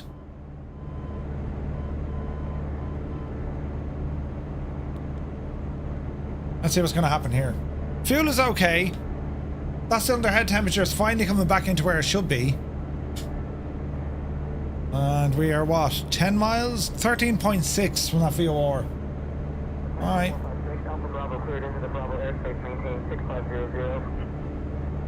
Let's see what we can do. 6500 Piper 456 Alpha Bravo. I wonder, is it like in this valley maybe, the road?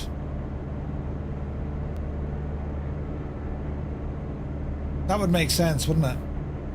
The old story, nothing in nature is in a perfectly straight line. So like, that's where you start looking out for man-made objects. That airport should be over there somewhere. But we can follow on the, overfly that road we're looking for. That's power lines coming in. That's pretty awesome to see that actually, isn't it?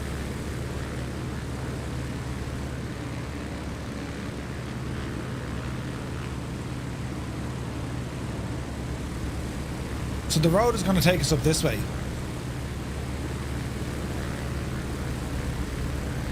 Let us see.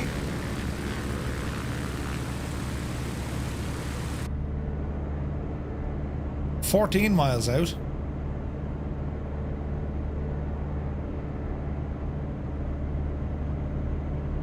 I imagine that's the road there. And that'll lead us in. I imagine that's what it is. I reckon it is. Right, I'll hang a left. Alright, there's the road down there. Alright, let's follow this road in. Keep going left. Yeah, there's a road. Alright, we follow this road all the way in. Nice!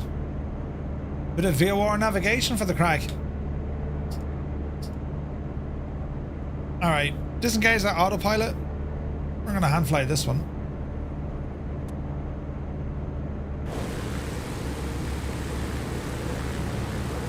And some landing lights into the equation. Look at that, man. That's gorgeous, isn't it?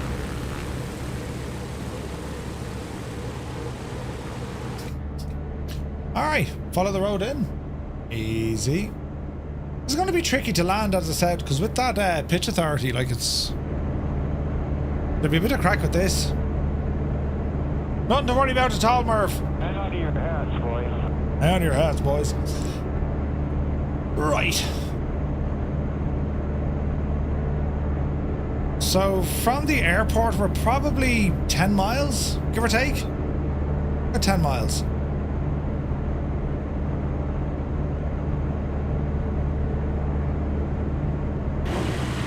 Oh man, look at that.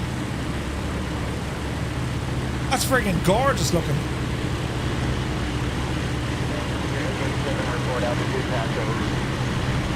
Your 887 passing through flight level 260. Okay, we don't want to descend too much. I think we got a visual on the airport. I think that's it up there, isn't it? Yeah, I can see some poppy lights from here. Right. Hey, squad, good to see you. Murph, straight lines do exist in nature. You sure?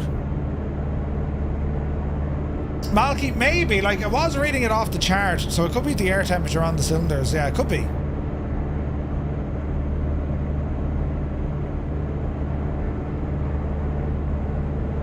Easy now. Look at the speed of this thing, man. We're booting it. If there's 11,000. Over to the right a bit. That road is still beneath us. Jesus, I'd love to imagine being on that road, look. I say the drive up here is absolutely incredible. Isn't it gorgeous? Right, easy now. All sorts of updrafts and downdrafts here with the mountains. I remember watching Max fly in here, Citation Max. It was absolutely amazing. Amazing. Alright, start bringing some of this power back.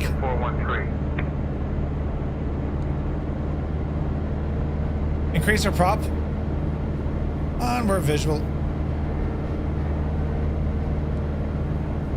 Bring the power back. Want to bleed off some of that speed, then we want to get the landing gear down. And we have speed brakes here as well if we need them. Brakes. The brakes are doing absolutely nothing. Don't panic. Alright, here's the speed starting to come back. Here comes the drag. Easy. Easy.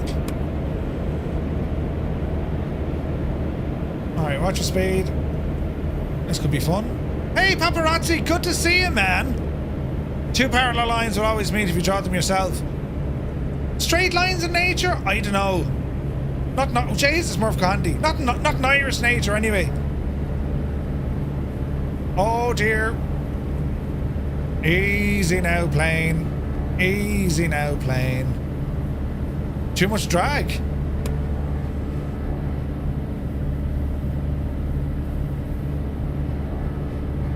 $90 knots. United 771 contact approach on 126.45.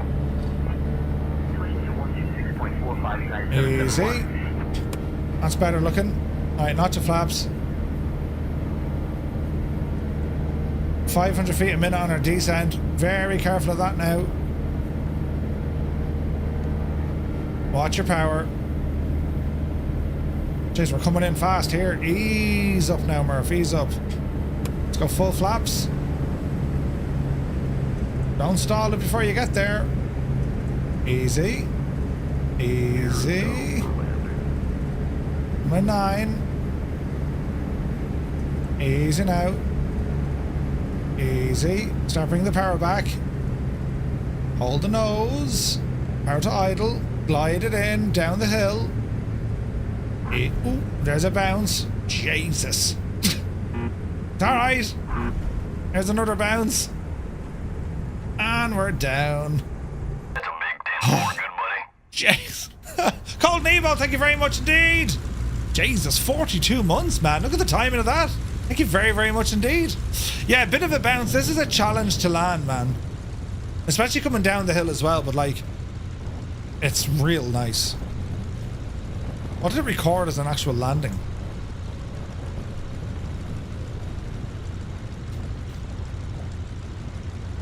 $214. I mean, that's quite okay. Volanta reckons it was 127, so yeah, we'll go with Volanta. Brilliant.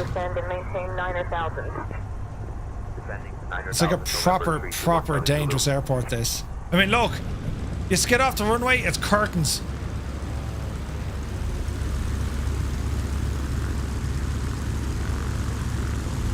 That seems a little bit kind of messed up.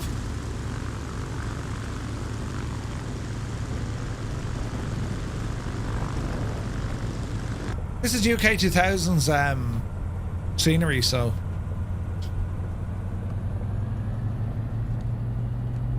easy now. The long taxi in. Yeah, it's like the mesh needs an update here. It's a 2020 scenery, so yeah, there's probably going to be an issue with the mesh. Man, it's a pretty plane, isn't it? I'll load into the modern one just so we can have a quick look at that, and then we're going to jump into that C-130. I have a feeling that's going to scare the crap out of me. Haven't a clue how to fly it. Stu Snape, good to see you, man. Gardening. Late on parade. Carry on. How goes the gardening, Stu?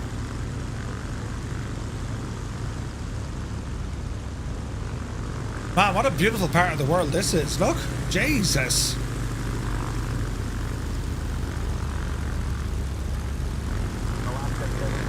Clear direct to waypoint Bravo Romeo India. We're gonna fly this again on Friday night when we're in Hawaii. Looking forward to that, man. So I might take the modern variant out on Friday night.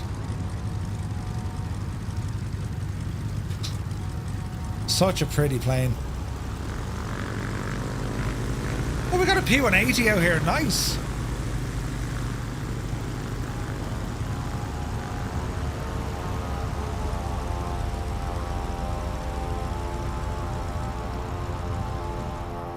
We'll pop it over anywhere here.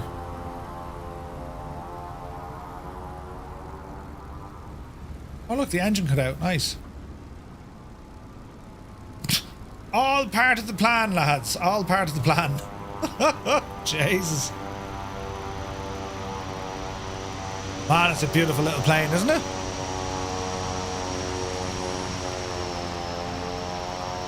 Here's a C-130.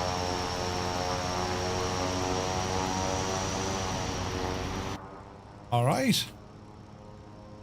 What a beautiful airplane. Great work by iniBuilds. One or two small things to work on, but like by and large, it's an absolute cracker, isn't it? It's beautiful. Right, so let's load up in the modern variant just to see what that can do. Right? Is that say intentions doing VFR waypoints in the UK? It is called iniBuilds. So let's just configure this aircraft. We'll go with the modern variant. See what happens. Classic cabin with modern panels. Or do we go modern cabin? What's the difference? A modern oh, look at that. We'll go modern everything, right? Modern everything. And sure, put us on the ramp over here. Out of everyone's way, right? Yeah, that's all grand. Right, now let's see what happens here. Bought the Flying Iron Spitfire. That is so good, Blair, man. That is so good. Alright. Hey, Ghost is here. Good to see you, man.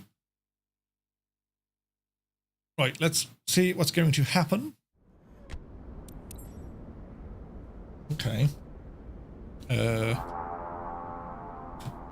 Need to configure me switches.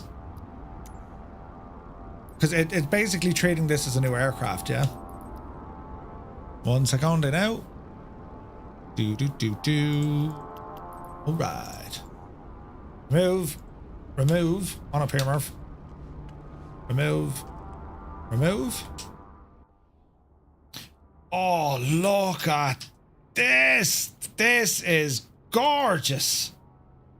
Oh, I'm liking this one. The modern one is so much nicer. Oh, yeah. Oh, Jesus. Ah, Jesus. Look at that, lads. Look at the friggin' detail in here, look. The modern cabin. This is insanely good. None of the circuit breakers work, though. Alright. Battery, gen, avionics, starter switch, fuel booster, pitot heat, all the heats are there. Alright, okay. Fire switch. Wings. Don't know what that's for. We'll play with that in a minute. GPS options are all nice. Lights. Oh, this is far nice. I love this. Isn't that beautiful? That's stunning. Right. What's our options like over here? And even the cabin. Look at that cut. Look at the state of the beautifulness inside in the cabin. Oh, it's very plush and oh, isn't it? Oh yeah. Look at this now. Ah, that's ridiculous. Tray tables and everything. How'd you open them, Murph? Yes, go on. Don't be afraid. Don't be afraid. Oh, look at this. Oh, that's very nice. Get in there now, you dividend. Right. Settings. Yoke, single or dual. We've all sorts of fancy lightings, and then we have the steps here as well. Right, okay. Let's go to battery. Gear is down for landing. Thanks very much. Avionics, pop them on for the crack. Mixture, we can actually see what we're doing now. Big red handle. Prop. Fuel, same crack again. Fuel booster. Ignition. We'll give it a start and see what happens. Alright. Okay. Landing gear system. What's this now?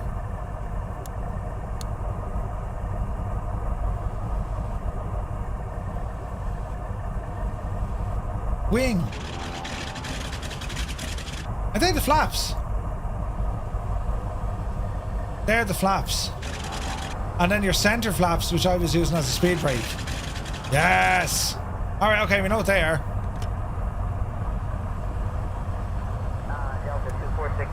maintain flight level 320. Let's get some lights on. Flight level 320, Delta 246.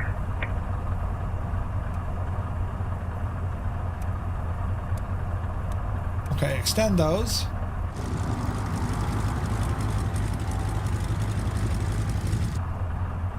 Alright, so look at the night lighting on this. This is friggin' nuts, right? Right, calm it all down here now for a second.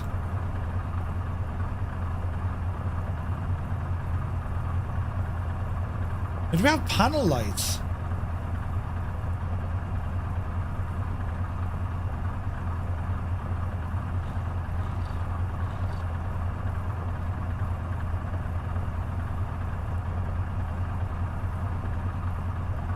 Autopilot.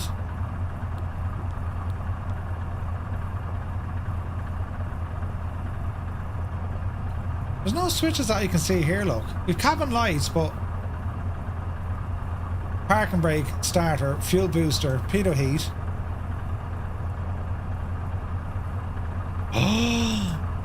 Look at the state. Ah, lads. Ah, lads. Look at the lighting, man. Jesus. Oh, Jesus. Whoa! Expedite descent to flight level 240, traffic ahead. Expedite descent to flight level 240, Delta 1562. Hang on a second. Look at the cut of the lighting in here, look. Jesus. Isn't that pretty? Behave. Close the curtains quick, there's things happening. Cold Nebo, thank you for the biz. You can close the curtains and everything. Ah, it's ridiculous. What's going on inside in your man's plane? Ah, listen, don't worry about it. You know, there's nothing to be worried about here at all. You say nothing to no one and, no, you know, yeah. It's totally fine, you know.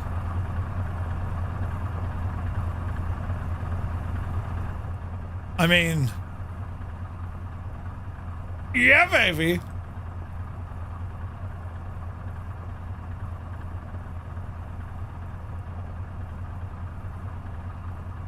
That is absolutely mad.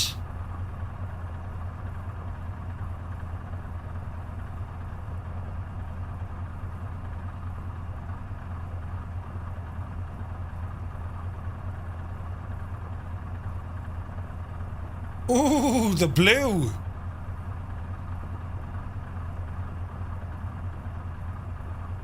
Isn't it gorgeous? Virgin 875, reduce speed to 220 knots for sequencing. Reducing to 220 knots. Hang on a second. 875. Rainbow lighting, baby.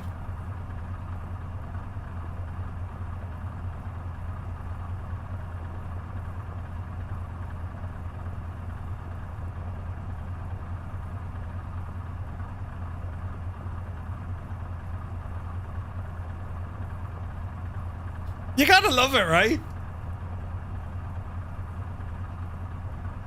Hello there. Welcome. Allow me to introduce you to my lair. And the curtains pulled for good measure. That's absolutely hilarious, man. Right? Isn't that deadly, isn't it? You gotta love it. Do you know, if you're trying to look into windows and the lights are giving it all of that. Yeah, I like that touch, man. It's real nice. It's really nice.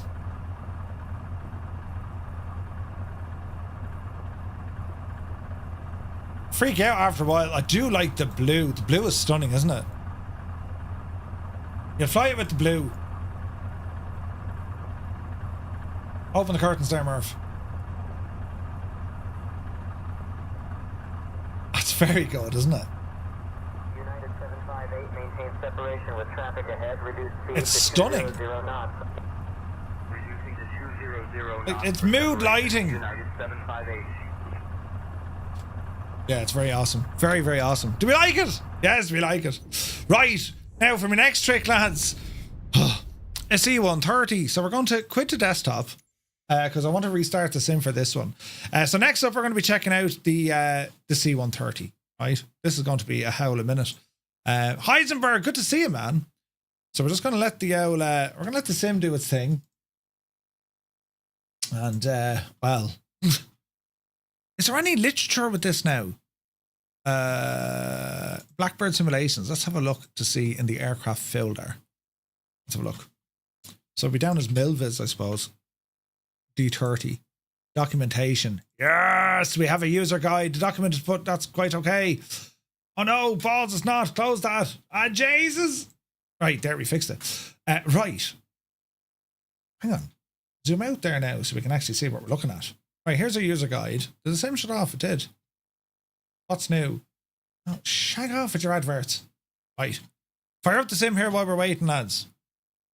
And we'll see what the crack is here now, right? So the sim, make sure she loads up. Launching, it says. Launching the gadget with the gadget. See what happens here, friends.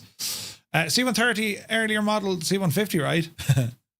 All right, let the sim load. Let's go reading. The Dirty 30. Ah, brilliant. End user, copyright, installation. All right. Welcome to the ranks of the Dirty 30 pilots. It contains useful information about it. Now, lads, don't forget, the aircraft is still very much in an alpha state. It's an alpha release, so there's going to be stuff that just doesn't work, right? But we'll get over that. Right? Such an iconic dirty bird, it really is. So here's the intro. Features physics model, external flight model engine. Interesting. It uses external and 100% custom physics, right? Custom ground dynamics. The landing gear structural characteristics and limitations are realistically modeled. See, don't forget, MSFS, or well, Blackbird, but it's MSFS who developed this because they developed this for their military contracts, right? So they know what the crack is. They build this and they put it into like military sims. The whole turboprop model is custom and externally computed for the sake of it realism-free from limitations imposed by standard FTE models. As a result, the engine and prop dynamics, as well as the performance characteristics, are more accurately modeled, right? Accurate aircraft performance numbers versus the flight manual charts. Highly accurate aerodynamic and propulsive model. The 3030 matches the real aircraft figures in terms of flight envelope, fuel consumption, its range and endurance, energy, maneuver diagrams, etc. The Dirty 30 control system features realistic trim, control stick bob weight, and 100% realistic recreation of the aircraft control stick effects due to its bob weight system would require force feedback. Some algorithms have been included to partially model it. This results in an overall more realistic flight experience derived from G-force effects. Jesus. Nose wheel steering, accurate model recreation based on actual 3030 nose wheel steering characteristics, hydraulic and electrical actuators, and the GPS database fully updatable with a Navigraph subscription with the latest AirAC. Now, does this mean I should be updating Navigraph inside here? Oh, hang on. Why is that not updated? That was strange. Yeah, I don't see her listed in there, look. Okay. Moving on, system requirements, that's all grand. Important, that's all grand. Yeah, that's okay, that's okay.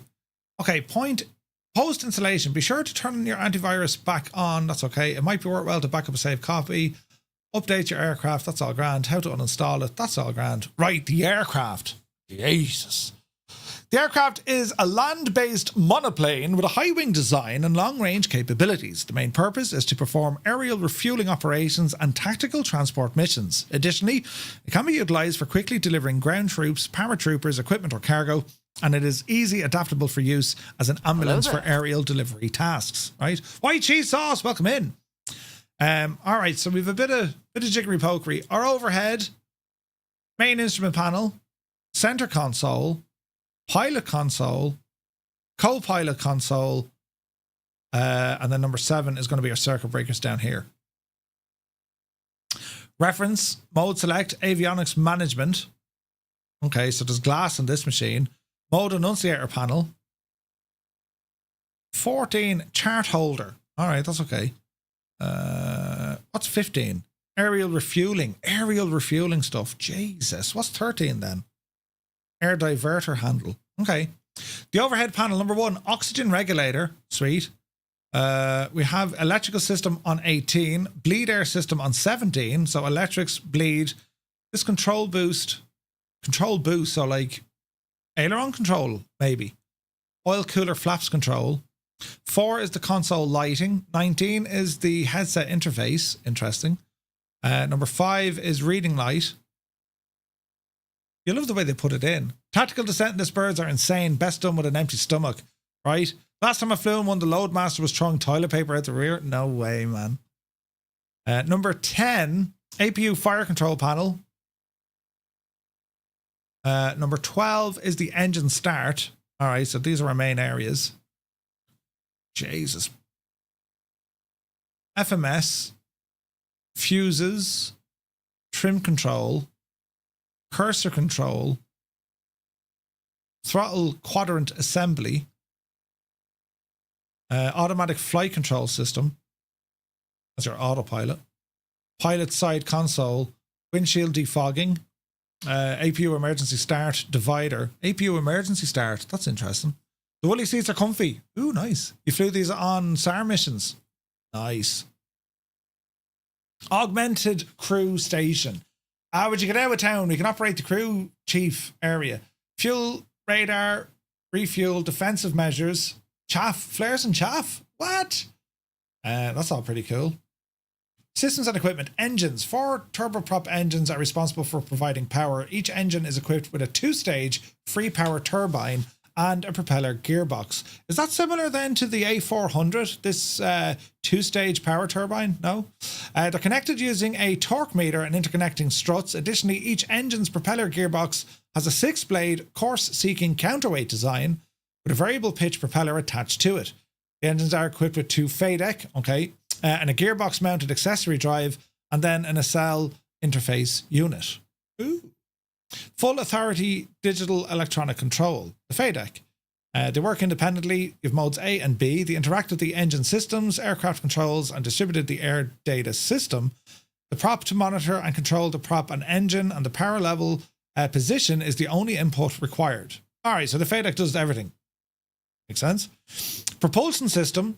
The FADEC or MC are responsible for carrying out the major functions: prop speed, forward thrust, ground range, reverse, ground idle, blade angle versus calibrated airspeed, the auto feather request, mission computer automatic engine shutdown, reversionary NG control, manual feathering and overspeed, automatic thrust control systems, automatic thrust control. Right, so that's like your auto throttle. Nacelle interface unit. It enables the military standard 1553 and RS 422 communications. That's like SAT stuff. Engine fuel, FADEC and MC perform the major propulsion system. Oil system, its own independent oil system that lubricates the engine power. All right. The system ensures that the engine and gearbox are lubricated. All right. How's our sim loading up? 14%. Come on, you divil, will you? Why is that taking so long? Did that pause at 14%? Looks like it, didn't it? First time seeing Murph read a manual. I've never flown this, so yeah, I need to learn this one, guys. 14%, that looks like it's hung. Flight simulator is not responding. Well, kill it. Kill it good. And then start again. Yeah, we need to do a little bit of reading on this, lads, because I'll be lost. Like, you can try and sit there and press some buttons, but you want to kind of see where things are at. Even though it is an alpha, you need to be careful. Whatever you do, don't go full idle while in flight. It cuts out the avion or the electronics. Mountain man, you serious? Jesus. That's the last thing we need. Right, let her load up again. Engine fuel, oil system, that's all good. Starting system comprises of an air turbine starter and a valve that controls and shuts off the starter. During ground ops, the APU, an external power cart or a running engine provides the necessary air for starting the process. The ignition system comprises of a PMA with 2 igniters, 2 ignitions, and then 2 ignition exciters. The FADEC control the high energy, high tension, continuous duty ignition. All right, so you have a start and then FADEC takes over. Compressor acceleration bleed air system. The compressor is made up of a compressor accelerated bleed control valve with 2 bleed valve themselves. These valves are controlled by the cab CV. And they're a 10th stage bleed air system. Okay. Where did we see that before? 10th stage. Didn't we have that in the ATR? I think, wasn't it the ATR we had 10th stage? Thank you, Sim. Yes, we know you crapped out on us, but it's all right. Right, let's not have this full screen so we can see what the Sim is doing behind us. Engine controls, that's all grand. Fuel system. The fuel system is responsible for providing fuel for the 4 engines and the APU. Okay. Fuel level controls, fuel management controls, fuel tanks, aerial refueling system. What? Fuel dump system and fuel system control. All right. Also, Tesco's was having some of the slowest shoppers in Scotland. Really? Piqueno says, do you need to clear the cache if you use multiple planes? Yeah, sometimes every now and again it's good to clear the cache. Yeah. All right. Auxiliary power. I thought I said military power unit. Auxiliary power unit. That's all okay. Electrical systems. AC and DC power systems. 400 hertz on 3-phase power for the AC. That's interesting. The crew station. So augmented crew station. 22.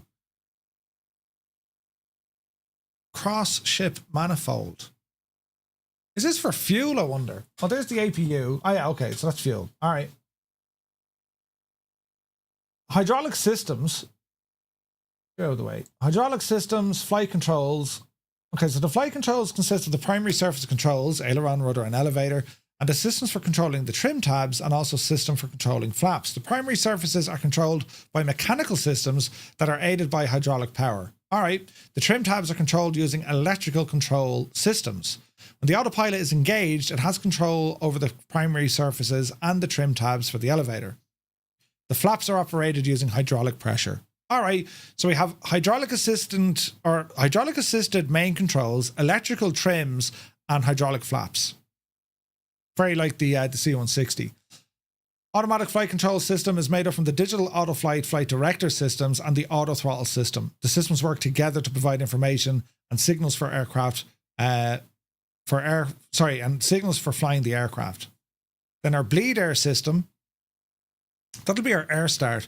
I love this. The aircraft buddy start lightweight air transport system. The aircraft buddy start.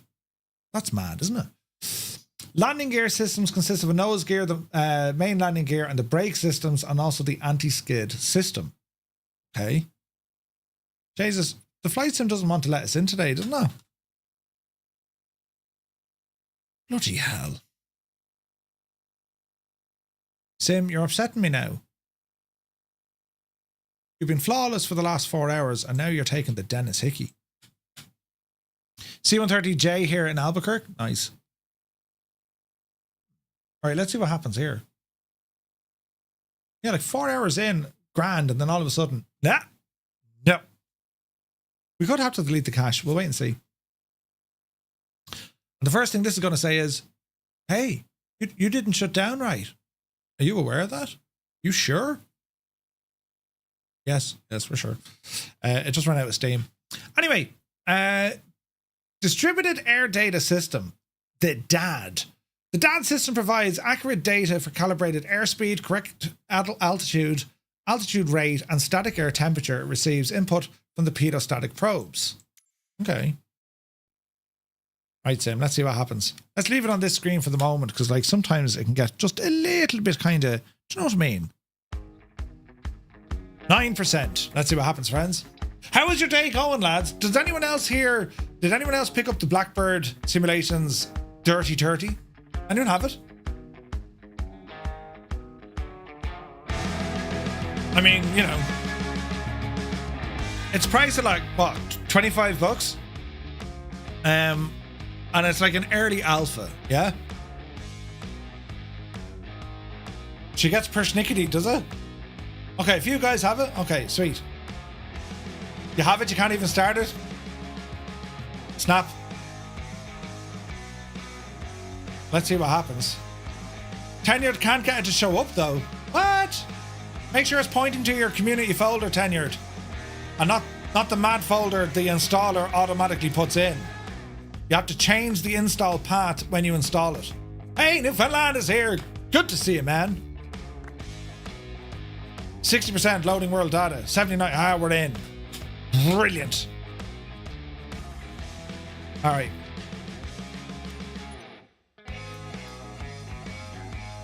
Dirty 30 time. Now, do we go for the long range or the short range? Does it really matter?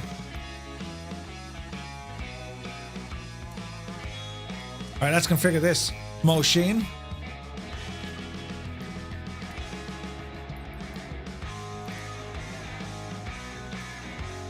So you have the long configuration or the short configuration. Without trying to sound like a complete and utter idiot, I imagine the only difference is one is longer, one is shorter, yeah? Bloody all the... So I downloaded the Coast Guard livery as well, because why not? 2017. 2004. 2001, A Space Odyssey. Does it really matter what we're doing? Not really, Murph. Just press the button, will you? Right, let's save this. I worked on the old models of the 130 during the Air Force years. Sean, no way, man. Right, well, we better put this into an airport we're relatively familiar with and, you know, not going to die roaring. On to Shannon. Yeah, yes, down to Shannon Airport where all is well in the realm. All right. Let's see what happens here, folks. 3:15 in the afternoon here in Ireland. So I think the weather is okay, although it could be cloudy. Let's see what happens. So we're going to kick things off from Shannon Airport here in the County Clare. And as I say, this is a learning the gadget. Very much learning the gadget. Yeah. Trying to figure out where the file goes into Reshade. Idle cutoff. So when you download Reshade, you're going to put it into the root folder where your Flight Sim EXE application lives. Yeah. That's where it goes there. Largest 130 base is in Little Rock. No way. I heard the Irish invented Shannon. Indeed, we did. Just I hope this loads. Let's see what happens. Oh, she loaded. Brilliant. Excellent. Yeah, she's big. All right. Yeah, she's very big. Okay, set up your views, Murph. Do.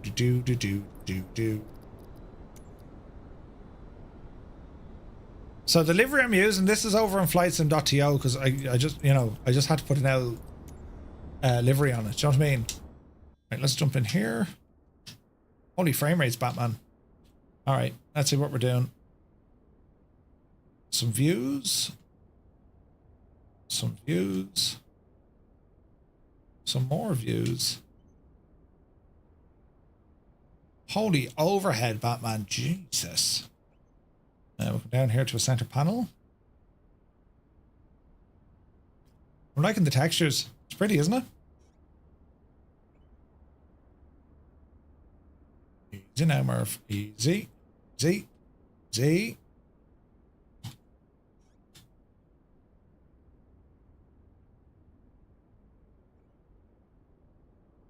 Nice.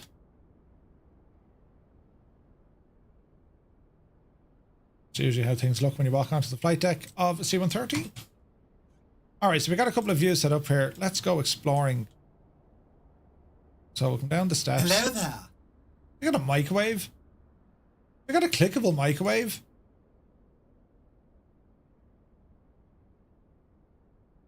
You are joking me. Anyway. Jump master. Here you go. Get your views right here, Murph. Ah, no, someone broke the screen. The poor old devil, God love him. All right. Now, how are we looking? Let's move this gadget. Well, there's an issue straight away, look. Oh, the frame rates are crap. Let's go over here out of everyone's way. Right, drop her in there now. Okay, so there's a bug. Something tells me they shouldn't be up there. Anyone else having that issue? Or is it just me? Hey, 6 knots, good to see you, man. All right, let's just get rid of live out here for a minute. Give it a few clouds, but I want to check out the aircraft. It is pretty, isn't it? What a machine this thing is. Anyone else having that issue with the friggin' fire extinguishers?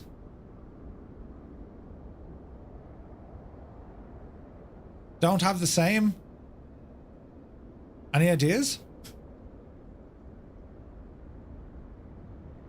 Is there like a remove before flight kind of button? No. Not with delivery. Delivery wouldn't be spawning an object. You know what I mean?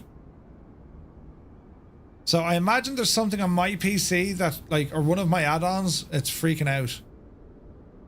Not had that restart maybe.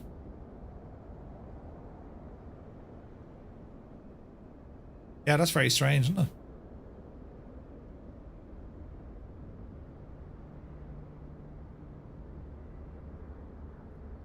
Is there something trying to inject it, I wonder? Hang on.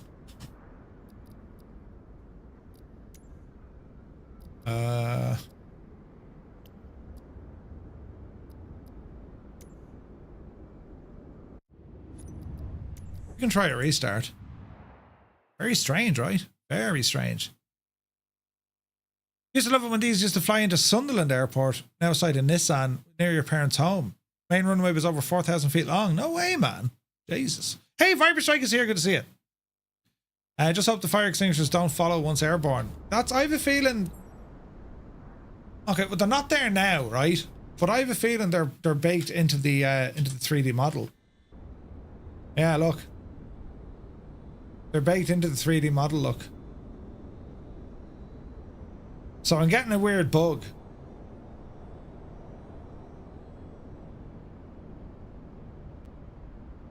It's ground equipment, like, you know what I mean? Most unusual. And like, see the way like they're still there? Maybe there's something triggering it. We'll figure that out now in a minute, right? We'll go into our settings to see what we can see. Any which way, we won't get too bogged down, right? We'll figure things out. Yeah, they're back again. Look, stupid things. We'll figure it out as we go, right? Maybe restarting the runway. Is it? No, I don't have GSX installed.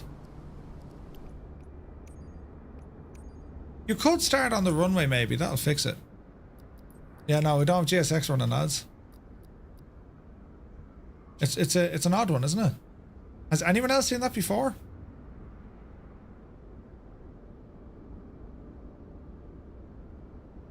Are we on the latest version of it, I wonder?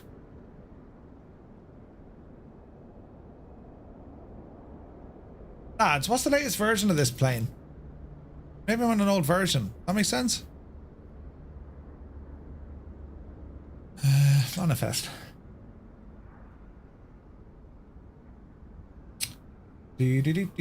Package version 0.1. Is that right? Is it delivery? I don't think so, no. No, I think I've seen this on other stuff before. The layout, will that tell me? It says version 1. Is there something you can toggle from the ground equipment? Maybe. Maybe.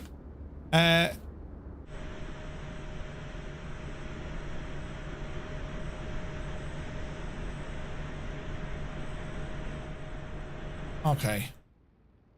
Calm down now. Use external tanks. They're fuel tanks. Right. Let's go to general. Let's go to cold and dark. Covers. Okay, the covers aren't working. Chocks. Chocks aren't working. External battery. Okay, so the GPU works. That's a good start. GPU works. Charge the batteries. Ramp and cargo door. Crew door. That didn't work.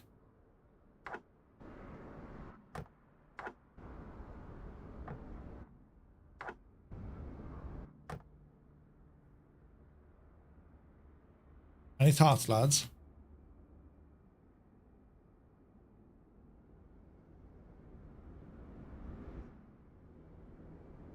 Okay. Ah, right. Okay. So look, we're in walk around mode. So there is something not right. Hang on a second. So I wonder, can we like click to remove them? No. They weren't there a minute ago in the walk around mode, so I wonder, is there any click spots on this to disappear them? And I don't see any click spots yet.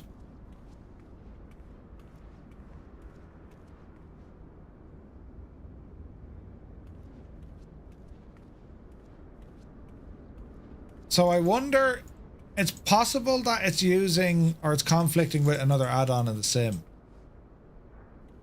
Yeah, like none of the click spots work. Interesting. Okay, so we can't even open up the door through the tablet. That's a bit Irish, isn't it?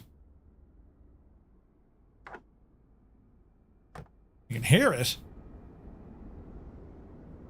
It just doesn't want to play.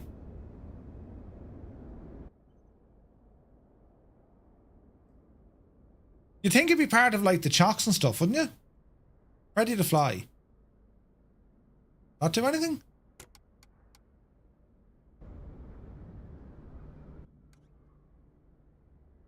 Let's see. At least it's an alpha, not the final. Yeah.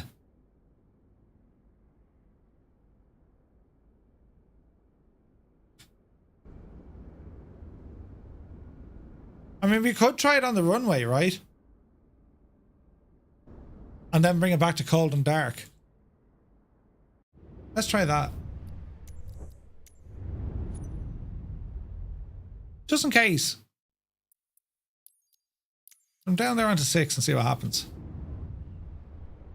No, I think it's on all deliveries. It's their objects, so it shouldn't be livery dependent.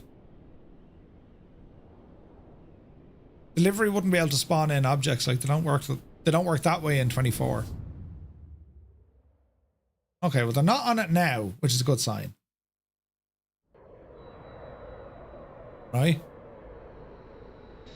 You'd love the older version without the glass? Agreed.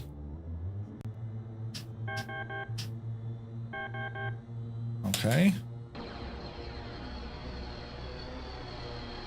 Okay, it looks good. Right, so put you back to where you belong, and then we'll go cold and dark. How's that, right? D.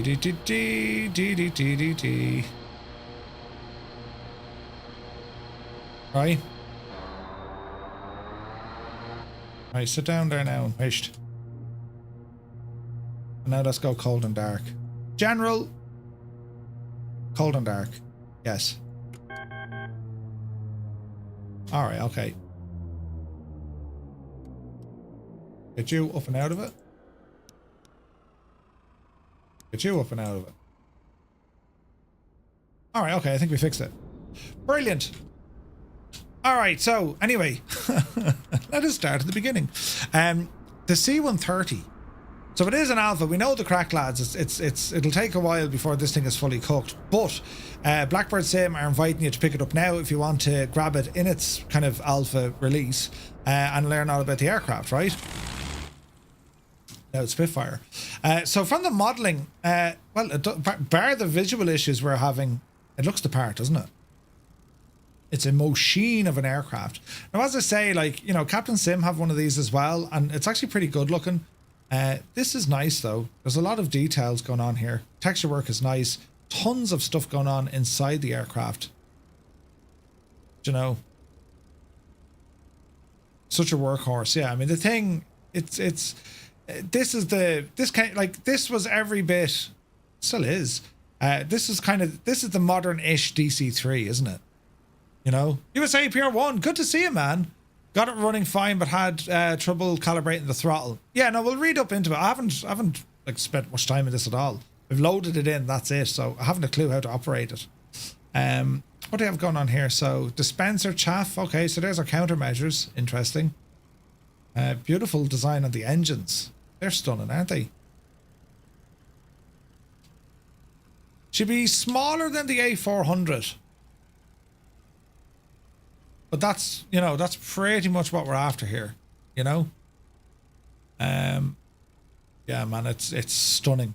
I do like the C-130. It's a gorgeous airplane. It's like, I remember the Hercs. The Hercs would always be in and out of Baldonnel. In actual fact, there was only a German Herc in there last week. You know? So this livery that we're using, it's from flightsim.to, but it looks great for the old Coast Guard. There's tons of detail on this thing, man.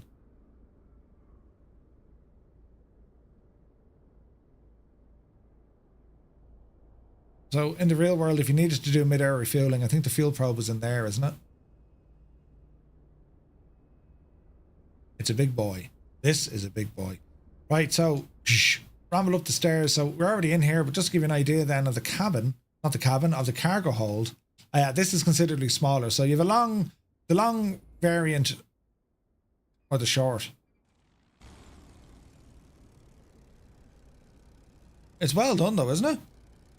Favorite micro machine as a kid? Nice.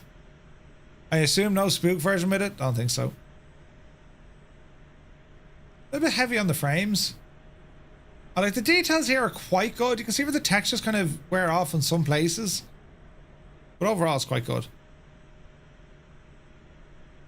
Yeah, the flight deck here is gorgeous. Like, look at the detailing. Jesus, look at this, lads. That's kind of mad, isn't it? You jumped out of one in 1981? No way, man. Jumped out of a perfectly good working airplane. So, into the flight deck. Yeah, man, this is pretty. There's a lot of detail going on here, look.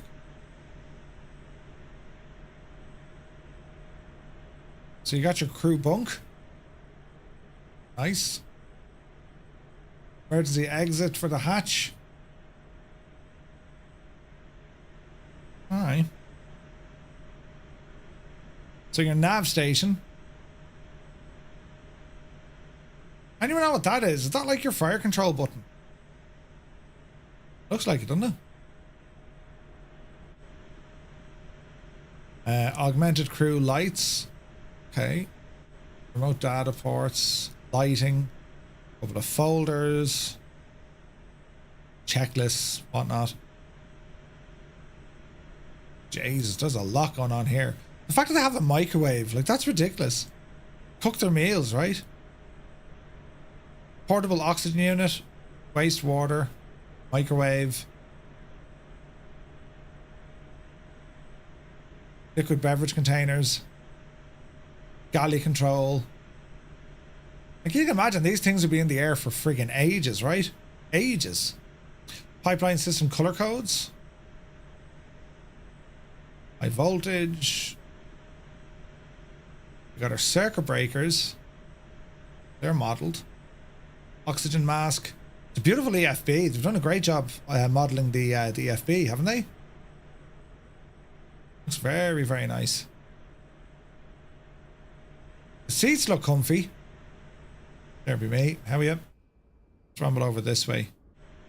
Great details on the glare shield and on the main dash, look. There's lots happening, isn't there? There's a lot of stuff going on here, man.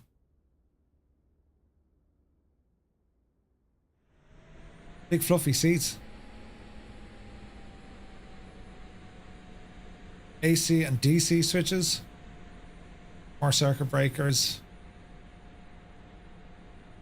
That's our flight recorder. Nice. And we also have heads-up displays, which are nice. Okay, there's quite a bit here to keep us going. So, well, we'll try and start it up and see what happens. It can only shout at us, I suppose. If we get it all wrong, it'll shout at us. But sure, listen, I'm well used to that. Right, in we go now, and let us have a look at this. Radar, altimeter, that's all good. Miscellaneous flight instruments, pitot-static, fire and overheat detection, crew door, entrance door, cargo door, fire detection system, rain removal, and we have ice protectors. Okay. Our ice protection system, cargo and passenger provisions, troop carrying equipment, fire extinguishing, fire handles, toilet facilities, galley, and microwave oven. So there is a toilet. A unit was meant to fly to what's that, Bardufoss in this, and they had a tech issue. We ended up taking a chartered 757. No way, man. Engine control, right. Engine start switches, right. Engine start. Motor, oil, FADEC. Engine displays. The engines can be started in any order. Preferred method is 3, 4, 2, and 1. All right. The starter light next to the engine start turns on. When the engine reaches 14%, the FADEC activates the fuel and ignition control circuits. 4 seconds later, ignition is activated and the fuel latching shutoff valves opens to allow in the fuel flow. The fuel flow may not be visible on the indicator until around 40% NG, somewhere between 20 and 25% or seconds for the NG to stabilize. Okay. At approximately 65%, the starter is disengaged and the starter light turns off. Continuous ignition stops at the same time. It takes about 30 seconds from selecting the starter switch to reaching NP on speed. The pre-start prop blade angle may affect the total time. Well, that's interesting. The normal hydraulic operating pressure should be indicated within 30 seconds after reaching NP. All right. The LSGI following or press the low speed ground idle switches, and that'll be sent to the FADEC to reduce fuel and propeller RPM for ground operations. Ooh, that's interesting. Power FADEC, that's all FADEC. Prop systems. That's interesting. Fire handles, APU or AMU controls. AMU prop sync. Normal feather, or to be in normal, I suppose. Prop sync switch, leave it off until we're airborne. Okay, so your main APU switch, and it goes into engine 2 onto the bus. That's where it'll power. Okay.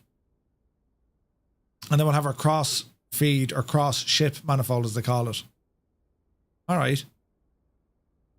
External fuel tank, that's grand. Fuel management system, that's grand. Operation, fuel, oh, Jesus, a lot of stuff with the fuel, isn't there? APU start. APU can provide bleed air and electrical whilst on the ground. Temporarily hold the switch to start. The switch will be loaded up. APU manual, control panel. All right. And then we have APU emergency start. Okay. Electrical systems then. AC and then DC. Electrical power distribution. Grand. Circuit breakers. Grand. Jesus, look at all the lights. Whoa, look at all the lights on this thing, man. Jesus. Covert lighting and overt lighting. Makes sense. Interior lights are all here. Hydraulic systems. Blue, green, and red. Okay. Booster hydraulics, that's for flight controls. Auxiliary hydraulic, flight station. Flight controls operation, boost control switches, trim tabs, elevator switches, flaps, stall warning, that's all okay. Flight control, ACOS messages, controller wheel, that's cool looking. Okay, so that's all. There's a lot of information in this, man. Look at my pages. We got 138 pages. I love to see it. I love that. Just like Captain Sim. That's awesome. There's a lot of detail in this. Right, friends.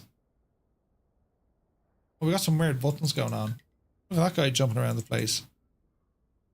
Okay. Let's see what we can do here now. Hi. Overhead.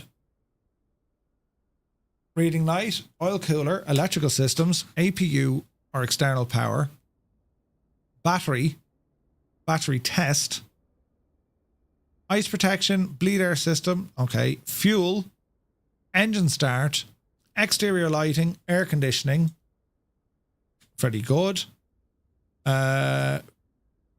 audio, aerial delivery, nice, defensive countermeasures, nice, max reverse.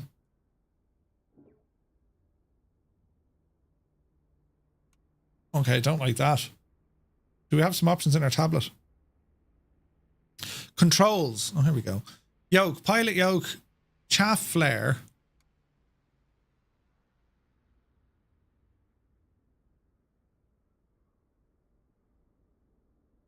Okay, there's a button being pressed on me.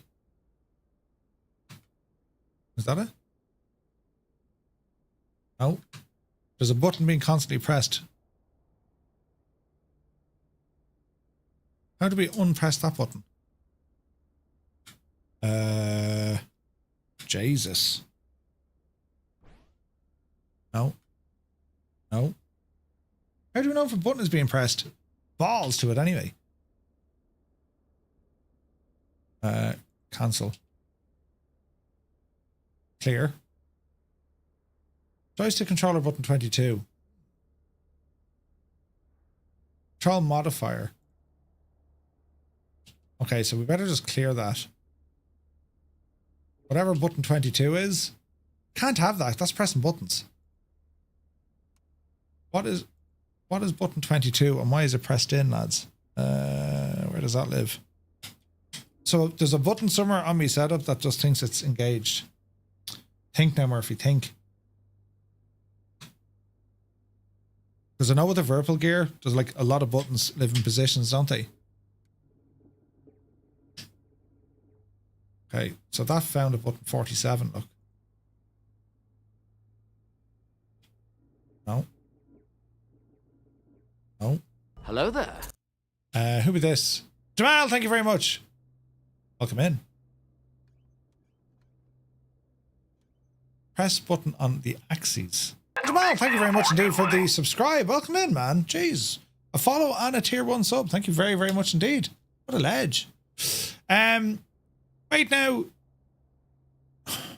Yeah. I don't know how to fix that. So we'll leave it. Throttle. Auto throttle disconnect. Yoke. Throttle grip. Trim panel. Axis calibration. Right, okay. Nose wheel or parking. So what's this now? Click to set to idle.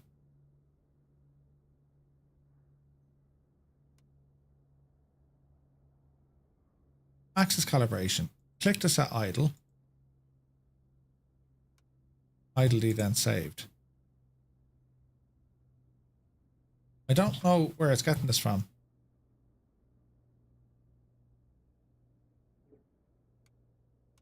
Default.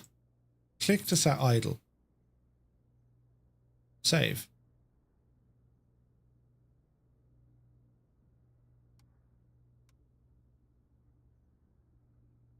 Fly idle, ground idle, or idle. Right, let's just leave it there. I think this needs a bit of work because you don't know what's activated or not, and some of this stuff doesn't work, so that needs a bit more work. Oxygen, go ahead and turn on the oxygen systems, although I can't hear anything.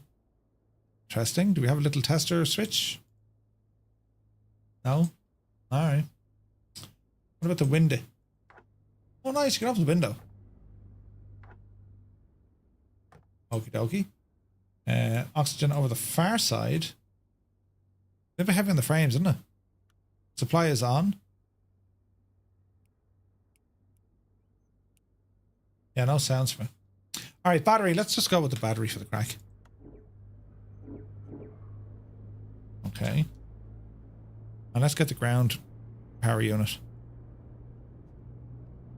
And if we were to turn on the ground power unit.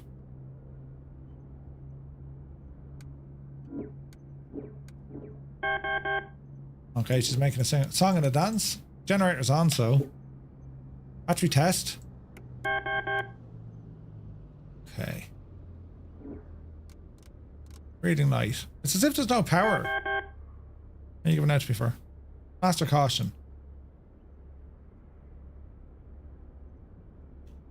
Now them gens are off because we're using external power, right?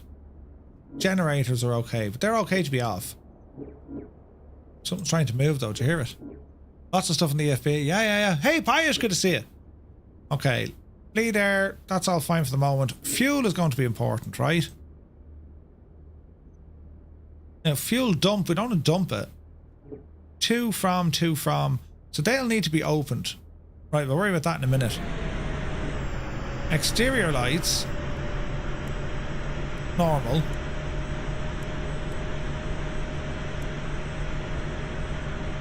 They look good. The hood. Okay, so we play with the hood.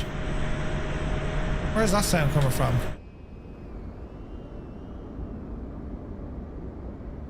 There's a plane over there somewhere. What I might do, I'm just going to turn off multiplayer for a second, lads, because I don't want any sound bugs coming in. That makes sense? Balls, that's the wrong one. That's just because I want to see if there's any bugs with the sounds. Yeah, so it was multiplayer aircraft. That's okay. APU. Okay. Pressure. What's making all the sounds? Rudders? Interesting. Okay, so here's our APU. ELT should be armed. Wipers off. APU, so...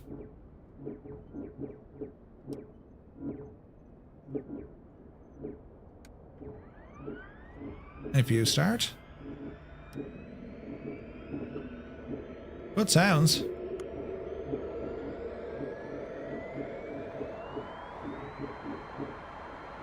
Give it a moment.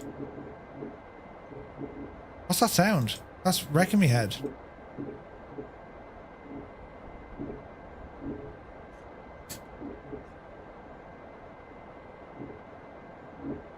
An idea.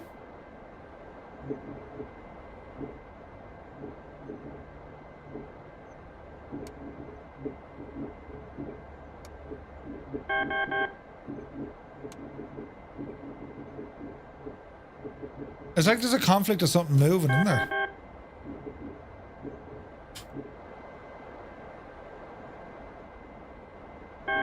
There's definitely something in front of us.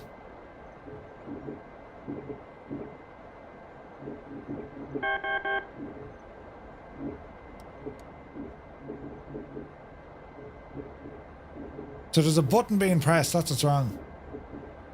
Where do we find those countermeasures?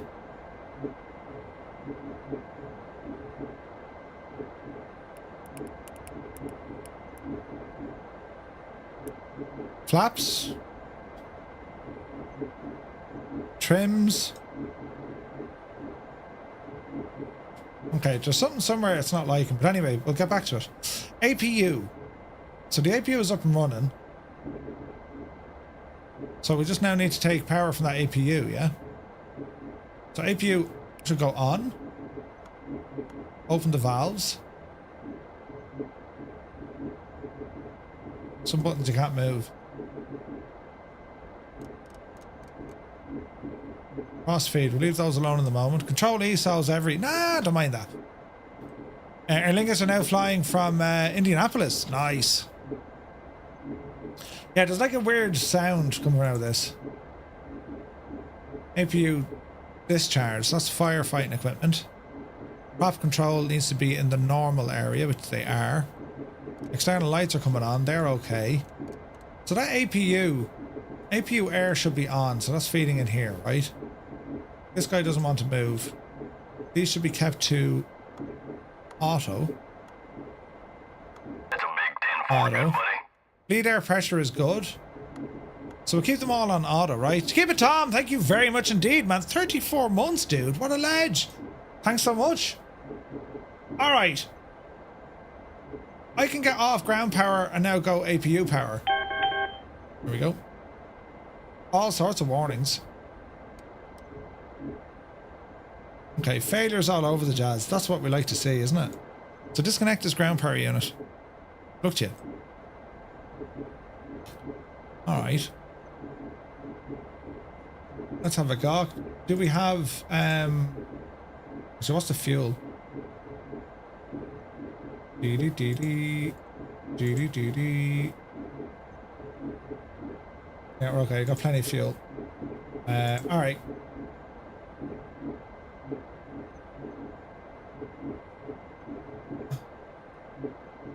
Pre-flight. Engine start checklist. Fuel selector. Set the fuel selector handle to the desired tank. Okay, well your fuel is up here, look.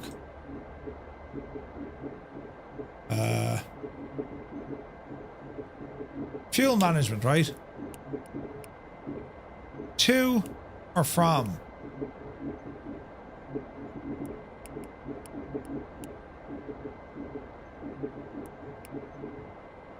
They should all be on, shouldn't they? Tank select. External. All right, okay.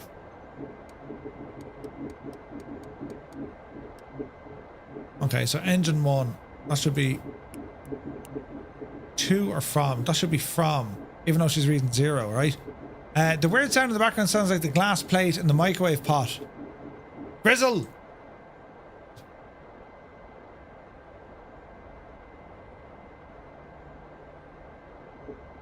The fact that I actually checked that will just tell you where I'm at. Close the door.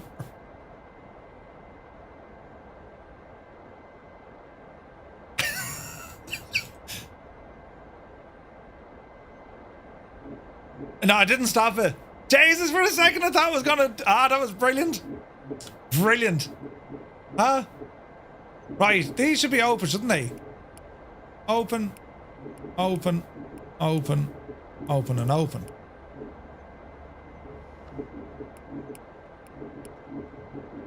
And they're coming in from the APU. Alright, mixture set full rich. Is that right?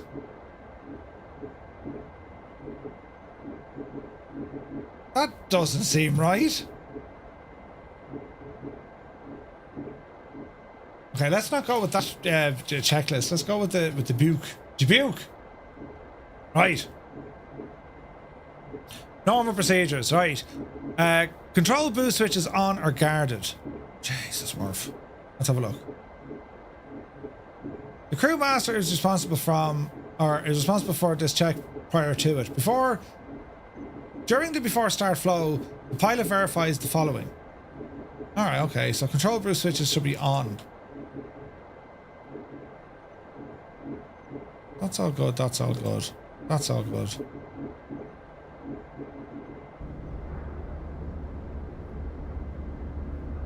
And them shagging things are back, look! It just decided to put those in again. We're having fun, lads. We're having fun. Expect bugs. It's an alpha, so like I'm not terribly worried, but like at the same time, you know.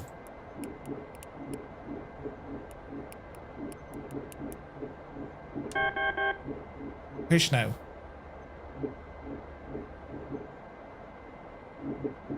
Okay. Gens are fine, but don't worry about that for the moment.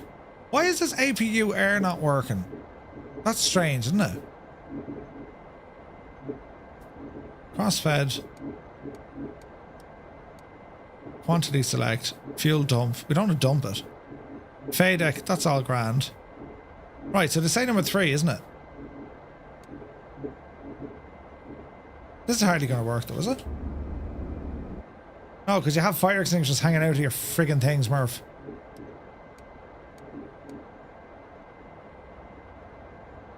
Let's have a look. Radar, pitch, rudder trim, cursor control. That doesn't want to power on.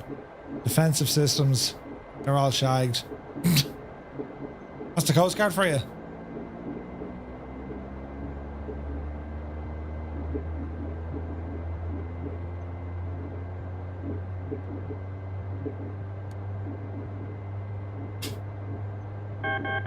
Get out of beta. Easy plane. It's not in beta. Ground idle? It says beta, but like, she's not in beta.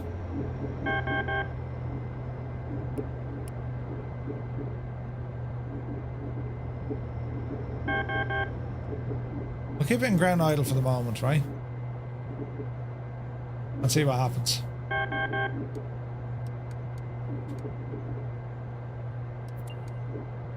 Let's see what happens, right?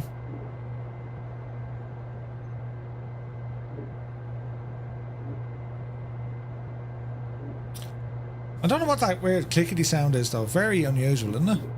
Checklist. No, we can go with the checklist on the PDF, but we'll figure it out. Right, 4's giving a spin. I don't like the way they're saying they're in beta. That's terribly worrying, isn't it?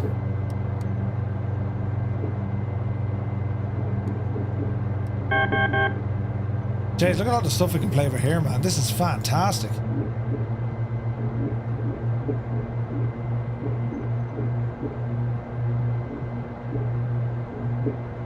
All right. Start 2.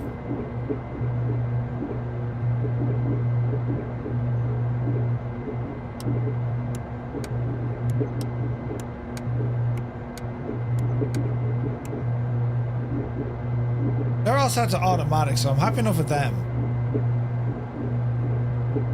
These are set to auto, so I'm happy with them. They're auto. They're grand. They're grand. Gens are still off. That's because we're on APU power, so let's not get too bogged down with that just yet.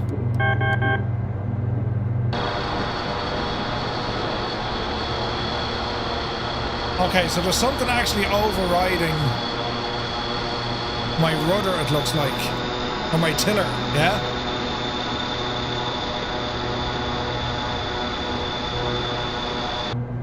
Okay, that's a problem.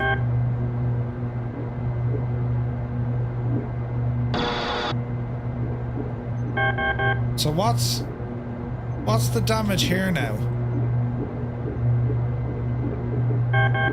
So we need a way to control that together, right? Right, you push now for a minute. Right, let's have a look now. So we're talking failures.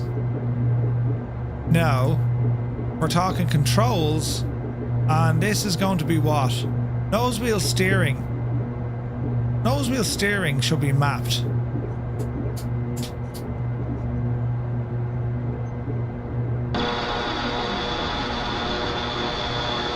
Okay.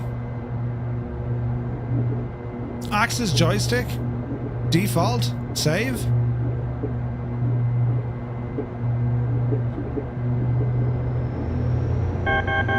Easy now.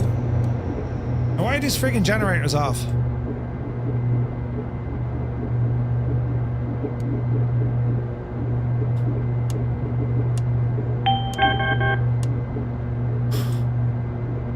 GPS unavailable. That's okay. That'll come back to life now in a minute. There we go. Landing lights. Extend. All the buttons are reversed.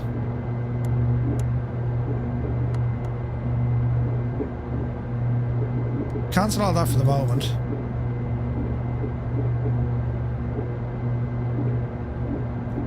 Attitude fail.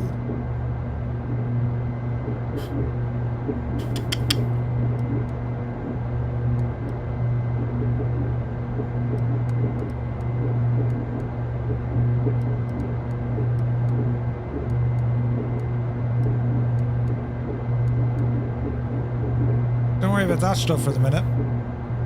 Pilot lighting. Radar. Mode. Weather.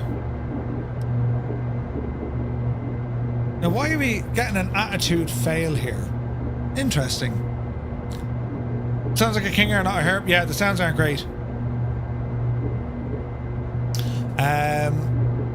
Well, bro, good to see it. Yeah, just exploring this, man. Like it's I'd have been sitting here looking like I am now without you guys anyway. It's all about trying to learn it. There is a something not right. I can clearly hear it. I don't know why that... Oh, there we go. She does work. Alright.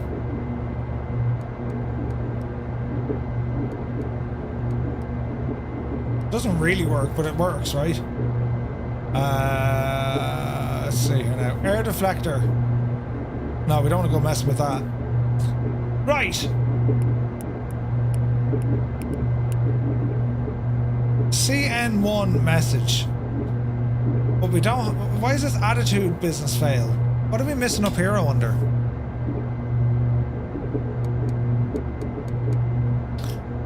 Underfloor heating. Ooh, very fancy for your aircon.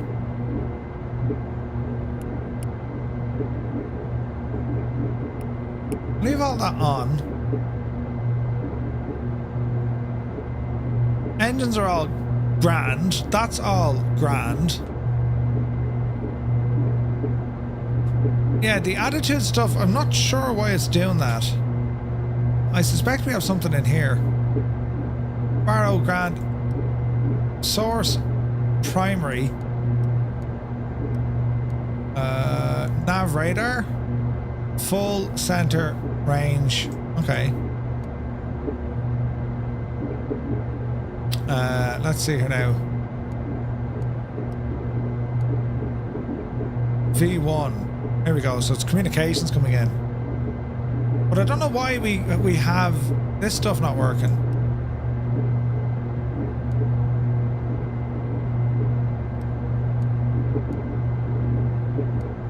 We'll call it VOR, I suppose. Must be my altitude. But no, it's an attitude fail, so it's as if... Do you know the way they kind of sync when they start up? There's a button I'm missing, that's all. Park and brake, on, off. Jesus, she wants to move anyway.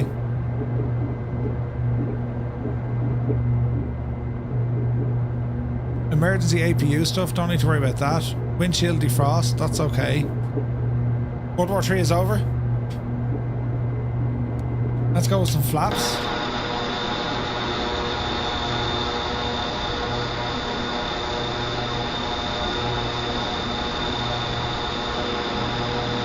There's something just not right with the there's something not right here. It's almost like that's a trim tab.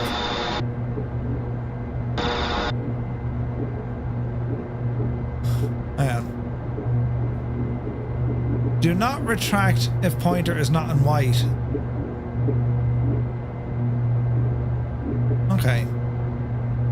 Right, let's see what happens, will we? The extinguishers are back. Yeah, I have no idea what it is. It's not the plane.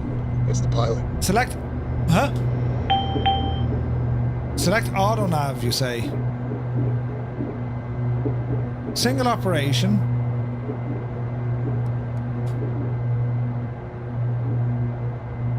Wait now, how did the GPS turn off? Alright, give it a second. At what point do you say so? No, man, you never do something that actually works. So we are doing stuff. You have to learn it, man. Is there a coffee holder? There is, enter date.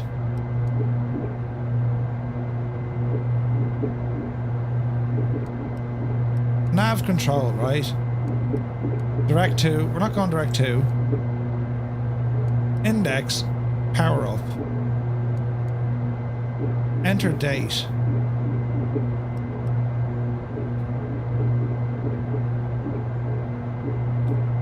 It's just a matter of getting... It's a matter of learning this stuff. Do you know what I mean?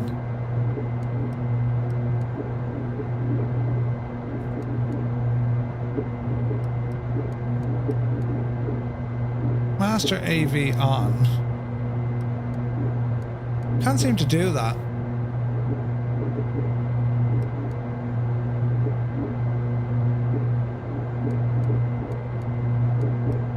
Perf in it. Leave that blank. It'll scream at us, but don't worry about it. What's this enter date crack?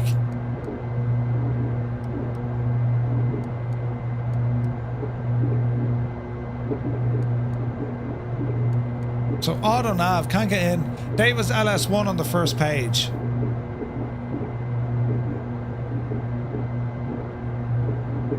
Date was LS1 on the first page.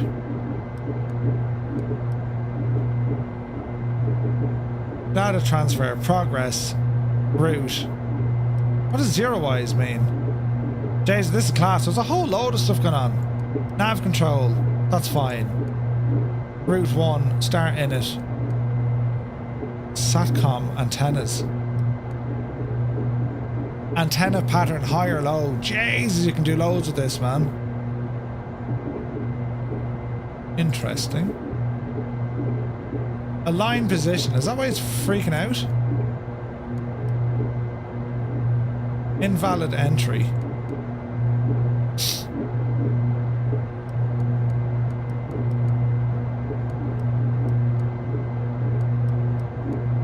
What What day is today?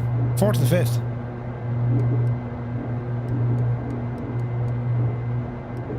Will that work? Oh.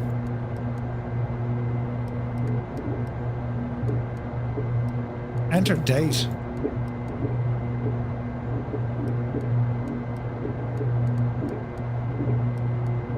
No, doesn't have that either. Interesting. Let me see.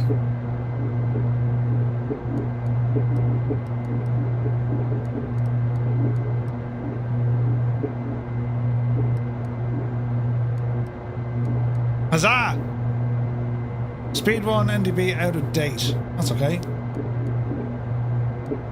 Auto nav. Attitude still fail. Well, the curse of Jesus. So we can't seem to get that. Where is this now? The date was LSL. Yeah, okay. You have to enter the date under date. No, that's okay. Right, so we got that bit working, but it's still giving me... Well, the cast is clear, but attitude failure is still an issue. Like, we have our speed and whatever else, it's just... We kind of wanted that on, you know what I mean? Okay, well, the rudder moves, that's a good sign. Flaps. Flaps work.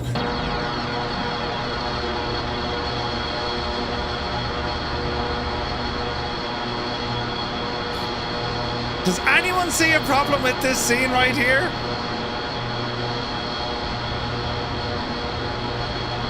Jesus. So do you know what I reckon it is, right? Do you know what I reckon is wrong? There's like a friggin' button bind. So how do we do this? It has to be what's wrong, right? There's a button here that's just completely shagged. So we need to get rid of that. Clear that. Joystick controller button 22. So what is this? Controller. Right. Joystick. It says that's called controller button 22. It's got to be here, isn't it? What's 22, lads? What is 22 when it's at home? Controller button 22. Where does one even find that? Button 22. There's 20.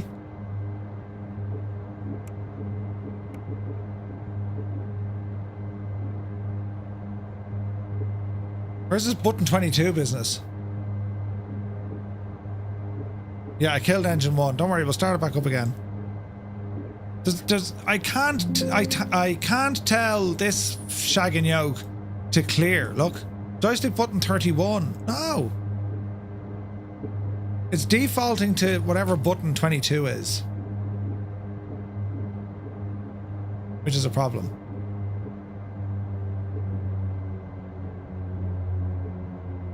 See what I mean? So there's either something on my balls. There's either something on my hardware. Like, what's being pressed? See this button 22 business? Like, that's something on my hardware. Like, it's like a button that's always on. That makes sense? Pain in the head. Okay, now it says button 16. But I reckon that keeps appearing all these shagging things.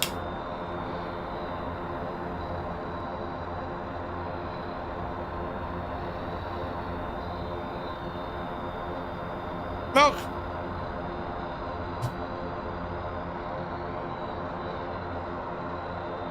It's completely shagged. It keeps drawing this crap. Has anyone seen for this?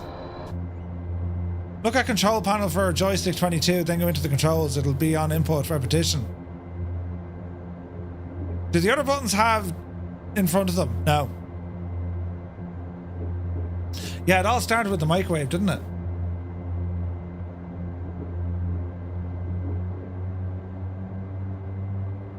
Okay, we need to restart one because it died. Really? Really? Come on, Betsy. Looks like engine 1 is taking a break. Engine 1 is dead. See, this is the thing. If you have a hardware conflict, where the feck do you go with it? You know what I mean? Like, there's nothing... That's in Verpal controls. Right, hang on. Button 22. Keep turning right. It'll be totally sound. I just want to make sure, like, it's not me causing this. There's every chance it's me causing this. Button 22 is not active. Like, what the actual? Axes? No, there's nothing active, right? So, this is freaking out because it's as if there's something,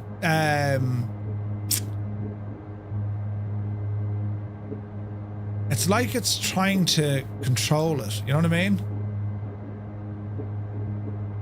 Is there a way to reset this? Trim panel, throttle, yoke. Unmapped. Cancel. Clear that. It goes straight back to 22. So, like, on release. No. Control modifier, alt modifier. Will that fix it? Click save when you are finished. I can't clear that. What is button 22? Yeah. It's what it's doing. If I like put some power in.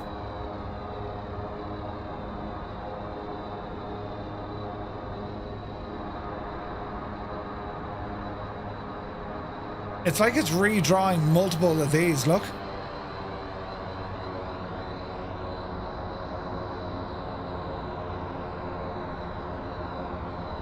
Like, for me, that's just a very, very broken airplane, isn't it?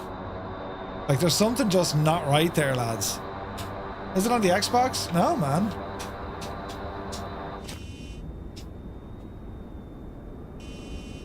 Balls, how do we get out of this?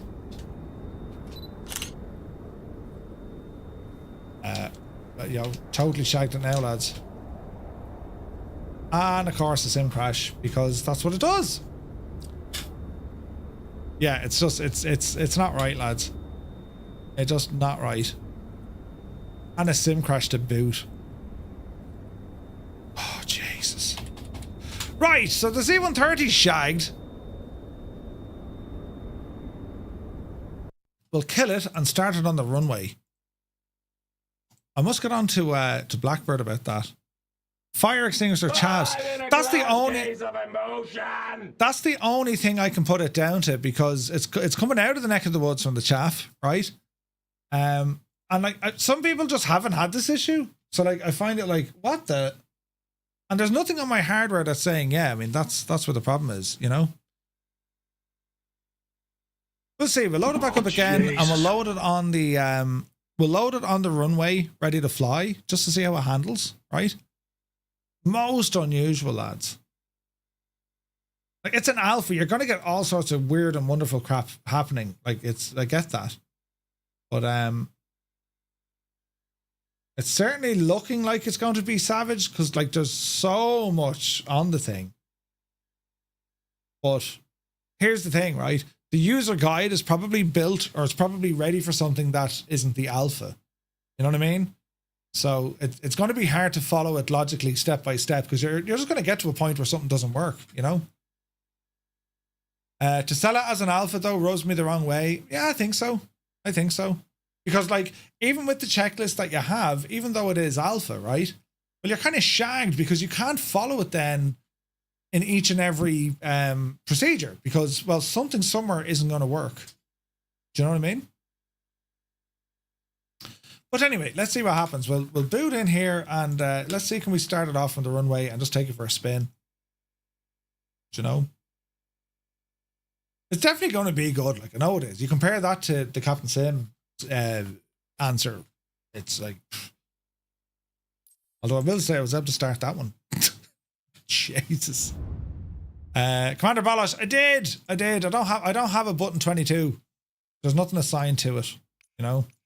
Right, come back on down here to Shannon. Get in there now. And we'll start off from 6 for the crack. And multiplayer is going to be turned off because I left it off the last time. Weather and time is already good. And we'll re-enable multiplayer from inside the gadget. Right? Let's see what happens here now. It's bizarre, right? Because from what I've seen, no one else is having the issues I'm having, like at all. So it can only be down to there's an add-on somewhere conflicting with it. That's the only thing I can think of. You know, there's an aircraft that's taking parts of it, or you know, there's an aircraft overriding something that this thing needs. That's the only possible answer. You know what I mean? Most unusual. Don't crash now, Sim. Right. Okay, everything says beta. It's not beta. Fly idle.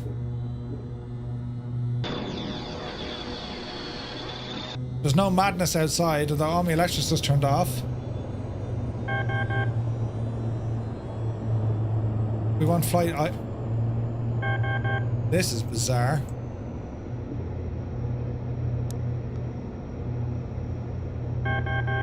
So why did all this turn off? What the absolute name of Jesus, lads?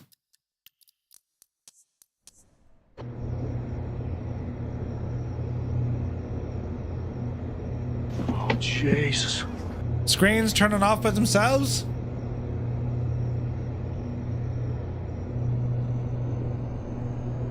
Flaps. Flaps.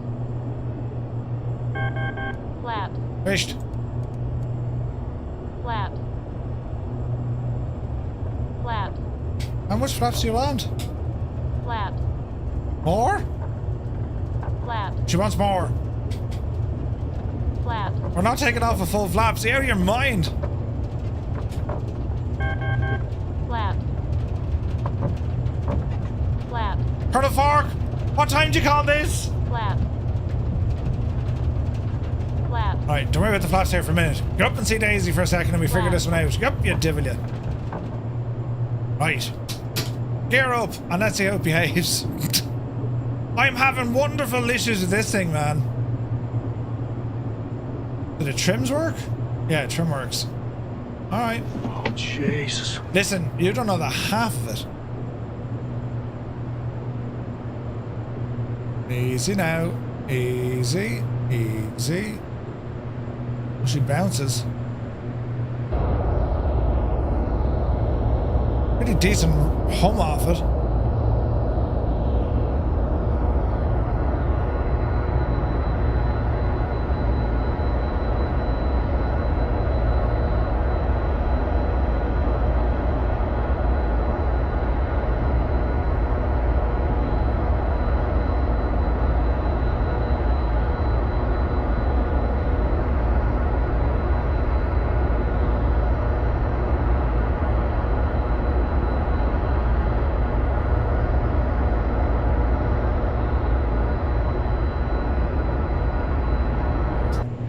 Okay.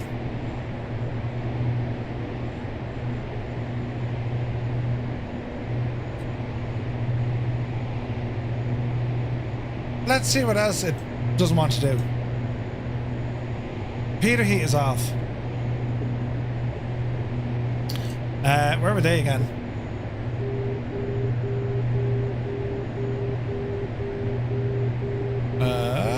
Prop sync is on. The sounds are a bit weird, aren't they?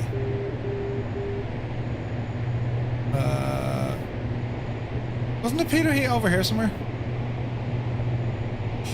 Landing lights, utility boosts are all off. Okay. Anti-ice panel.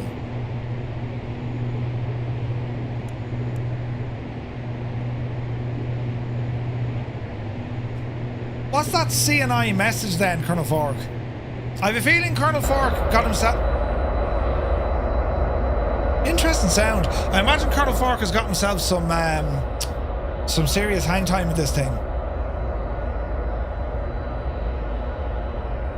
CNI is in the FMS.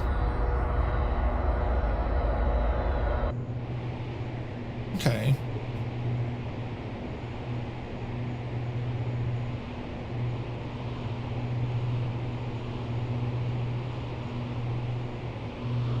Bit of trim. Easy. It does look very cool. No, it does. It does. It's just I need to figure out how to work it. Enter date on balls. What's this again? Look.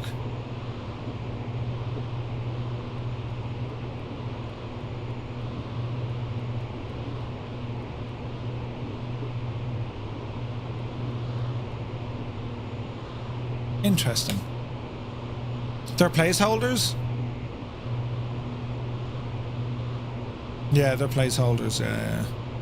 Alan Mead, good to see you, man. Happy Sunday. I'm here stressing myself out trying to learn a plane, but that's what it's all about. I'd have been sitting here anyway.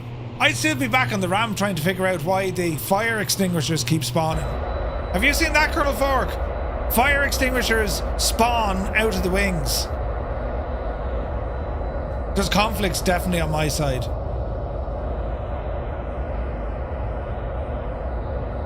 It looks the part though.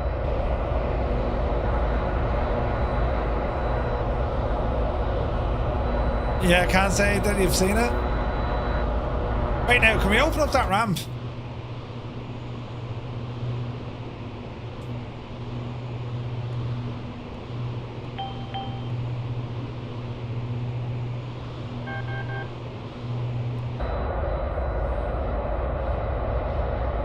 Oh yeah. Savage. That's pretty cool. You spent more time on the ground messing, seeing what you have in the air. You've had maybe 2 flights. Yeah.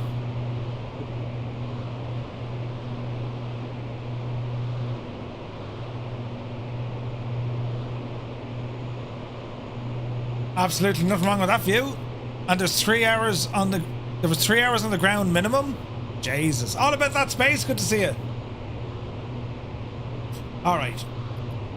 Let's see, can we make the thing interesting?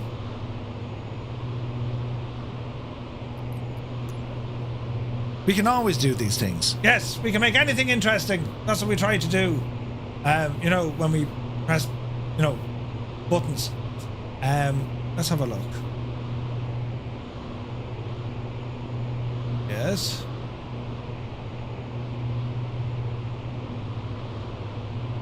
Where is this now?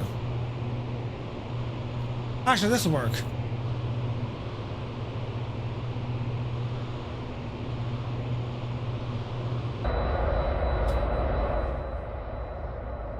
Hello there.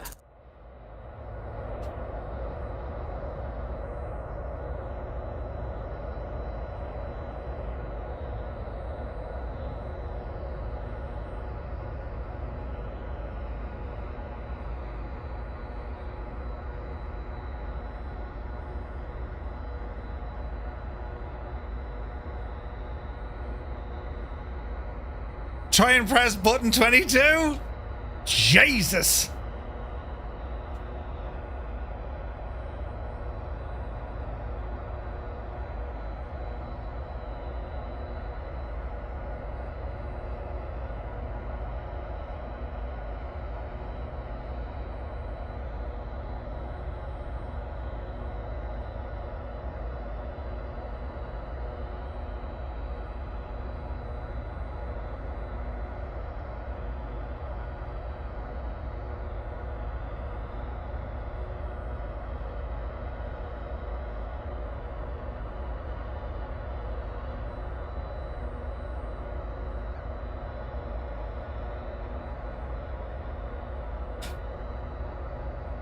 Like, I mean, it absolutely does look the part.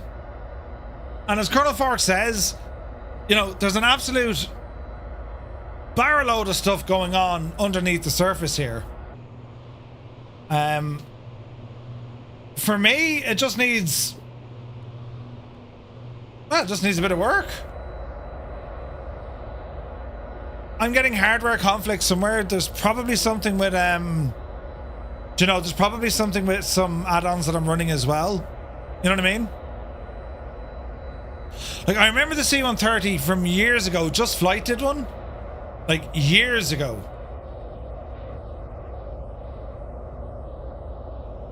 But, like, in terms of an aircraft, of what's going on, when you look at, say, the Captain Sim version versus this, it's kind of like, you know, the Latin VF4 versus Phoenix, right?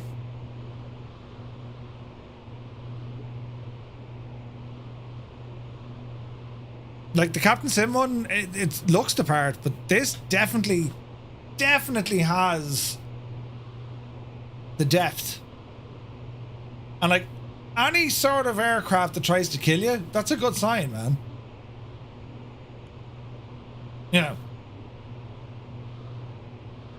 I like that in a plane. This Lick one, good to see you.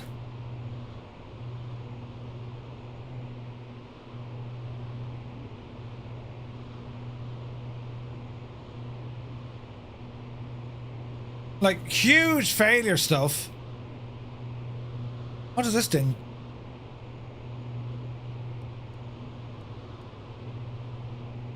How do you turn this gadget on?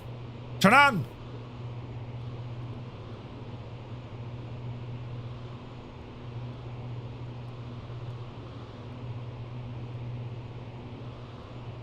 It probably needs a power source, right?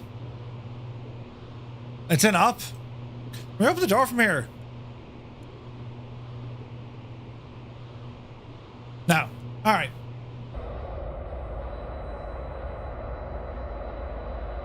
It is pretty.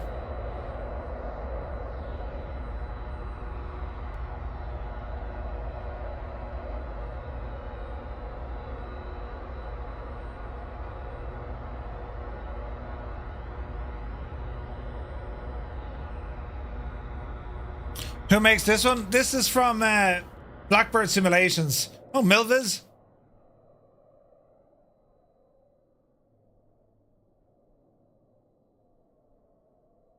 Right, hang on a sec. Turn you down for a minute. Let's see if we can get a flyby sound. Don't know how this is going to work out, but should we give it a shot and see what happens, will we?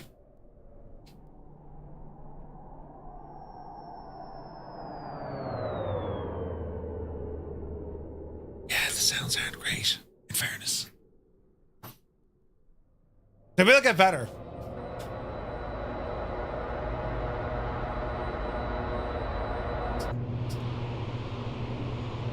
$200 knots.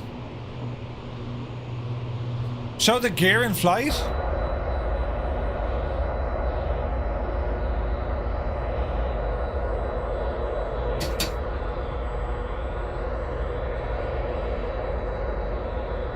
Looks pretty decent.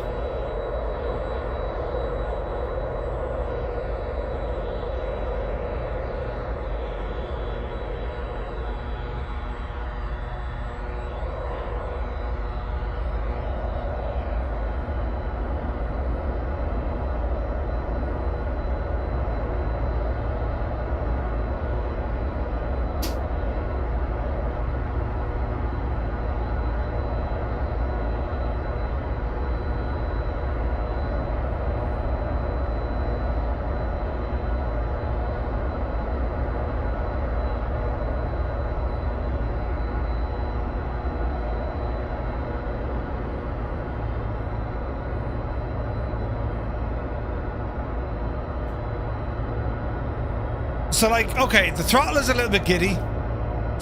As I said, definitely somewhere in it there's some sort of hardware slip up, right?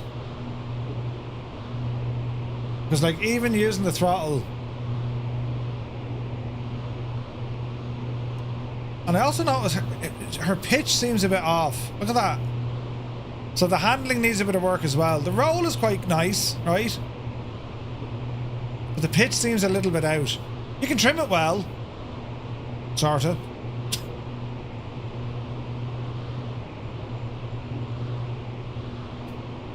Not the wipers. Do the wipers work?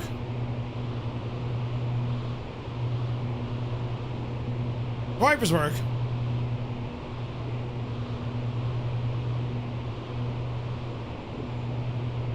All right. Plus, they're doing a couple of more variants down the line, like the KC-130. Oh, are they? Like, the sounds aren't terrible. They're very bassy.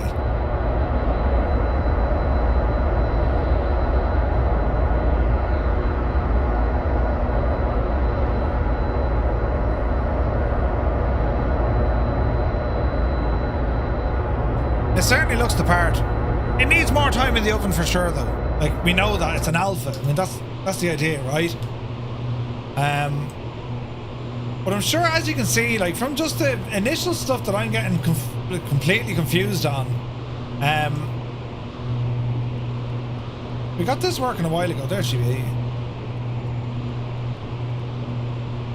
From what you can see so far, I mean, hopefully you can see. Yeah, look, this thing has a lot of potential. Yeah, like all should come together with a bit of time. Yeah, just needs a bit of time.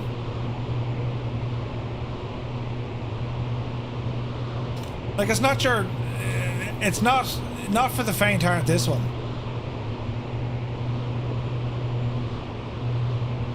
Like definitely not. Do you know what I mean? Aviator Apollo, yeah, man, they're the finest in the land. Finest in the land. Like, it is nice. What's she like for night lighting? Hello there. Hello there. Yeah, man, I mean, this thing is pretty, isn't it?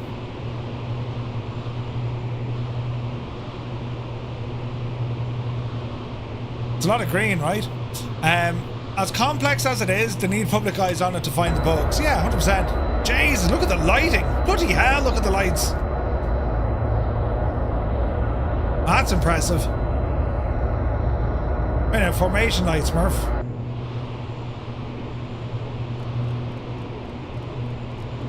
Let's get some more lights up here. Let's see what happens, right?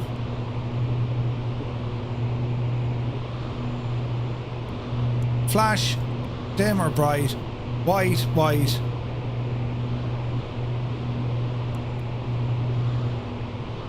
Edge lights.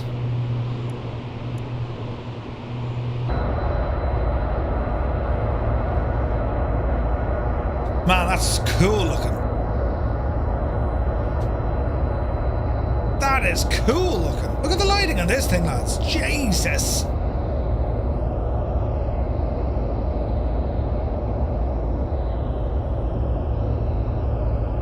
Yeah, that's pretty decent now, isn't it? Now, them landing lights, they're shining downwards, so I reckon we gotta extend those out, right?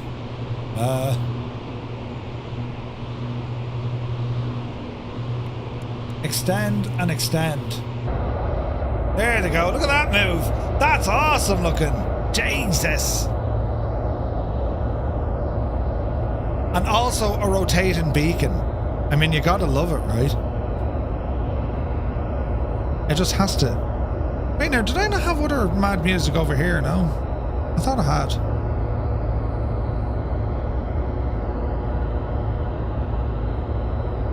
Oh yeah, I do. Bit of tunage.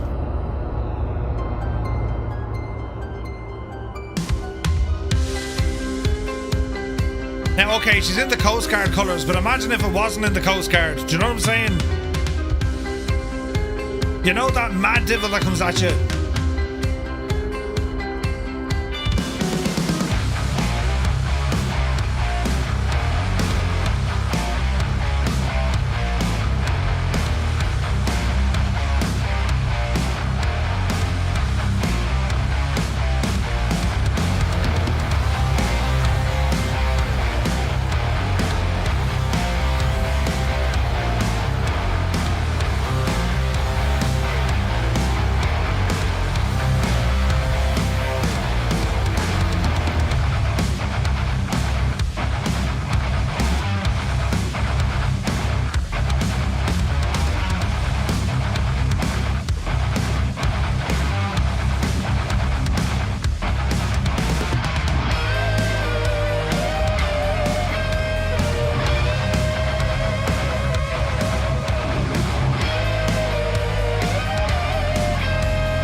The national anthem of Leitrim, lads. That's what that was. Yeah, I don't know. It looks class at night time. I will give it that. I mean, that's incredible looking, isn't it?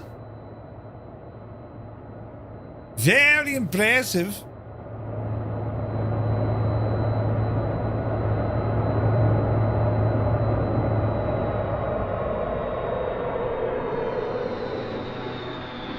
Oh, Jesus, my electricity went. Yeah, we need to watch that one. Balls. Go handy. It's like the dynamo isn't going strong enough. Yeah, it's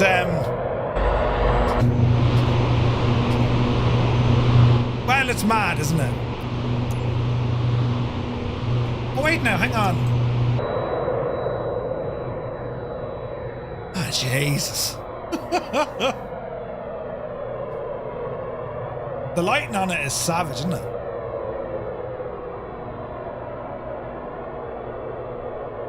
Like, you could roll it, which is nuts.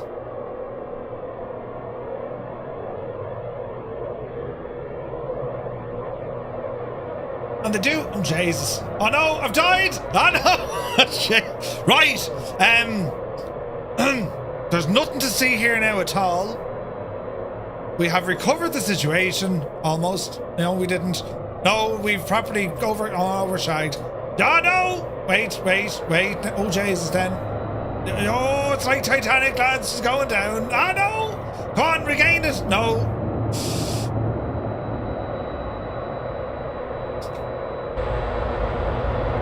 Bank angle. Easy. Shh. It's fine. No. Why are you stalling at 190 knots, man? Bank angle. We'll fix it. Bank angle. Me bank balance. Survived! Yes! Turn off that bloom, we were blind.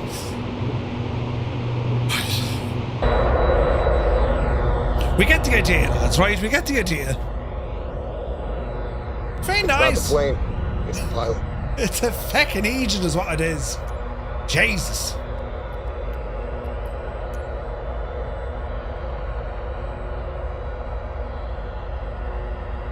It has a lot of potential, doesn't it? It really, really has. There's a ton of potential with this thing. What if we shut down, like...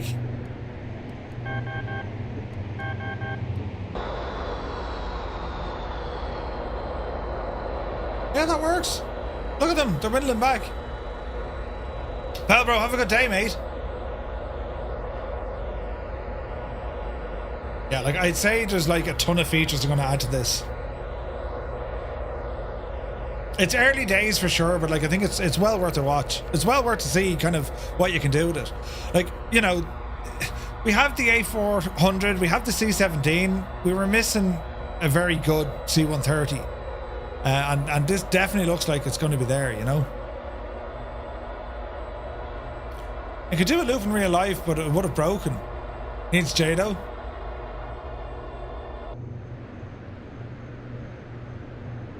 Like, it'll maintain 150 odd knots with just two engines. That's pretty good, isn't it? So yes. Anyway, the C130, we finally got into it.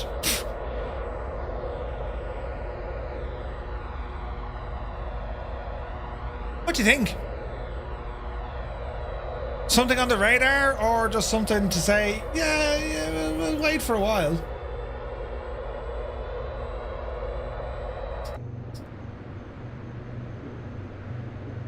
Can he land it? With two engines? Sure.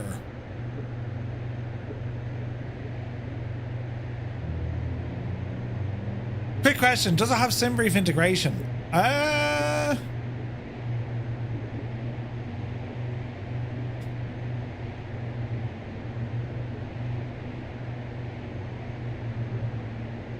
don't believe so.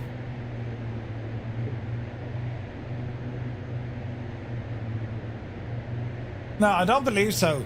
Or at least if it does, I can't see it.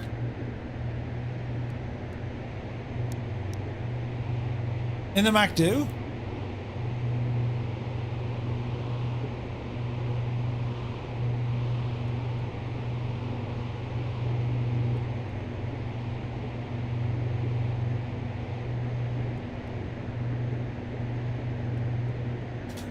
If it does, it's in there somewhere, man.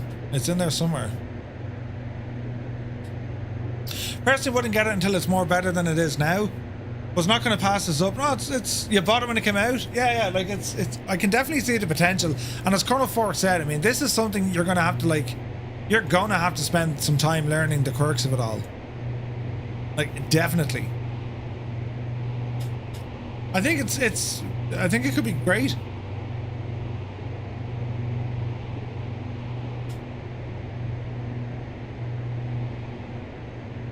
I think this thing could be friggin' awesome when it's ready, like.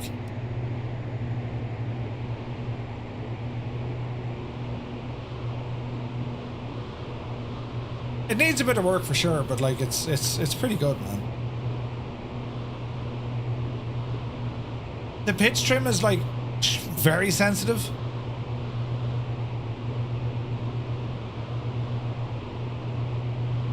It's a trade-off between pricing and finished state. 25 and it's an alpha, price goes up for beta and then higher for final. Yeah. Yeah, Death's Angel, 100%, man. No, they're a cool airplane, man. There's a lot of love for the Herc.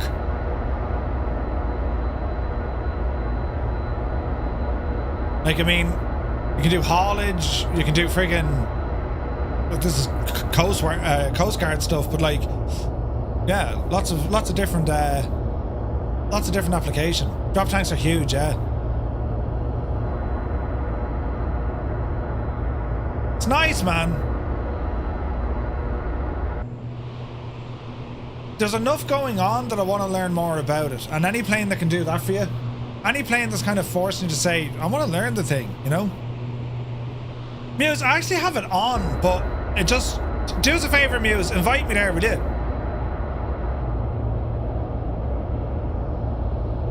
It does this every now and again, because I had multiplayer on and then off and then on, so it should be on.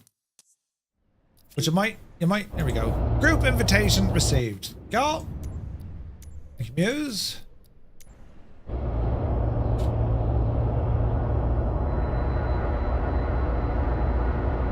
Okay, there's me weather changing.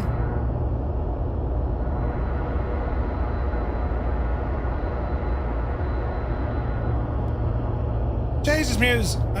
Have you live weather on? You have. There's Angel. Oh, there's there. Ah, good stuff. There's the lads. Cheers, Muse. Live weather. And are you using real world traffic?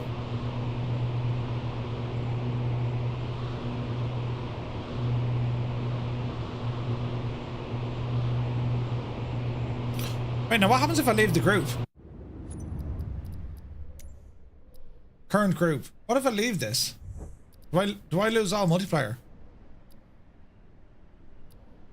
No, we're good. Alright. Alright, settings. Online. Why is it showing me real time only? Off. There we go. Very strange.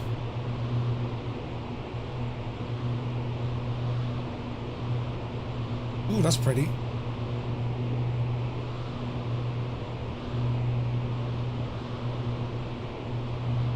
Down to the clouds.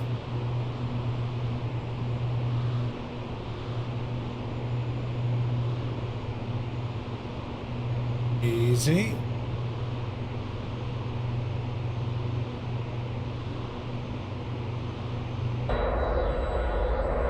Is there speed brakes on a Herc? Like why haven't the C-160 now?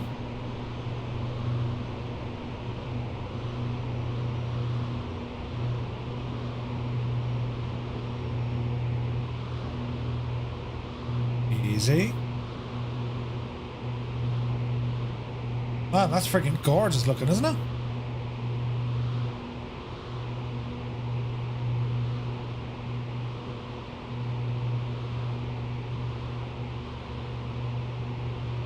Right, straight into Cork.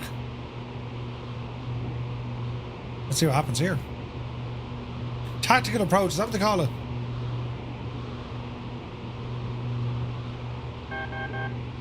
Pitched.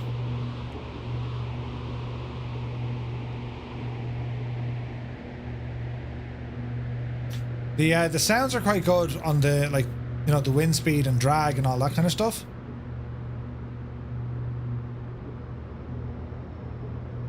Easy now.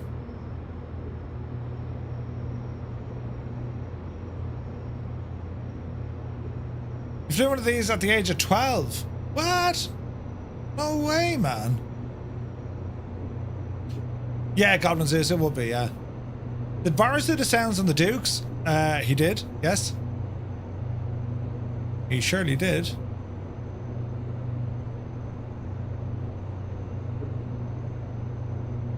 Alright. Straight into Cork. Let's see what happens. Bit of a height.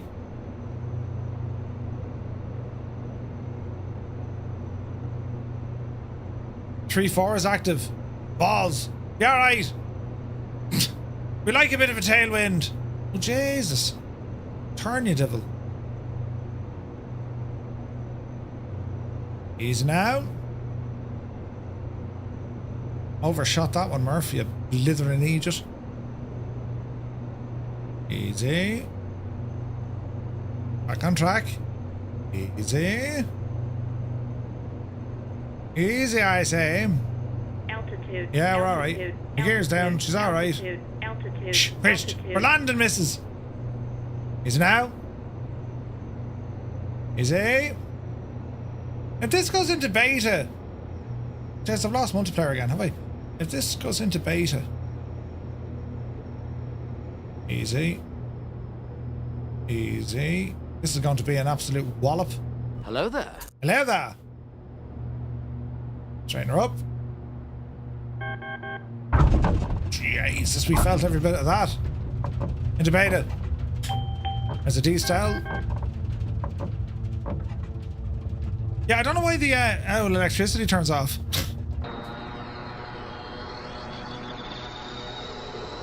Interesting.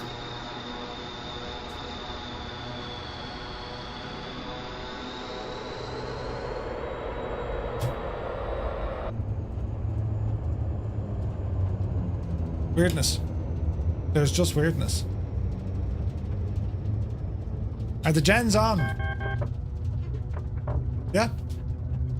See the power jumping in and out? That's what I mean. Like, I think like there's gremlins living in my system. Right, back it up there now, Finton. These things should be able to tank it in reverse.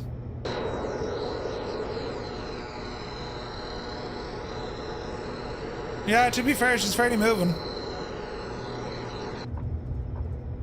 Jesus, the thing. 40 knots backwards. Look at this. Jesus. That's not too bad. Not too bad at all.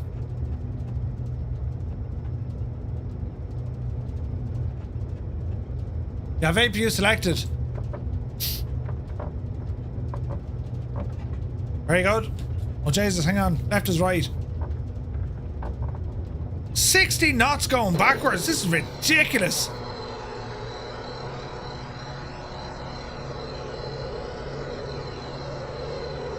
That's amazing, isn't it?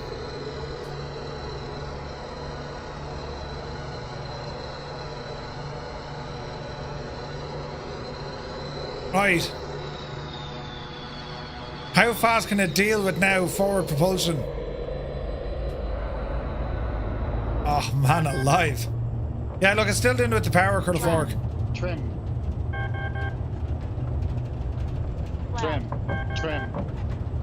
That's weird, isn't it? Trim, do trim.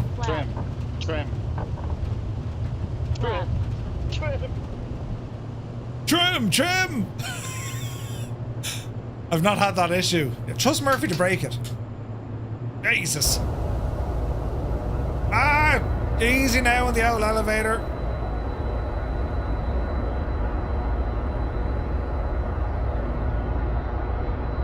We need to see like exhaust smoke and all that. I mean, these things, you know, they don't run that pretty. Hey, Captain Sickbag! Back from refueling and liquid lunch. Nice.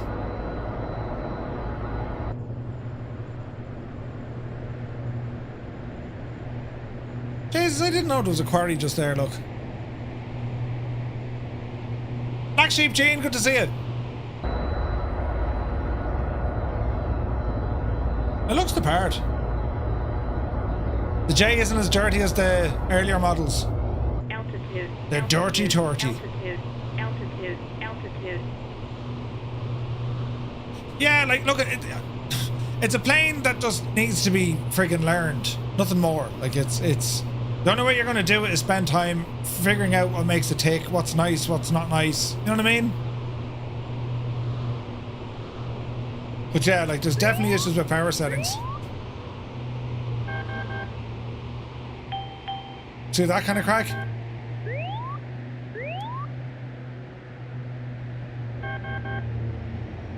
Yeah, it's freaking out, man.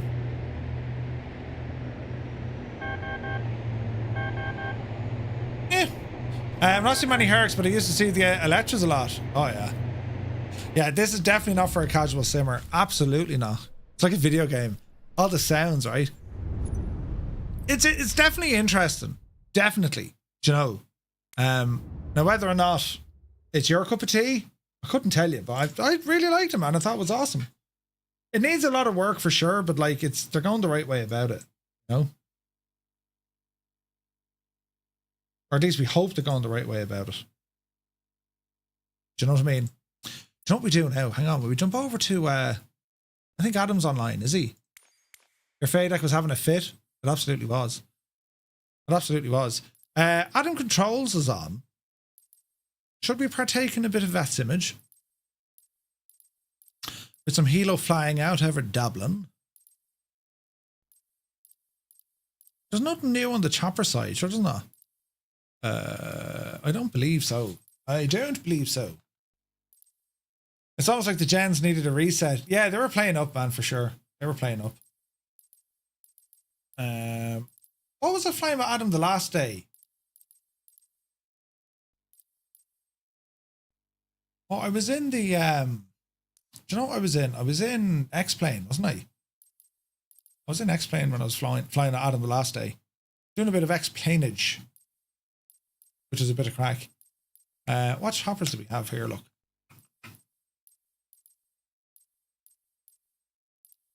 Finicky, good to see you, man. You're 66 with the Alouette. Gotta love the Alouette. Gotta love the Alouette. But it is kind of windy-ish in Dublin, isn't it? What's the weather in Dublin? Let me see. Wind 060, 12 knots. 12 knots isn't too bad, I suppose. 12 knots isn't too bad. Did I fly the Dragon yet? The Dragon, you say? Which one is the Dragon, Gene? The Dragon, you say? Do you know what we might do for the crack, lads? Will we jump on to X-Plane for the crack? Just to keep it kind of, do you know what I mean? Keep things moving in a mad direction, right? Wicked Lumberjacks even. Have a great day, mate. Have a great day. Right, let's see. We'll put in auto for the crack. And I better change the owl gadget here, shouldn't I? Edit the stream info. Flight Sim Sunday. We better go X-Plane 12 here because you don't know why people are giving out. Where's this now? Run that, please. And we're going to go search for X-Plane 12, right? Let's jump into X-Plane for a minute because I want to show you what we're going to do here, right? So if I fire up, we could use Join FS on X-Plane, but we're going to do VATSIM. So if we fire up X-Plane, and what could we do here now? Now, I reckon there's a new beta out for this. We'll see what happens. Turn on a bit of, what's this called? X-Pilot. Yes. We'll fire him up for the crack. And we'll have a look to see what's happening over in Dublin. And we might do some heli flying, right? Or we can always fly like a Cessna, but like, it'll be, you know, I don't think you'd be too impressed with a Cessna. Then again, I do have the 757, a 767. I've all this sexy stuff. Ignore the update. We'll keep it on. I think it's 3. Can you explain the differences? Very good, Off-World. Right, let's have a look. So the AW139, I tend to fly that quite a bit. 737-8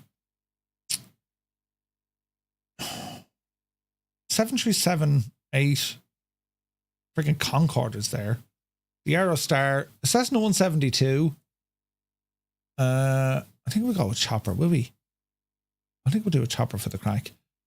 What sort of liveries do we have for this machine? We can go Bristow.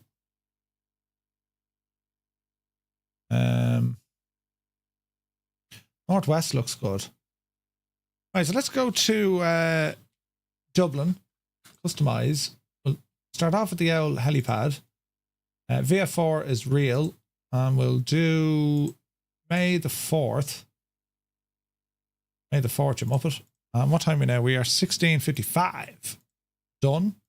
And let's jump in and well, let's see what happens here, right? It was an actual Dragon. Oh, it didn't actually. It didn't. Got to check out the update for the Q400. Yeah, it's really good, man. Q400, that's an awesome, awesome machine. It is incredibly good. Incredibly good. Okay, so Dublin Tower is up, so we'll do a quick flight out of there. Better write down some instructions for our ATC guys. And we'll just go for a spin out over Dublin City. I'll put it to like nighttime because that's where X-Plane shines, do you know? Get all that set up there now. Put you back in because we're finished with you. What else do we need? I think that's all I need. I've seen a Bristow chopper on its side. Oh, really? Goofer, good to see you, man.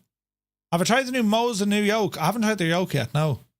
Calix, what did you miss? What did I miss about the C130? It needs a bit of work for sure. Like, it's early days yet, do you know? But yeah. Let me see here now. We want to do a, what was it? My VATSIM. Where's this now? VATSIM login. VATSIM login. Right, jump in there now. Hey, sign into your account. Yes, because we want to do a flight plan. So quick look.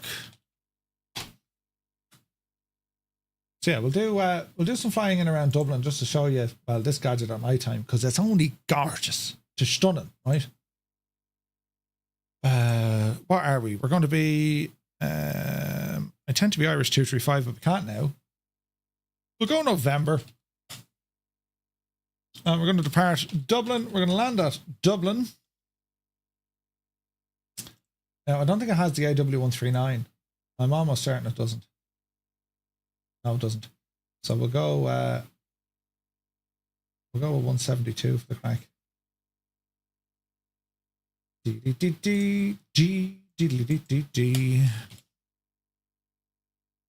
All right. We shall look at that. Beta 4 is available. Yeah, I didn't try Beta 4 yet. Oh yeah. Another half an hour. Pushback failure. Are you seriously trying to call pushback for a helicopter? There was a problem loading the scenery. Easy now. Easy now. Okay, my views are working. Okay, she looks nice. She looks very nice. Go. Your license was updated, thank you. It's a beautiful chopper, lads, isn't it? Now, what do we say we want to do? We want to make it a little bit darker, just to give us that kind of, you know, we'll turn it into like a nighttime city flight. Because, as I said, using X-Plane, it's a lot of fun. It really is. So we're on the ground here at Dublin, and, well, let's see what happens here now in a moment. So let me see, I want to file a flight plan. We're going to go over to generate the flight. Let's see what we can do here, right? Filthy, good to see it. X-Plane bringing their own store. Yeah, it's on the way, man. It's on the way. X-Plane doing a lot of good stuff. All right, we want to pre-file this in the network. Let's see what happens here. The VATSIM radar, we do have Adam on. So we'll just jump in and say a quick hello to Adam. So our plan is we're going to fly this over the city. So we are in A139. Arrival is going to be EIDW. route details is going to be Dublin City back to Dublin. All right, something like that. And go ahead and file. So that should be good. Then let me see, we'll go into Xpilot. Launch this. Alt C, turn that off. These guys should be talking to each other. Remember 25. Romeo Mike. Connect to VATSIM. Connected, we can hear aircraft. Very good. We can see aircraft. Very good. It's nighttime in here. Not very good. Where's my flashlight? View, aviation flashlight. Go. Right, let me see. Rotor brake, we need you. Lock you in there, please. And let me see. Battery. Master battery, please. Rotor low. Rotor low. That's okay.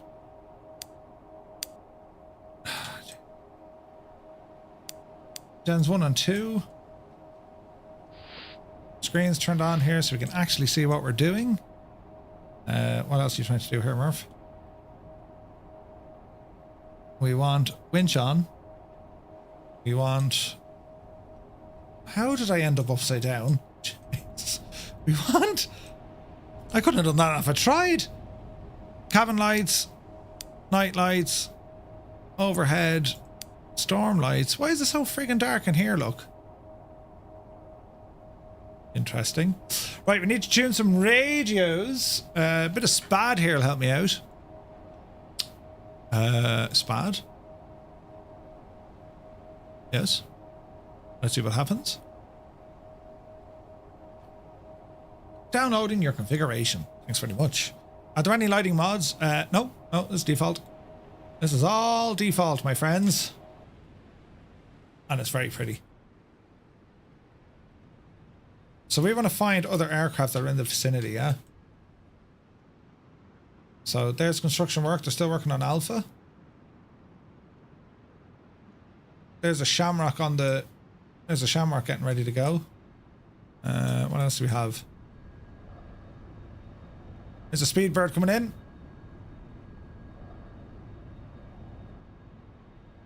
Yeah, it's relatively quiet. Is that Thompson? Not Thompson. Who's the other one? DCS. A couple of aircraft coming in. Who's that now? Aerologic. Big boy. Right, okay, so can we have SPAD, please? Downloading configuration data. Come on, will you? Jesus, come on. Anyway, while we're here, who are we talking to? 124530. 124530, please. It's very dark in here. I'm missing a button, am I?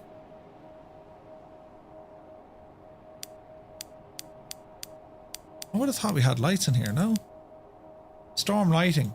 Is that me electricity on? Here we go. Right. Let me see. We want radios. Right hand side. 124. Was it? 124530. 124530. Up you go. No, up you go. Dublin International Airport 8 is information Oscar recorded at 1530. ILS, landing runway 10 left, takeoff runway 10 right. Parallel runway operations in use, landing traffic plan to vacate taxiway November 3. Transition level 60 wind 060 at 12 knots. Visibility 10 kilometers or more. Few clouds at 2000, 3500 broken. Temperature 10, dew point 2. QNH 1023 hectopascals. Taxiway Alpha closed. Taxiway Echo 2 closed. Advise if unable runway 10. Advise on initial contact. You have listened to information. Oscar. And we have information, Oscar. Right, okay. Dublin International Airport 8 is information Oscar recorded at 1530. Approach type ILS. 118.6. Runway 10 left. Takeoff run 0 right. Parallel runway operations in use. Landing traffic plan to vacate taxiway November. 118.6. This should be Dublin Tower. And let's see what happens. Where are we? At CHC at the helipad. Let's listen. Dublin Tower, November 235, Romeo Mike. November 235, Romeo Mike. Good afternoon, sir. Active runway 10, QNH 1023. Pass your message. Active runways 10, QNH 1023. November 235, Romeo Mike is a Bell Augusta 139 over at the helipad. We have information Oscar on board looking for a VFR up over to Dublin City. 235 Romeo Mike, copy that. Squawk 0402, engine start approved. Call for a lift. Squawk 0402, engine start approved, and we will call back for a lift. November 235 Romeo Mike. Sweet. Right, transponder. Did this gadget not turn on yet? No. Spad, you're having a bit of a moment. Kill it and start it again. Tower, hello, postman 1473, information on board, full establish 10 Who left. uses the postman gadget? Hello, continue Not approach DHL, number is 1, it? wind 060 degrees, 12 knots. Continue approach number 1473, thank you. We'll be over to you now in a few minutes, Adam. I just had to do a quick flight here. Kilo, welcome to Dublin, taxi right November, left Foxtrot outer. Downloading configuration. Why is that so slow? Right, anyway, put in our squawk. Taxiway November Foxtrot Delta for Soleil 76 Lima Kilo. Squawk was 0402. Jesus. 0402. Right, you're okay.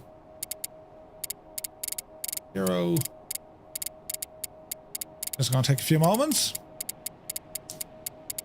Through all the 4s. If I had SPAD, I could use my hardware, you see. Postman is DHL. Ah, right. Right, hang on now. Nearly there. 0402. Right, that's set. Now we need to put it into old money. How do we turn that feckin' thing on now? Let's have a look. Weather. PFD, that's all okay. That's all okay. How do we get that squawk in mode C? There's a question for us. Anyway, right. Undo this. Takeoff. And we are engine start approved. So we shall turn on the pumps. And what else do we have? Postman 1473, wind 060 degrees, 12 knots, runway 10 left, clear to land. 10 left, clear to land, postman 1473. Get our lights on. Good. And start her up. German cargo 1 Lima, push and start approved, face east, QNH 1023.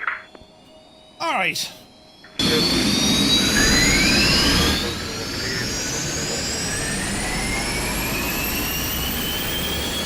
Doesn't it look fancy?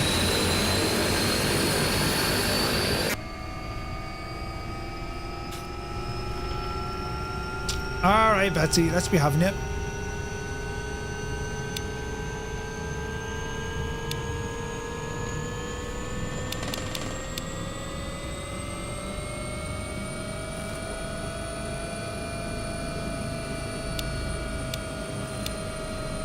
So Mode Charlie, that'd be right, wouldn't it? Right, Mode Charlie's correct. Back here then. Comms are where they need to be. Dublin Tower, from Soleil 76 Lima Kilo, can you confirm taxiway to the gate? From Soleil 76 Lima Kilo, yeah, it's your next left on Foxtrot outer, then link 4, stand 203. Next left to stand 203 from Soleil 76 Lima Kilo. Are all my stuff on? Let's have a look. Dublin Tower, PFD, Shamrock standby. 209 is on final for ILS 16, runway 16. Yeah, so ex-pilot. It's the very same as Shamrock V-pilot. 209, hello, information Oscar is current active runway for arrivals will be 10 left, you'll need to reconfigure for that. Ooh. Alright, 10 left is the active one. We might have to go around. I'll stand by. At the time, just a little bit different, just to make it look kind of nice. There we go. That's kind of pretty, lads, isn't it? Yeah, that's kind of pretty. Shamrock 209, that's copied. Just maintain 3000 until established on 10 left. Look at that lighting. Isn't that incredible now in X-Plane, lads? That lighting, isn't that friggin' gorgeous? It's gorgeous. All right, let's see what happens here. And Dublin Tower, November 235, Romeo Mike, ready for departure at your discretion. 235 Romeo Mike, thanks. Yeah, we have your clearance. If I was ready to copy. And 235 Romeo Mike, ready to copy. Romeo 235 Romeo Mike, thank you. Hold position for the moment. After lift, you'll be cleared on track to the south, crossing runway 28 left by the midpoint, not above altitude 1,500 feet VA4. Double QNH 1023. For Shamrock 209, would you mind just giving us vectors for a go around, please? Just before we program 10 we're left. not permitted to give vectors as tower. You'd still be in uncontrolled airspace, so you can monitor advisory for now. Give us a call back once established on 10 left.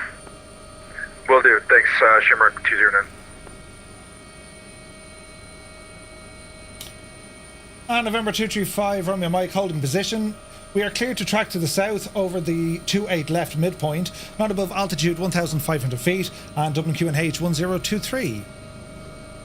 November 235 Romeo Mike, readback is correct. Winds at Dublin 060 degrees 12 knots. Cleared lift and transition. Report to a left vacated. Cleared lift and transition, and will report when clear for November 235 Romeo Mike. Right, me Barrow, how do we do this again? Balls! Oh, it's over here somewhere. There it is. You're ready for push and start now. Barrow, Tango, thanks. what do you say? QNH 1023. 10... Push and start approved, QNH 1023. Shamrock 4, Papa Tango. 1023. There should be. Right, friends, are we ready? Off the brakes. Bit of oomph now. Landing light, are they on? Yes, landing lights on. All right, cleared lift and transition, he says. Easy does it, Murphy. The wind is playing havoc. Easy now. Easy now. Easy now. Easy now. Yeah, we can see it.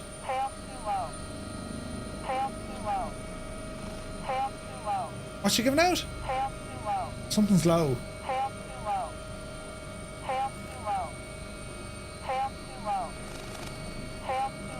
Something's wrong. Is it? Baltimore 1473, welcome to Dublin. Vacate right and right November. Must have been torque she was giving out about. Alright. To the right, right November. Baltimore 1473. And November 235 Romeo Mike's traffic information is an Aer Lingus A320, altitude 3,000 feet, 2 miles to your north. He's going to be self-vectoring to re-establish 10 left, so we should be remaining north of you now for now. Roger, watching for the traffic, 5 Romeo Mike.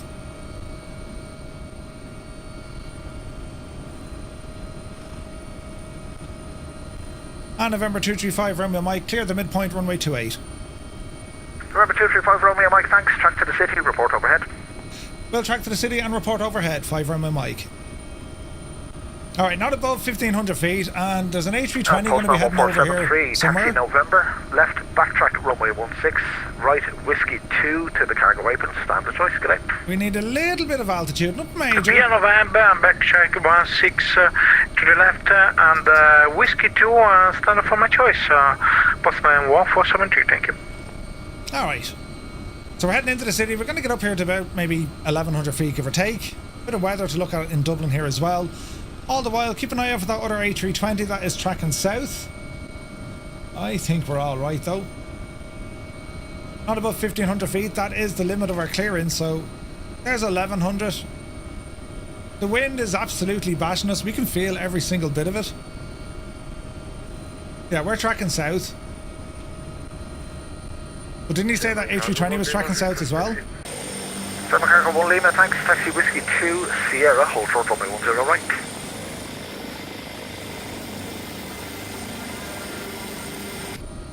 Can you repeat that hold short? Text where? Sherman Cargo 1 Lima, it's Sierra and hold short runway 10 right. You'll want Sierra 7. Oh, he's north of the airport. Okay, grand, okay. Alright. Bring the time of day down a little bit. Look at the state of this, look. The visuals in X-Plane, lads. It's at night time. Stunning. Stunning! That wind is interesting. Soleil 76 Lima Kilo to lift frequency. Soleil 76 Lima Kilo, yeah, thanks for flying in. Have a good day. Have a good day, FedEx Lima Kilo. And November 235 Romeo Mike, overhead Dublin City. 235 Romeo Mike, thank you. Clear to operate over the city, not above 1,500 feet VFR. Report your detail complete. Clear to operate not above 1,500 feet, and will report when clear of November 235 Romeo Mike. Right, so basically what ATC have given us, what Adam has said, because he's dealing with aircraft in and out, right? I'm just acting the Ginnet here over Dublin. Not above altitude 1,500 feet, because I'll become a problem for him as he's trying to route aircraft and separate them and all that sort of jazz, yeah? So I'm just going to have the crack. Once I just don't go above 1,500 feet, we should be golden. Dublin City! But not as you know it. That's using like auto-gen scenery and X-plane. But it can look quite convincing.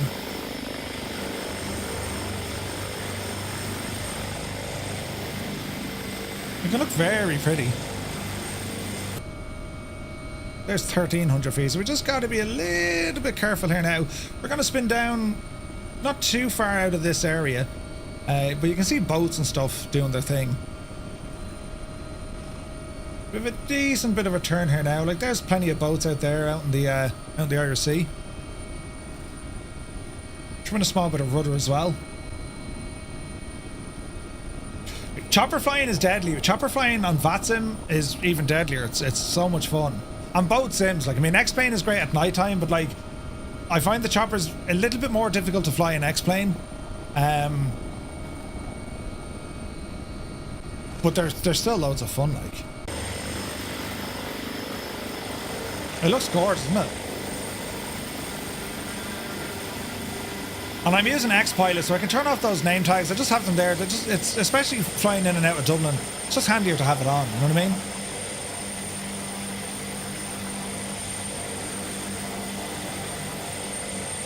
Very pretty. We're a little bit low. What do you think of it? So the AW139, this is an aircraft that the Irish Air Corps fly. And it's gorgeous. Number 4 Papa Tango, thanks. Taxi Bravo 1, Bravo 2, cross runway 16. Taxi Sierra, hold short runway 10 right. Let's see if we can get this in a bit of a hover. Bravo 2, cross 16 Sierra, and then hold short 10 right. Sherlock 4 Papa Tango.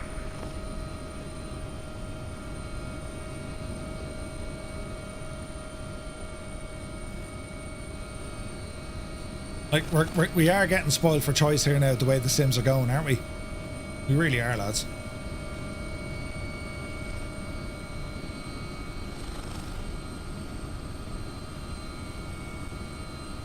Stay over the Liffey, we'll just kind of hang over this neck of the woods. Altitude is okay.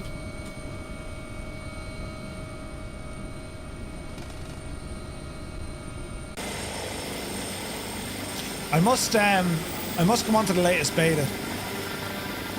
It's like some of the changes they're making, they're very, very good.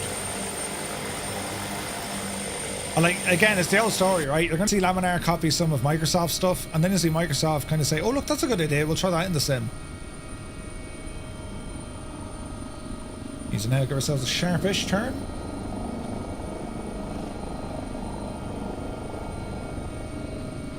Hello there. Screeger! Screeger! Thank you very much indeed. Welcome in, man.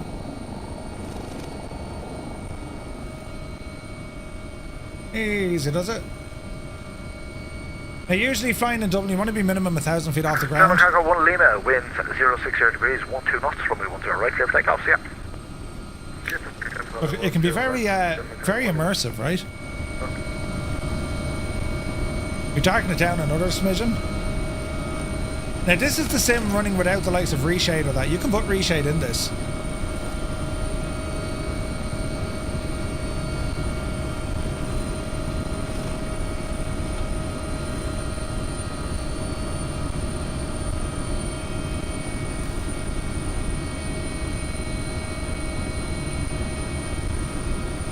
Very pretty, man. Very pretty.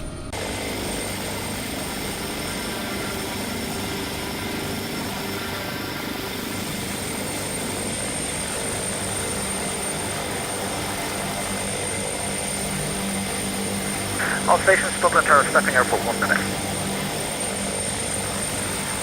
Fiber Strike, good to see you, man.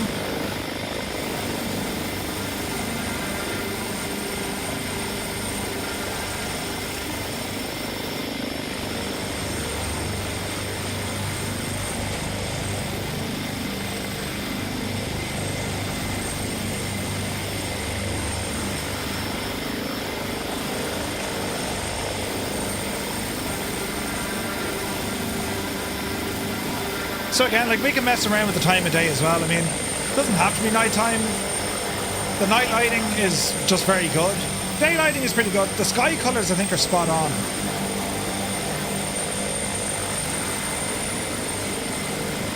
Good day, Tower. This is JetBlue 6353 on localizer, runway 10 left. There's someone coming in. So if we were to go to, oh no, what's the current time of day? It's probably not far off that.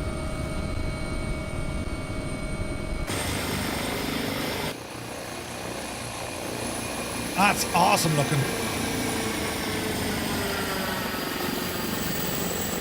How's the lighting, or not the lighting, do you hear me? How's the frame rate coming across on the stream, lads? Does it look a bit better? Look okay?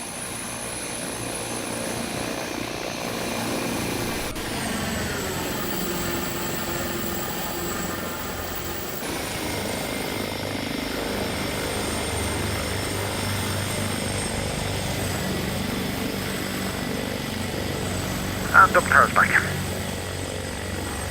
Yes, who's back? Tower, this is JetBlue 6353 on localizer, runway 10 left.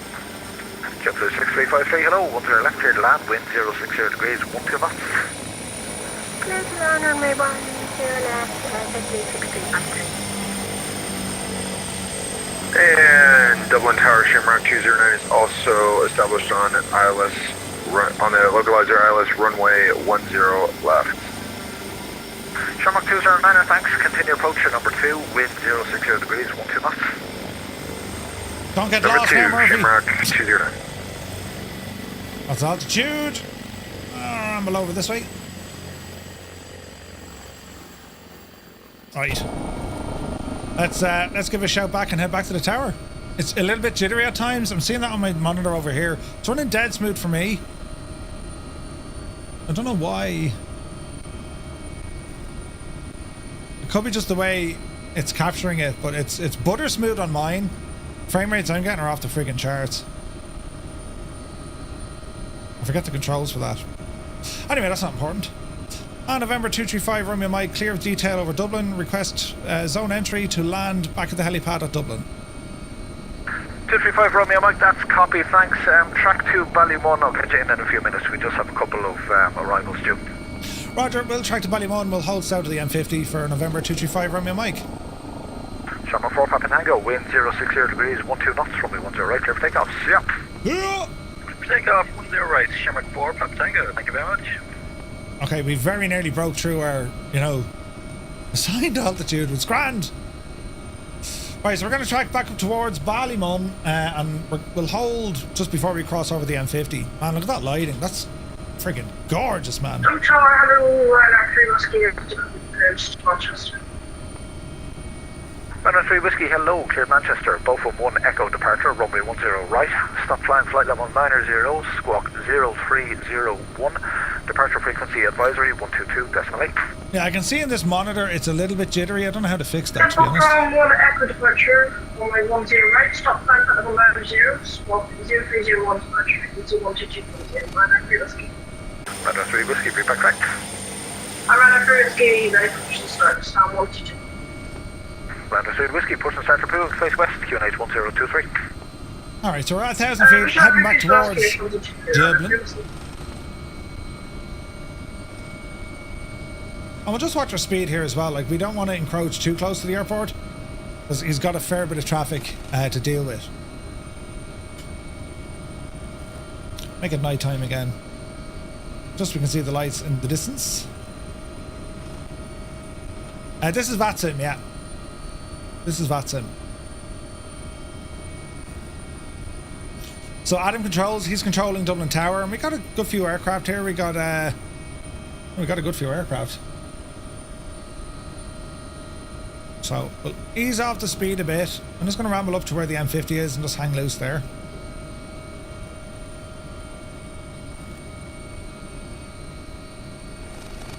Easy now. Altitude is good, speed is good, nice and handy. And we'll get an instruction then from Dublin. They'll give us the entry and we'll set down just beside the tower.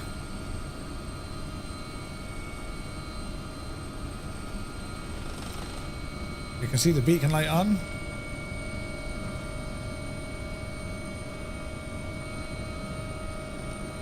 Easy does it. Quite a few aircraft coming in.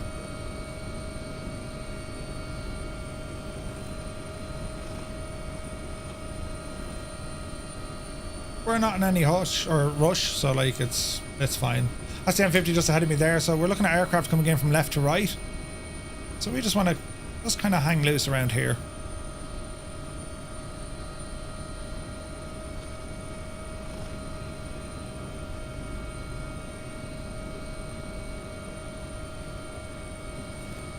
We got a Shamrock over there as well.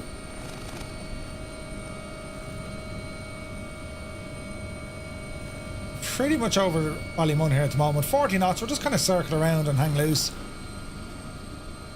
Nice views out the window. And just keep an eye on our altitude as well.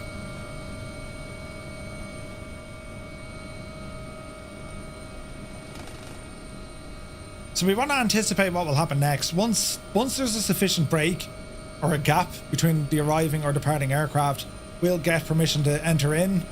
At the moment, we're going to stay south of the M50. So see that big road there? See all the traffic on it? That's the M50. We're directly over Ballymun here at the minute. So just watch the L power now. So we'll go into a hover. See? JetBlue 6353, welcome to Dublin. Taxi right November. Taxi right November, JetBlue 6353. Shamrock 209er, 10 left, clear to land, wind 060 degrees, 12 knots. There's the Shamrock 209er, we'll probably get his own entry after him. Don't go too low, Murphy. Jesus. JetBlue 6353, keep it rolling, you need to vacate right. Vacating right, JetBlue 6353. This could be close. Yeah, it looks pretty good, Goofer. Pretty good, man. Especially at night time.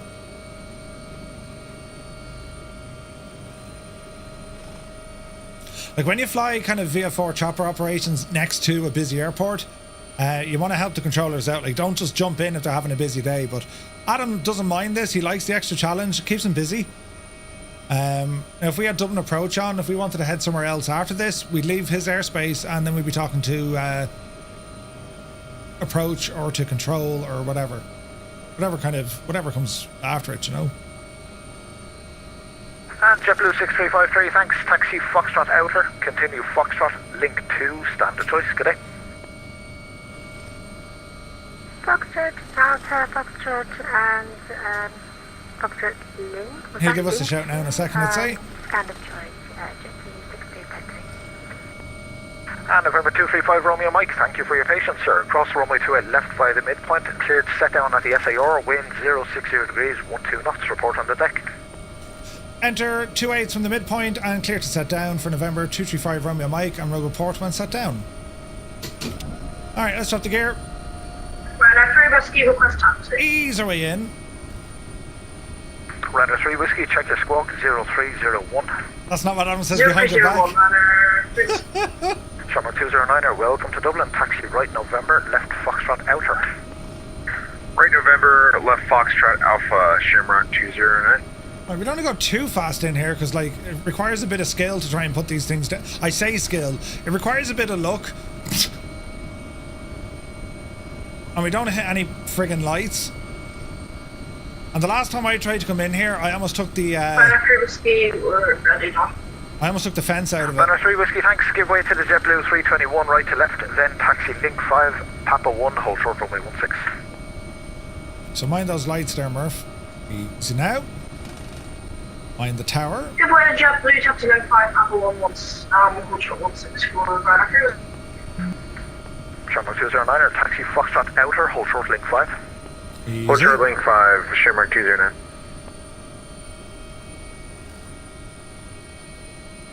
There's the tower. Mind the tower.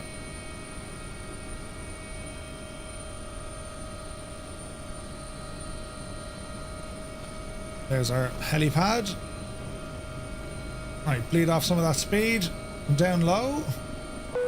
150 feet. 150 feet. Right, okay. What's the rate of descent? Mind the fence. Don't break the fence. You have a fierce habit of breaking that fence. Easy now. Mind the building. Keep a little bit of forward momentum, Murph. Little bit of forward momentum. There we go. That's better. Easy. Easy. Easy. Easy. Ah, Jesus, get her in there. Get her in there. Face the wind. And touchdown. Runner 3 Whiskey, cross runway 16, taxi Whiskey 3, Whiskey 2, Sierra, hold short runway 10 right. Cross runway 6, Whiskey 3, Whiskey 2, Sierra, 10 right. Runner 3 Whiskey. Shamrock 209er, continue taxi Foxtrot, link 2, standard choice, cadet. Foxtrot, link 2, stand-up choice, Shamrock 209, thanks much, ATC, see ya. And November 235 Romeo Mike, we've sat down and ready to shut down. Thanks so much for your service. 235 Romeo Mike, thanks. Flight plan closure 1630 Zulu. Have a good one. Yeah. Brilliant. All right, great stuff out of Adam, man. That was awesome. And well, what we'll do, we'll go over there and give him a raid because he's still streaming. And if you have any questions when it comes to kind of VATSIM operations, Adam's sound, he's going to tell you exactly where it's at. Right, engines off. Park and brake can be set. Fuel pumps off. And fuel switches off. And we can engage that rotor brake here now in a moment.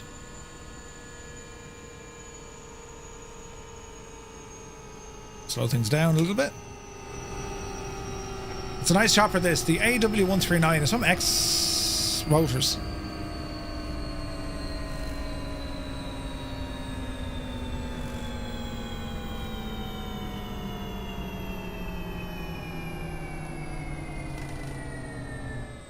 And all is well in the realm.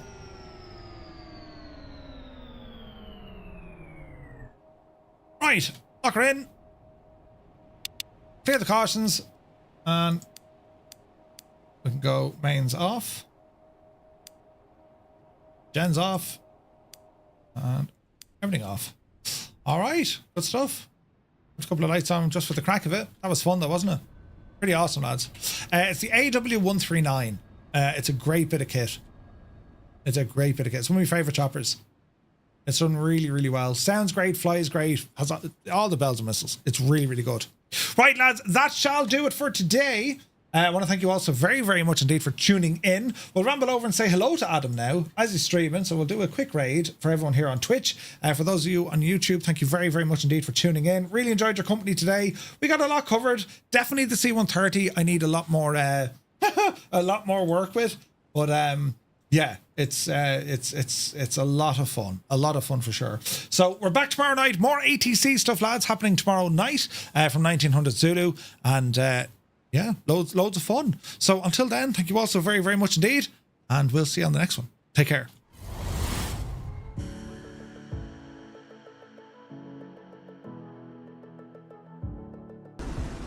Oh, we've got a gun sight. This is a beta, so I'm not too worried. It looks great though, doesn't it? Listen to this.